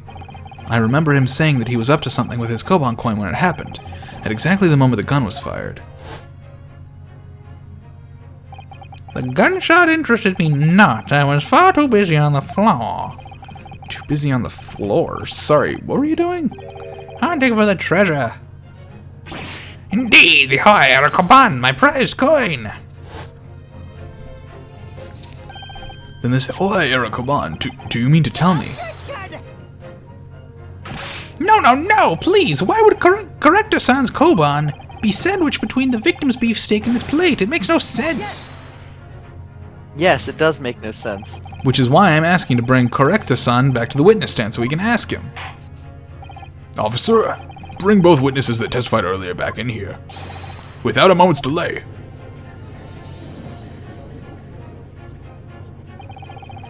can't believe we've come back round to that pair again. But I have a hunch, a strong hunch, that if we chase down the real significance of this Koban, we'll find that it's a key element in the case.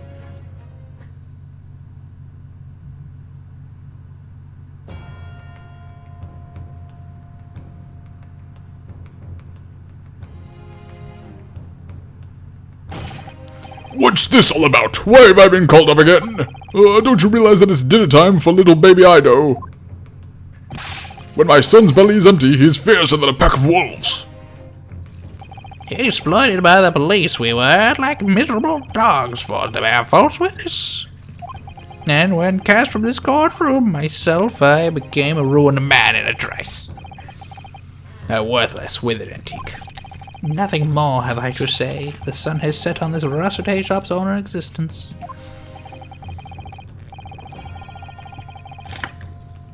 Be that as it may, Corrector-san, something has come to light that requires your clarification.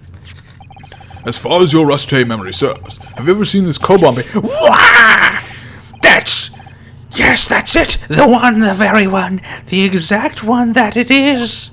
The resplendent, splendiferous Hawaii treasure that my rusty bones managed to misplace that fateful day. It can't be. As I thought.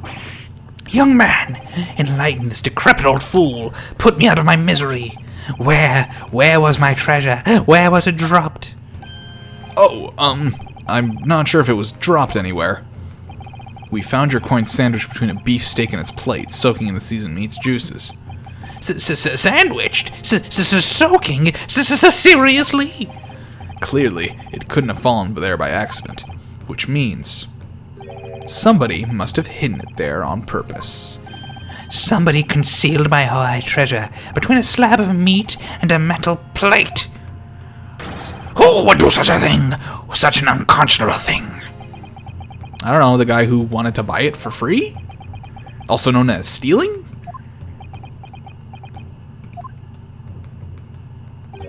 Excuse me. Could I say something? Yes, of course. Proceed, Inspector Hosonaga.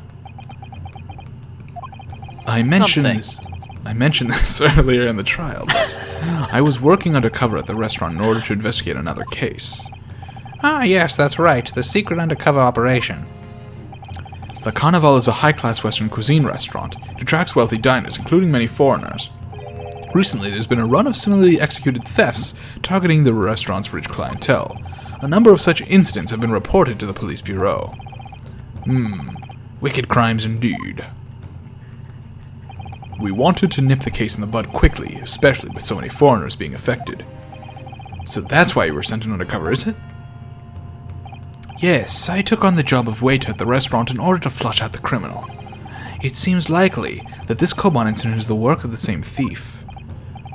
So unbeknownst to us, there was a master thief at work in the restaurant on a regular basis. The place was already the scene of several crimes, it seems.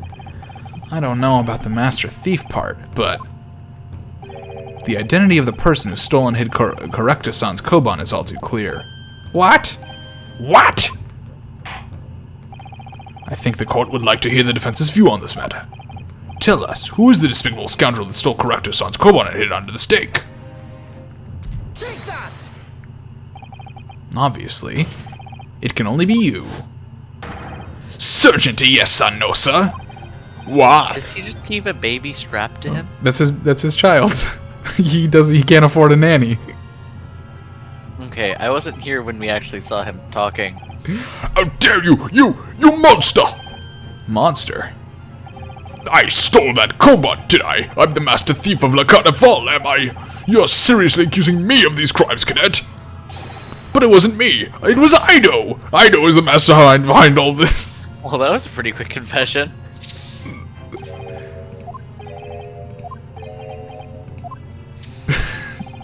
You would push the blame for your crimes onto your own son, an innocent little baby? It's you who's the monster, Sergeant Nosa.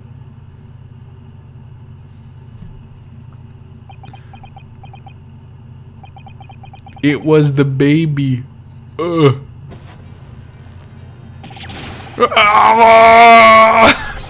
Oh God. Glibbity glop, glibbity glop, glibbity glop, glibbity glop, glibbity glop. What the hell?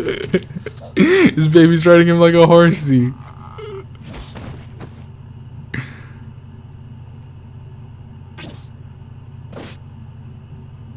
He got a Wario mustache? His mustache became a fucking Wario mustache. I'm dying. Nippon Imperial Army, Sergeant Yasunosa, preparing to stand down in the Supreme Court, sir. What the fuck? This is an insane development.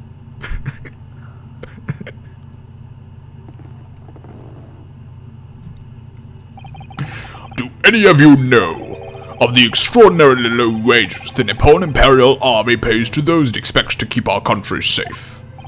I understand. At least it's not a... the temporary increase in taxation owing to the recently ended conflicts remains in place, and I have heard it's hard for lower-ranking soldiers to make a living, yes. All I want is to put a hot meal on the table for my son. That's why you were stealing things at the restaurant? The place is heaving with money. Every 3 days, I go there and do reconnaissance for a target. And I enjoy chomping my way through a good steak at the same time. Sounds like he doesn't bother with a knife and fork even, which is worryingly believable. And your target that day was the old man and his koban? Yes, sir. He was an easy mark. I slipped the coin into my pocket without any trouble at all. A veritable phantom thief you are.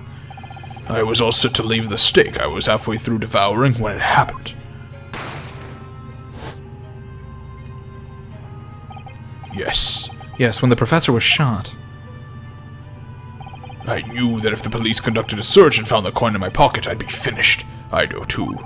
So I hid the incriminating evidence as fast as I could. On the double. I slipped it onto the steak, hoping that I'd be able to rendezvous with it again at a later date.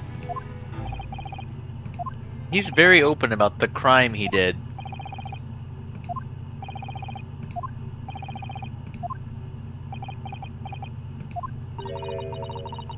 This is ridiculous. Perhaps you could carry on with this absurd prattling in your own time. Well, Miss Brett. Oh, of course, dear lady, of course. How rude of us. I'm quite It's sure not there's... just a brat, is it? A Brett? Oh, what could the first name be? Oh, that's good, that's good, that's good. Yeah, I was thinking Brit, but Brat could very well be it. Jazai Brat? Or if it's Jizay. Jazali? Jealous Brat? Jealous Brat? No, I don't think it's jealous. Maybe, I don't know. I was thinking just a brat. Just a Brat? I don't know. It's Maybe. too much of a stretch. Anyways, good call on the Brat. I think that's definitely it. This is one of the most fun parts for me, is figuring out the pun names. The fucking minigame is just playing with the words. I'm quite sure There's no need to detain you any longer at all. YMCA. May the esteemed gentlewoman please be excused, Your Excellency. Indeed. The theft of the koban was clearly perpetrated by this baby-saddled sergeant. It would certainly appear to be unrelated to Dr. Wilson's murder. Of course it is. Hiding a coin under a lump of meat? The sheer nonsense of such an idea astounds me. Nonsense, is it? Well, oof. And as for picking up your steak and biting into it without using a knife and fork, it's beyond nonsense. It's pure madness. Very well. Now that all questions concerning this witness's testimony have been answered, I see no further justification for detaining her. No, we have the wrong steak, idiots. Miss Brett, you are free to leave. Thank you, Your Excellency. Good luck, everyone. And good day. Ryunosuke, what's the matter with you? This is no time for daydreaming. Oh no, it's just something about Miss Brett's parting words there got me thinking. I can't quite work out what exactly, but something she said jarred with me. I feel like there was a contradiction in there somewhere. Something didn't quite add up. If that's the case, don't just stand there thinking, make your voice heard. Sorry? You can think later, but if you don't call out now, it'll be too late. The trial will be over. Wait, Miss Brett! What is it now? I'm afraid, just one last time, there's something I'd like to ask you. I'd like you to explain the contradiction in your parting words from a few moments ago. What are you talking about? What contradiction? What new student nonsense is this? Well, what parting words are you talking about, Ryunosuke? Hiding a coin under a lump of meat. The sheer nonsense of such an idea astounds me. And as for picking up your steak and biting into it without using a knife and fork, it's beyond nonsense, it's pure madness. Yes, I'm right. What she said there exposed an undeniable contradiction. Going to need to see your evidence, Counsel.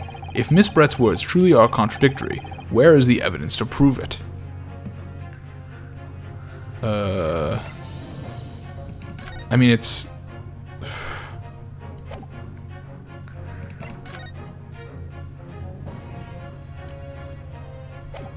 I mean, I don't know how to contradict that. I mean...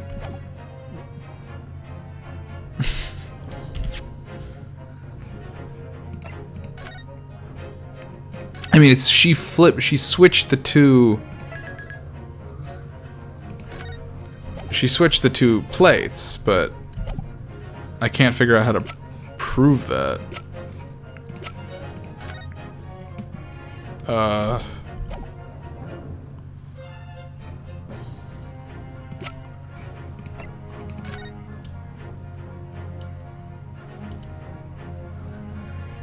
Is it this because the knife has thing on it?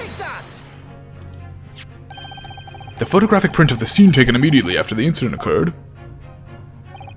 What's interesting is the plate of steak that you can see on the victim's table. The steak that Miss Brett had been eating before the professor was killed, yes. Go on. More accurately, Your Excellency, the steak that was on the victim's table just before the professor was killed. Now you're just splitting hairs. Not true. Doesn't something about the steak strike you as very unnatural? Unnatural? What on earth do you mean? It's extremely obvious. I'm talking about the shape of the edge where it's been eaten. I see you've noticed it too, Miss Brett. Notice what exactly, Counsel? Just a few moments ago, Miss Brett claimed no Englishman could even contemplate picking up a steak and biting into it without using a knife and fork. Of course she did. She's a refined English gentlewoman herself. Then take a good look at the steak, in particular the edge where it's eaten. Did you notice that, Dimitri? Yeah.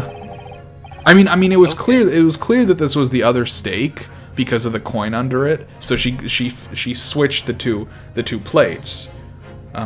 So that she would have his steak and his steak would have the blood on it, and then from there it was just like, okay, well, if he was chomping into it, then the shape is gonna look weird, and you can see that it's bitten there instead of cut. Was the professor chomping into the steak? Yeah, not a professor, the sergeant. Yeah. Oh, okay. As you can see there are clearly defined barbaric teeth marks there. Oh. You wouldn't have noticed the bite marks because that's how you eat steak? What the fuck? Oh no. Looks like Miss Brett has realized something. So, if the witness, as she claims, wouldn't contemplate eating anything without using a knife and fork, there shouldn't be teeth marks in the steak after all. But what is your actual point? Perhaps the delightful Miss Brett was ravenously hungry and couldn't help her. Oh, whatever you say, dear lady. As I said, I really must be leaving now. Afternoon tea with the Minister of Justice cannot possibly wait any longer. Of course, this will all be over in a blink of an eye. Rest assured, I'm about to put this rookie in his place. Just leave everything to... I've heard enough. You irritating little spectacled samurai relic. Of course, dear lady. What's the matter, Miss Brett? Have we ruffled your feathers on your swan hat? Clearly, the witness knows what this means. She's realized the catastrophic implications those teeth marks in her steak have for her. Ryunosuke, do you know where you're going with this? Hell yeah. Yes, now at last, it's all come together. The mysterious teeth marks in a steak that had allegedly been eaten with cutlery. The reason why the bloodstain I saw somehow seems to have disappeared. And most importantly, the evidence that proves once and for all who shot Dr. Wilson that day. I accept that these teeth marks in the steak are a little unnatural, as you put it, Counsel. But what exactly are you suggesting this tells us? Everything, Your Excellency. That is Everything. useless. What do you mean? Yes, I believe that these barbaric teeth marks in the steak here amount to conclusive evidence in this case. Evidence that will prove beyond any doubt who shot Dr. Wilson. Conclusive evidence. How many times have I heard that today? You wouldn't know the meaning of the phrase. Typical Japanese empty threats. How can you be so sure? Oh, it's quite simple. If you really had such conclusive evidence, you would have presented it to the court long ago. Actually, the evidence I'm talking about hasn't been brought before the court yet. Hasn't been what? But just because it hasn't been shown yet, doesn't mean that the evidence does not exist. This is absurd. The trial has run several hours already, and you say there's evidence yet to be brought forward? There can't be. I don't believe you have it. I don't, but there is someone who does have it. Someone in this very courtroom who said that he took 2 steaks home with him to jack off with in the name of justice. And if that person is willing to submit the piece of evidence I'm referring to, it will solve every remaining mystery about this case. Very well. I have a feeling this will be my last request of the defense in this trial. Who possesses the conclusive evidence that will reveal the truth about this whole affair? Take that! The answer is obvious. It's Inspector Hosonaga. What? I have it. Yes. You think I've been withholding conclusive evidence? You admitted to That's doing that. You admitted to taking things from the No, I'm not saying that. Everyone's attention has been focused on the steak with the teeth marks. Yes. Now, earlier this afternoon, Sergeant Nosa told the court the following. I'd enjoy chomping my way through a good steak. And as well as admitting to stealing Correcta-san's coin, he told us that he slipped it under the steak. You watch it, Cadet! I'm a superior officer! Sergeant Nosa, could you please confirm something for me?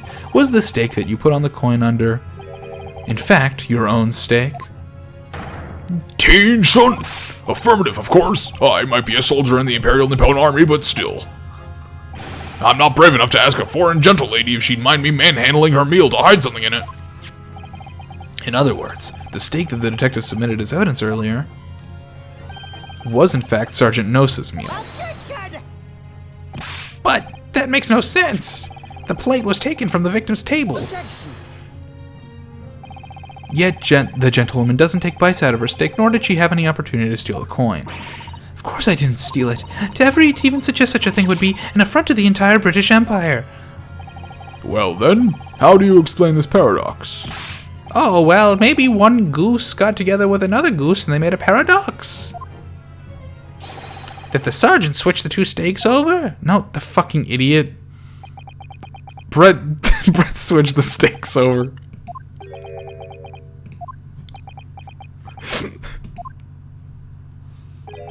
You did switch the plates. Well, after it happened, Oh, he did? I thought she did it, honestly. when I saw the civilian had been murdered right in front of my eyes like that, I panicked. As I said, I immediately lifted my stick and hid the coin underneath it. But then when the waiter announced he was an undercover policeman, I thought I'd had it. If he decided to investigate my slab of meat, that'd be it. I'd be getting my marching orders. So when the cadet here was arrested and taken off to the kitchen, I seized my chance.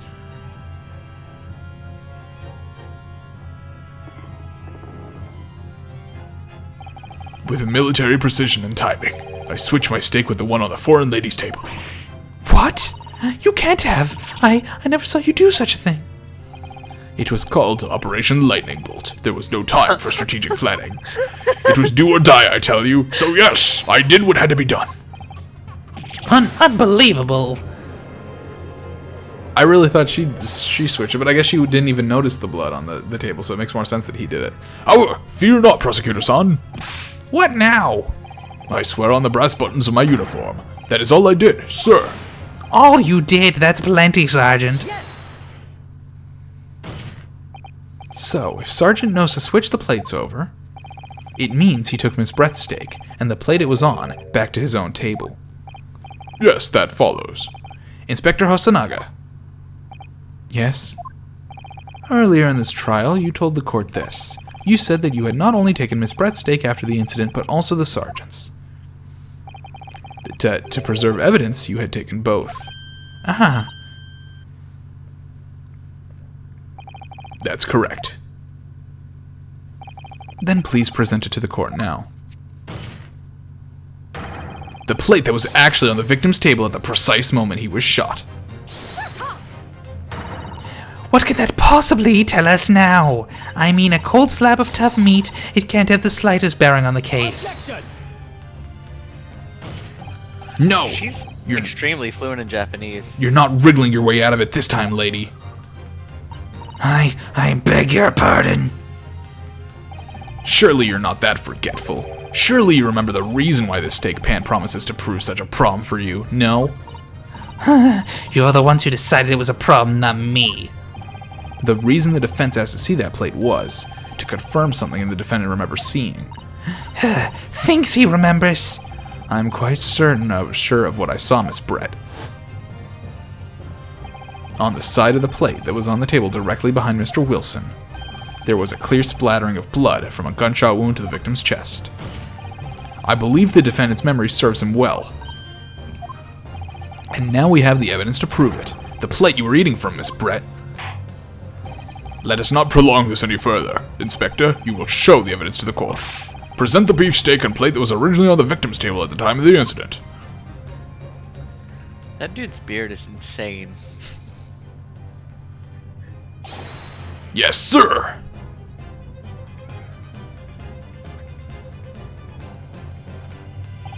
Sorry for keeping you. Here is the other steak and its plate. Please, feel free to examine it. Rub the steak.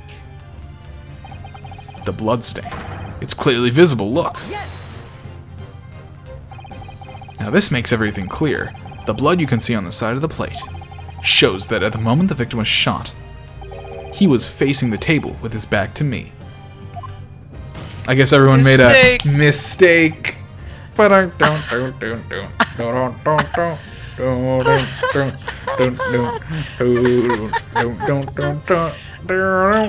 You're just gonna do the whole Seinfeld theme over the accordions. In other words, it's impossible for Naruhodo-san to have shot the victim. Man, I want to hear a Seinfeld cover using like the fucking Ace Attorney GBA sound font. It can't be. In fact, there's only one person who could have possibly shot Dr. Wilson from the front. I'm sure everyone knows by now who that person is. That's right. Miss Josiah Brett. It's you!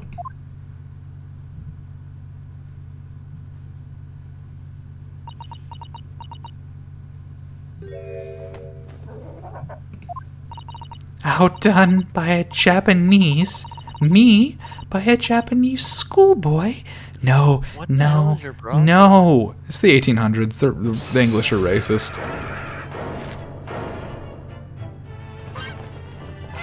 Fucking goose is going, dude. They fucking laid a whole ass chick. Christ. That was black.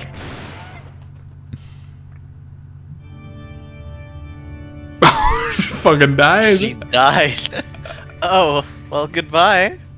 Look at all the chicks. They're just still here. It's adorable. Well, she escaped the law, I guess. Oh, she's back. Please excuse my little outburst. I briefly lost my composure. Most unbecoming behavior for an English gentlewoman. Forgive me. Well, Miss Brett. It just hit me that her like mask lights, like her eye holes move. Yeah, they change, where yeah. her eyes would. Yeah. She's creepy. I think it's time you told the court what actually happened that day. The truth this time. Gladly, Your Excellency.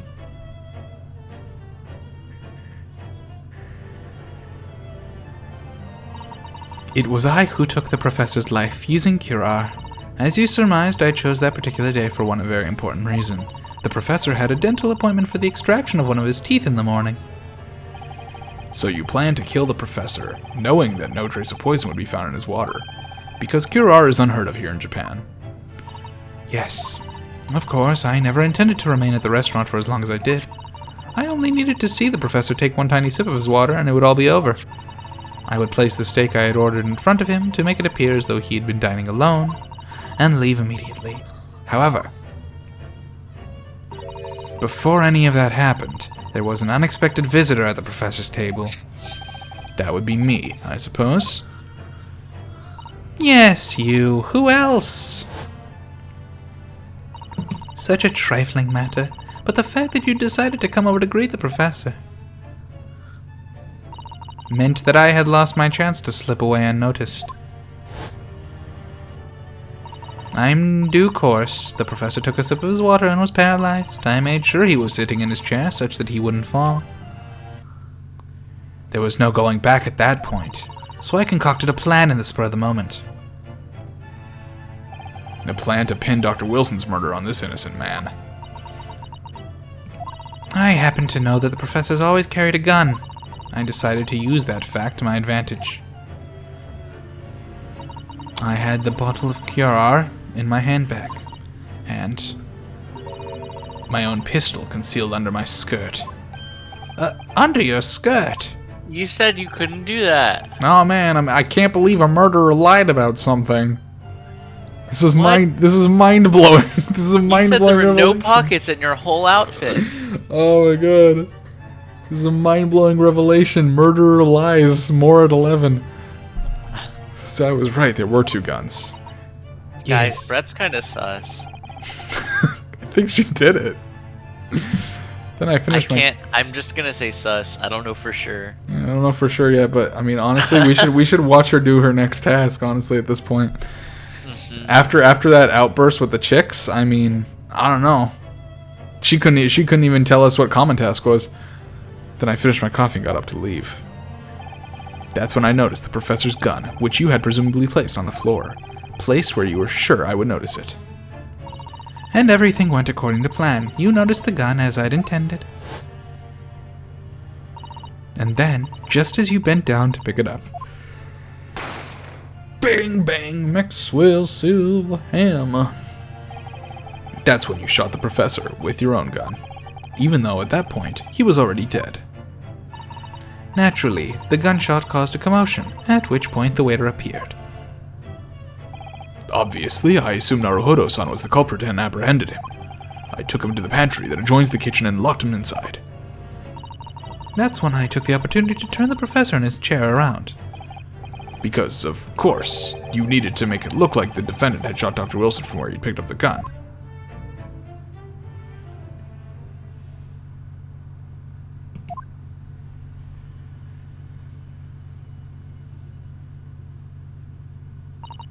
So there you have it. That is the entirety of my misdemeanor.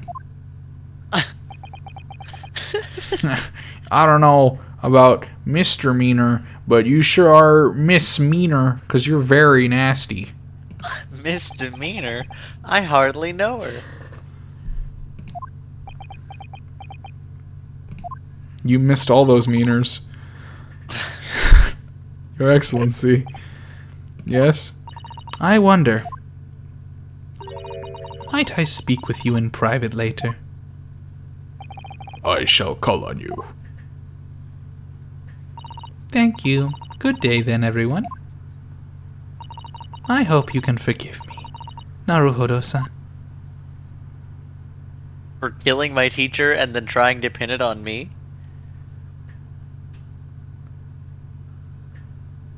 I mean, she's getting away with it because she's British. British. It would seem this trial has finally run its course. I presume the prosecution is in agreement? This can't be. Takatsuchi Ouchi Takes an ouchie, I think. Takes an ouchie. Such. I think it's takes an ouchie. Does not lose. I'm not sure about the first name. I know ouchie. Not to the likes of this rookie student. You'd better start getting used to tough opposition. Ryunosuke Naruhodo. What? Yes? This insult to the Ouchi family name will never be forgotten. You've become conceited with age, Council, but the old have to stand aside and make way for the new. It's the way of the world. May you never forget that. He's gonna fucking chop his head off right now. He cut his hair down. Damn. That dude has modern glasses when glasses were invented like 50 years ago. He needed to look the same as Winston Payne for the joke to land. 1,000 millennia may pass, and still the Ouchi clan will never measure up to the Naruhodo clan. This trial in the Supreme Court of Japan will, I believe, go down in history as the start of a new chapter in our country's judicial system. Despite being summoned as the accused, you, Ryunosuke Naruhodo, presented an excellent case. I thank you, Your Excellency. The use of evidence and deduction to unravel the truth is a modern mythology. After all, it has only been a few short decades since our country opens its doors to the wider world. But the Western ideas of science are rapidly gaining acceptance here. I feel sure that science will soon bring new methods of investigation and new procedures of justice. A new future of law awaits, but what will it look like I cannot begin to imagine. That is for the young to pursue. Kazuma Asogi. Yes? After this trial, you are set to embark on a journey of discovery to the illustrious British Empire. Learn all you can, absorb everything of the wider world that you are able to. And do not forget to fulfill the mission imposed upon you. I understand, Your Excellency. What was that about? Why do you look so grave all of a sudden? Never mind. As for you, Ryunosuke Naruhodo, My mission is to exterminate the British race. Oh, true. He's just there yes. to kill all of them. in you I sense, how can I put it, unusual potential. I very much look forward to seeing how you carry on onwards. Thank you, Your Excellency.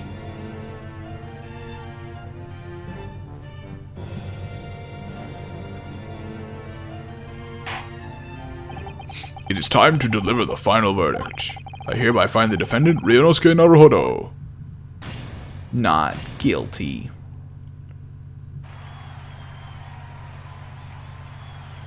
Payne, your face is gonna freeze. Ouchie, your face is gonna freeze in that position if you keep holding that. This court is now adjourned.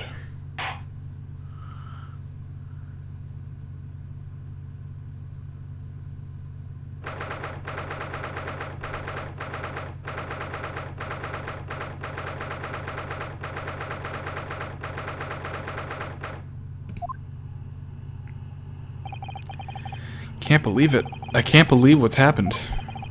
I made it. I defended myself and made it through that horrendous trial. Ryunosuke, you finally pulled it off. Congratulations. Well, I couldn't have done it without you. Thank you, Kazuma. No, it was a pleasure to watch you at work. So, you owe me an extra large sukiyaki from the place on Yumai University Street. Don't forget. Good afternoon. All your hard work has surely paid off. Oh, no, wrong voice. Oh. Congratulations to both of you for proving Naruhodo's innocence. Our trusty judicial assistant. You worked hard for that result too, you know. Oh no, I didn't do anything. Thank you so much. Thank you so much. If we hadn't had that research report of Miss Brett's, I don't know how things would have turned out. Your kind words should really be for my father. I was simply doing as he asked. It was his idea for me to go to the university and investigate. Your father? Ah, yes, of course. Forgive me for intruding in this court proceedings, Your Excellency. Judicial assistant to the defense. Speaking of Mikotaba... Oh, there you are. I believe congratulations on you did an excellent job. Thank you, Professor. No, it's I who should be thanking you. After all, your efforts exposed the true criminal that took the life of my good friend. Good friend? Oh, yes, you mentioned that before. It was you who actually invited Dr. Wilson to UMA University, wasn't it? Yeah, that's right. Professor Mikotaba studied overseas himself. He went to study forensic medicine in Great Britain. Presumably, that's when you met Dr. Wilson? Oh, no, it was actually in a brothel 3 years ago. In Spain. We had a huge orgy. In those days, we worked together in the same hospital. Oh, you worked together? I've never heard you mention that before. Well, it was a long time ago now. Besides, it's your turn, Asogi. Great Britain is a magnificent country. It leads the world in science, medicine, engineering, culture, and of course, in law. Watch and learn, my boy. See what's happening in the world's largest melting pot. I will. I'll learn all that I can. I swear on this, the spirit of the Asogi clan. You're not taking that sword to Great Britain, are you? It'll never get through customs. Customs don't exist yet. I know. Of course I am. A Japanese man's katana is his soul. This blade shows me where I need to go. Ah, my dad never gave me a sword. Lucky. And cuts down anything in my way. Yes, I have definitely seen how sharp it is already with my own eyes. That reminds me. What's happened to the woman? To Josiah Brett, I mean. After all, she's guilty of murder. Ah, yes, her. It's not easy to tell you this, but... What do you mean? Surely she's going to face trial herself now. She's the true culprit after all. She will be leaving Japan in the very near future for Shanghai. What? Shanghai? Josiah Brett will not appear in court again in this country. I am certain of that. What? But why not? It's a matter of consular jurisdiction. Inspector Hosonaga. I can't figure out his name. It was a hard-fought battle in the courtroom today. Very impressive to watch. I must congratulate... But what's all this about? Are all of these names unchanged from the Japanese? I imagine they no. must be unchanged because they are Japanese names, right? No, I think they've been, to some degree, I think the puns have been translated over as best they could. Okay. My thinking was, since they're all Japanese names, that some of them were made to be names that sound punny in English, and some of them were made to be names that are puns in Japanese. Well, I mean, you could look that up. Yeah, I just think that translation teams do a really good job on these games. Okay. But what's all this about consular jurisdiction? We cannot try this particular foreigner. I mean, this is the mastermind right here who figured out fucking generic NPC. So, like, I should be able to get Hosonaga. I'm gonna think about it. Generic NPC was so crazy. It didn't click for me. When I just had Jen and Eri, it didn't click for me at all. It's only when I met Sen and PC that it, like, Wait. yeah. No, see, when I saw Jen and Eri, I knew generic, right? Because they were just two ants in the Yeah, ant that kingdom. didn't click for me until I got the Sen PC. Huh.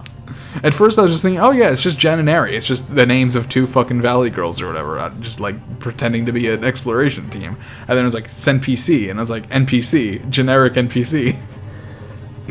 Wow. That's What? freaky to me. We can't try her? Fucking try me, bitch. Try me. But then who? Who's gonna bring her to justice? Nobody. The British consular court will hear her case, somewhere far away where our voices can't be heard. But why a consular court? Professor, I simply don't understand. I thought consular courts were a thing of the past now that we've signed the friendship treaty. Yes, in normal circumstances, you're right.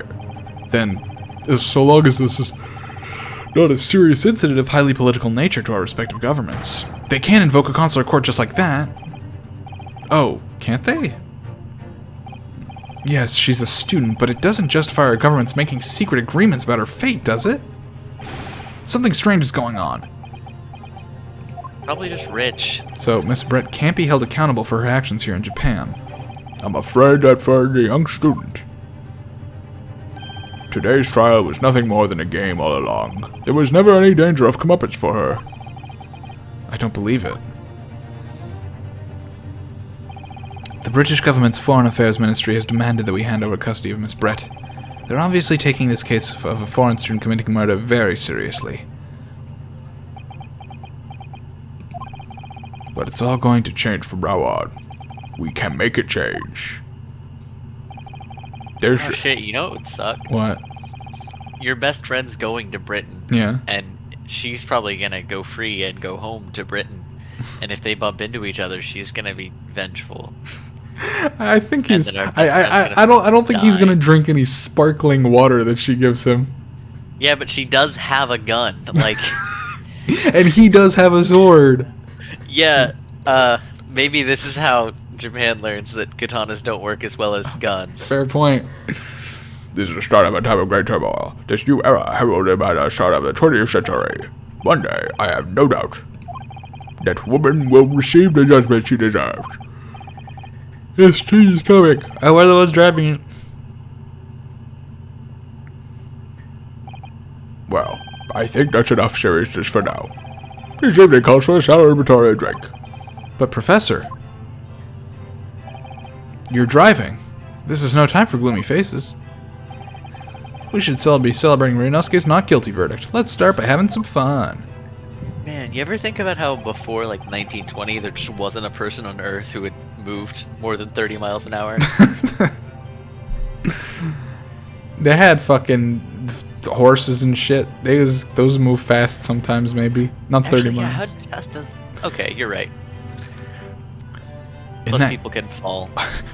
in that case, might I suggest La Carnival? I don't think you should. I think we've had enough of that place, actually. As the head waiter, I should be delighted to provide you with ample food and drink. You're a detective, Hosonaga-san, aren't you? He just really likes waiting. It's a side gig for him. What the hell? Is he gonna die? He's been doing this all I know he's been coughing. No, with the blood, yeah. Oh. That's always been there, How yeah. have I missed that every time he's coughing? I don't know. Let's not worry about the details for now. To La Carnival, will you accompany us, Professor? I like that character. I hope he's a recurring. I think he's gonna get tuberculosis and die. Of course. La Carnival's food is second to none, except when they murder folks. I shall go attend to the paperwork for Naruhodo-san release. Oh, yes, thank you. That's a fast horse, dude. So Josiah Brett won't be tried here. I suppose that means I'll never know. I'll never find out why she killed Dr. Wilson. Kazuma. Yes, Ryunosuke. I just wanted to say thanks again, that's all. You really saved my skin today. I didn't do a thing! You were the lawyer in there, weren't you? That defense was all your own work. Your skills made the difference, though. One day I bet you'll be the best lawyer in the world. I'm not so sure about that. To be honest, something kept occurring to me over and over again during that trial. I couldn't help thinking that maybe you're the one destined to become a great lawyer, not me. What? Come on, be serious. If I helped you out today, it was only right at the start of the trial. But you have a natural talent for it, for being a defense lawyer, I mean. Oh no, not me! All that tense verbal combat? I never want to go through that ever again! You're in law school, aren't you? I just did what you told me to do, that's all, because I knew I could trust you. That's the point. Sorry? What do you mean, that's the point? Listen, Ryunosuke. Do you know what the most crucial weapon is that a lawyer needs in order to win? Trust in the defendant. Knowledge of the law? No. The ability to believe. To believe? To believe what? A defense lawyer has to fight for his clients. He has to believe in them at all times. Like you believed in me when I said I didn't do it. I'm human, just like you. I don't have some superhuman ability to know the truth. But you have to make a choice about what to believe in and stick with it when you're defending someone. Sometimes in the courtroom, you can really be backed into a corner. But being able to remain faithful to what you chose to believe in even then Well, that's not something that anyone can do. It takes a special kind of person. Believing in your client. Just look at today's trial. I'm a student lawyer with precious little real experience, but you never stop believing in me. Well, you face seemingly hopeless situations time and time again, but you never stop looking for the truth. And in the end, you found it through your own efforts, and because you never stopped believing in me. Thanks, Kazuma.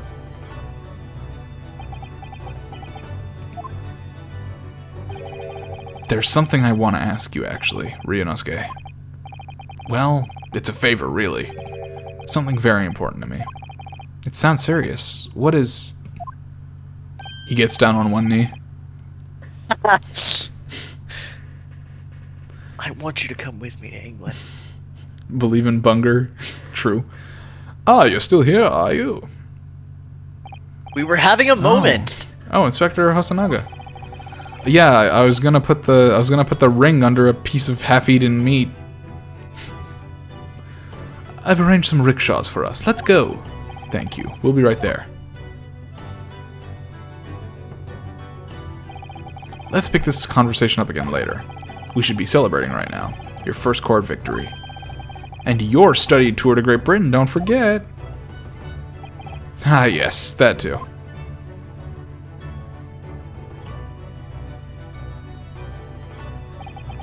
So my very first trial came to an end. Kazuma. Professor Mikotaba. Sato-san, who acted as my assistant. Inspector Hosonaga, who didn't really play much of a part, but still. It was because of the help and support of all these people that I managed to get through that trial. But more importantly, yeah, I'm assuming Sasato is going to be the Maya of this game. I assume she's going to be my assistant in every case, standing next to me where Kazuma once did. Kazuma hadn't yet managed to ask his favor of me. Little did I realize that he would be the death in the second trial. Just how much it would change my life. So where's Mia? I don't know, maybe he's Mia. Maybe he fucking dies. Wait, does a major character, like, does part of your, I don't know a better word than party, does a party member die in every Phoenix Wright game? No, it's the first Phoenix Wright game. I know Mia dies. Yeah, Mia dies, and that's... I mean, all the Phoenix Wright games follow Phoenix Wright and Maya, who is Mia's little sister, so, like, that's... Yeah, the and death she's like a spirit medium. Yeah, that sets the story. I guess you could have... Though, in that case, it was like a mentor character, so if anything, it would have been your boy who just went to England. That's what I'm saying. That he's going to die in the next case, and Susato-san's going to become my secondary. Oh, okay.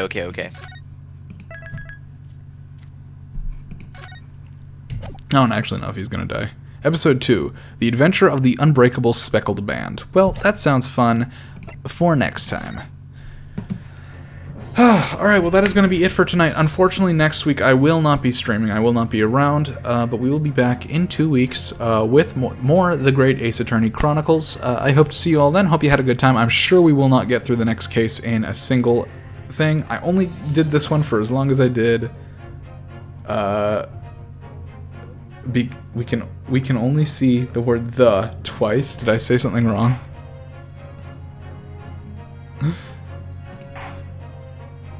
The Adventure of the Unbreakable Speckled Band. So the chapter's name is obviously the. Yeah, yeah, we'll be back. The only reason I did this one is because I thought the trial wouldn't be too long. It ended up being, what, like 5 hours? Jesus Christ. But next time we'll definitely split it up into 2. The third chapter. We'll figure it out then. Alright, it's been going on for long enough. Thanks everybody for joining. It's been a blast. I love these games. Really excited to play this one. It's been a long time coming. Bye-bye.